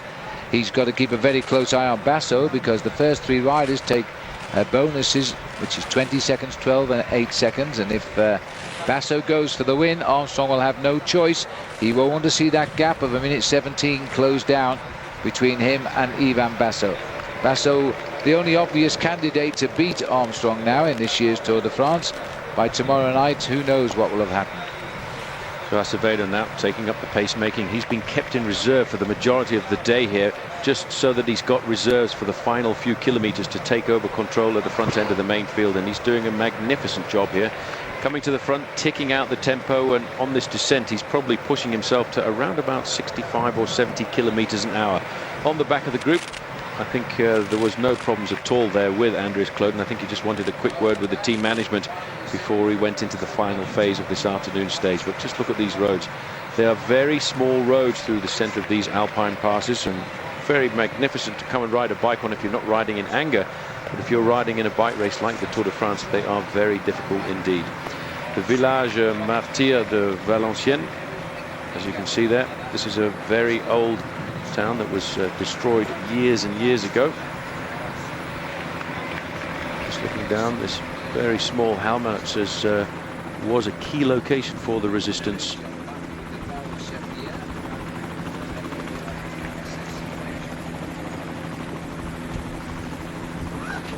Well, this is now a situation where who will win the stage and what damage can it possibly do? Will Armstrong now try to herald the entry into the Alps and shock everybody by taking the stage? Or will Richard Vironk claim double points by winning it, because it's the last climb of the day, and he'll increase what is a winning lead in the King of the Mountains? It's amazing to see that Vironk once again, even though he's a very good climber, he's used the tactic of getting himself into long breakaway situations to build his lead in that King of the Mountains classification. It's a very brave thing to do, because you can absolutely and utterly blow yourself to pieces on a stage like that, and Vironk has somehow or another always had luck on his side for that breakaway, sort of a suicide attempt almost, to succeed. Yeah. But looking at poor old yellow jersey, Thomas Voeckler now, he's met his Waterloo today. 8 minutes is the gap now. There's something happening down there. It's pretty interesting what's happening. It's just crackling through. 2 riders are actually regaining that leading group of 8. Michael Rasmussen has made a daredevil descent, and also joining at the back end of the group as well. You can just see them in the distance there, just slightly. There is Jens Voigt as well. He's a great bike rider. Oh, fabulous bike rider. I mean, he's lost Jakob Pil, his partner in crime in the long breakaways of this year's tour. Pil was unable to start, he's got a bad knee, I believe. But now it puts Jens Voigt as the big breakaway man of the tour. Spent more time out front than any other cyclist in the Tour de France. But you see, they've taken great risks on what is a very narrow road, whereas the leaders, they've sort of done their job at the moment for the day. They're thinking now of how they're going to work out the final climb for the finish. And so they've slowed down. The other 2 will be wise enough to know that would likely happen. So they've taken 1 or 2 risks coming down this rather tortuous road, and it's paid off. There's now 10 riders in this group. Yes, Jens Voigt is a very good descender, and he's used those descending skills to pull himself back into the breakaway. He probably bridged around about 30 seconds on the descent of this climb, the Col de Chalimont. And also, we can never disregard the descending abilities of the man at the back there in the blue shorts, Michael Rasmussen, world mountain bike champion and an exceptionally good bike handler. Now let's watch them go around these bends here. They just, you see how they lay off the back of one another, because they want to see the corner for themselves, not just play follow my leader, because these corners can run out rather sharply. And there we go, under what will be 10 kilometers to go. 6 miles of racing to the finish, and yes, they back off just a little bit on descents like this, because if something happens to the rider in front of you, you need a fraction of a second just to be able to change your direction, as we saw Armstrong doing last year. So it's still Acevedo on the front. This group that we're looking at now is a group made up of 10 riders, and the majority of all of the big names of the Tour de France are in there. 2 riders from US Postal Service, Jose Acevedo and Lance Armstrong. In there as well, 2 riders from T-Mobile, Jan Ullrich and Andreas Kloden. 3 riders from CSC, giving them the tactical superiority, Ivan Basso, Carlos Sastre and Jens Voigt. And then finally 2 riders from Rabobank, Levi Leipheimer and Michael Rasmussen. And the lone Frenchman in the group, Richard Vironk, just tagging onto the back. And there's another rider returning to the front group here, so that will make 11. This is Marius Sabalauskas from Lithuania, and he's the biggest surprise to me in the leading group, as he's ridden a lot of races so far this season, and I haven't really seen him riding at this level of the sport. So we should, in a few moments, have an 11-man leading group, and the name of Laurent Brochard is appearing as well as being not too far away.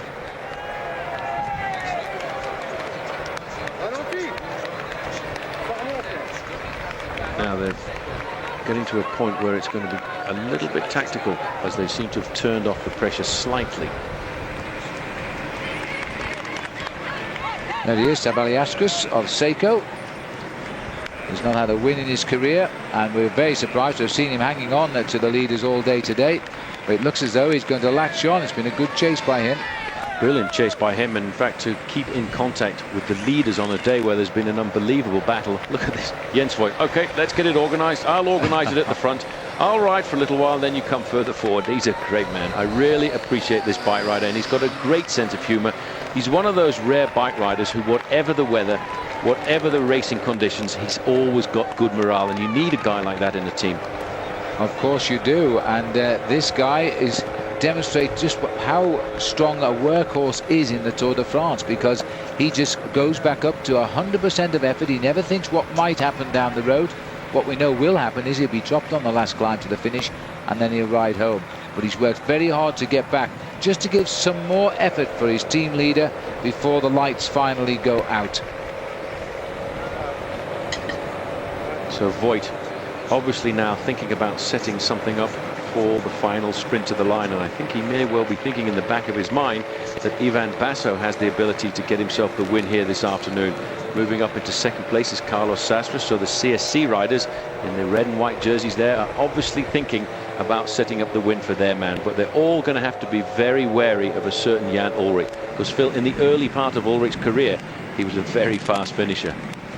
Well, he does win sprints. He certainly was a fast finisher. He wins with his brute strength sometimes on his own, but he can produce a very, very fast sprint finish. What a comeback that would be, Paul, if he were to win the stage today.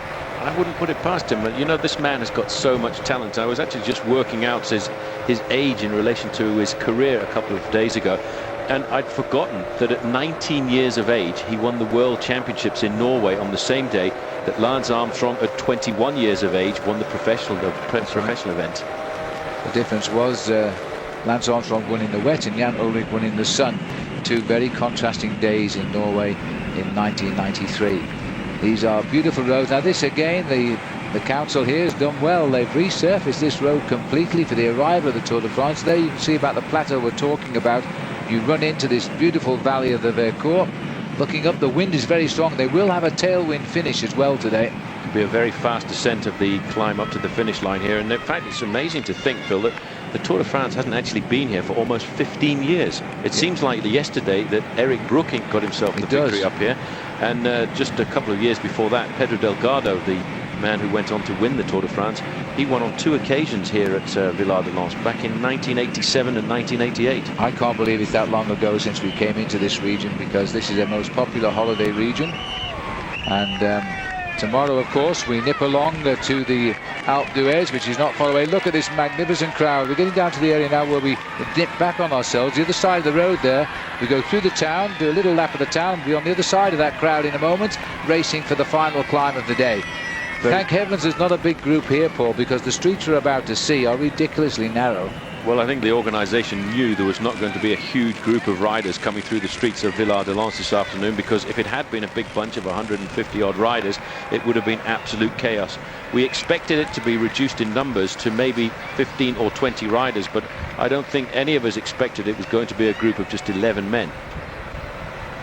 The question now is, which one is going to get himself the win on the stage?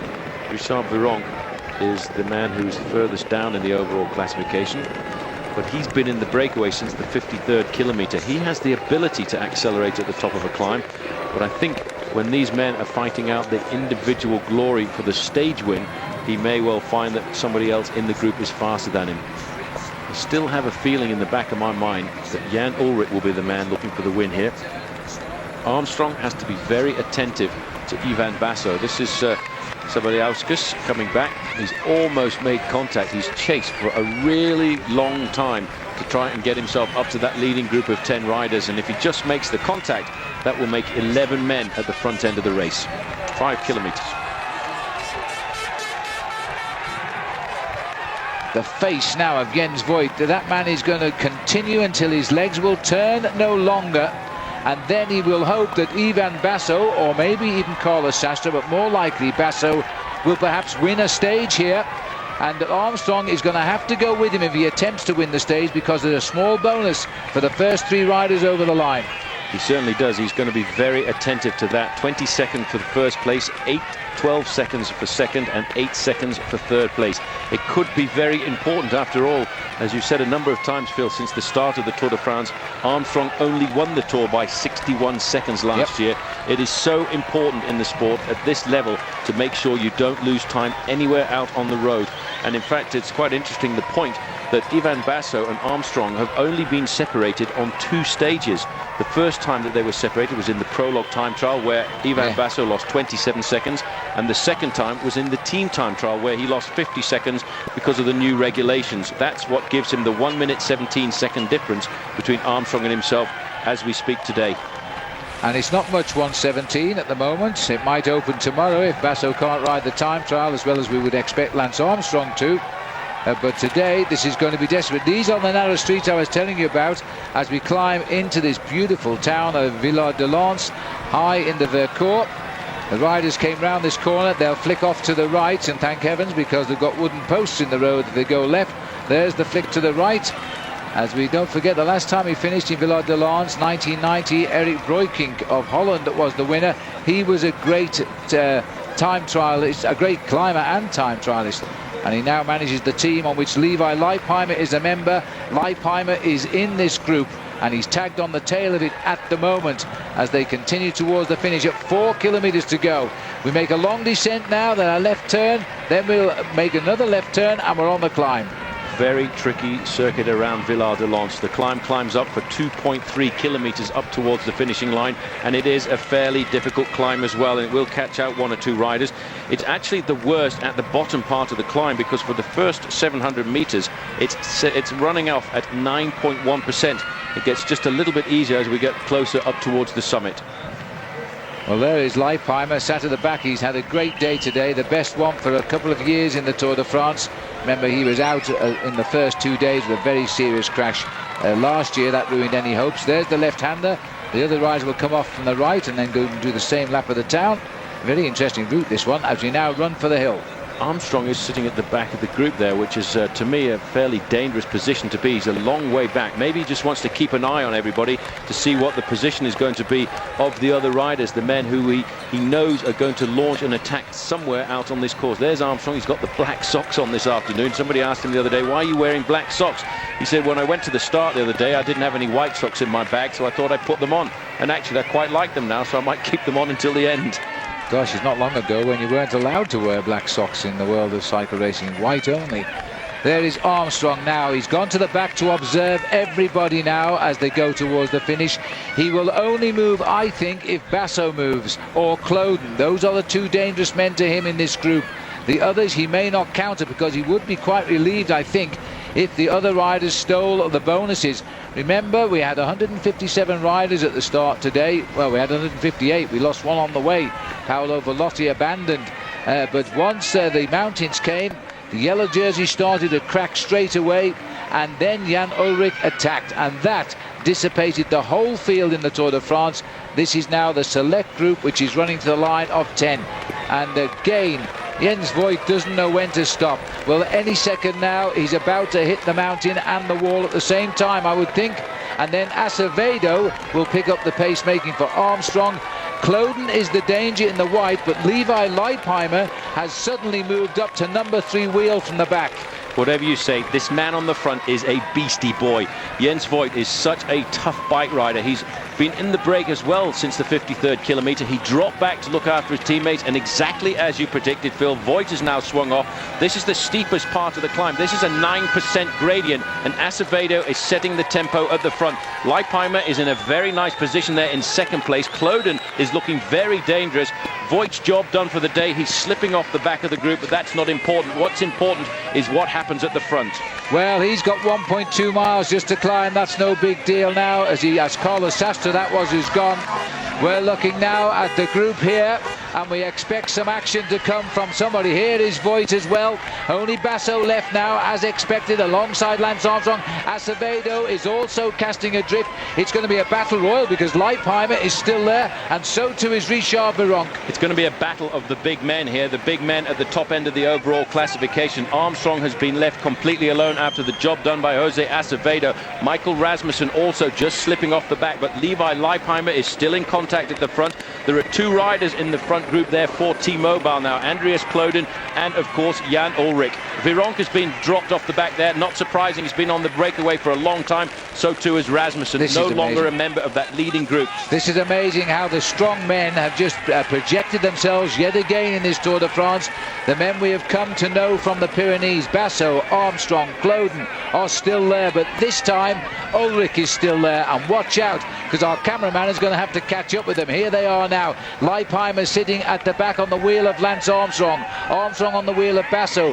Basso on the wheel of Ullrich, and Ullrich on the wheel of Cloden, who is now a workhorse and yet the leader of the team. He's the leader of the team, but the strongest finisher in this group, as I said before, is a certain Jan Ullrich. You just check out the face of Ullrich if you can get a chance there. Armstrong is prepared. Look at that. He's on the large chain ring, and he's got right across to the left-hand side. He's actually thinking about getting himself the win here. The other riders in the group are on the small chain ring.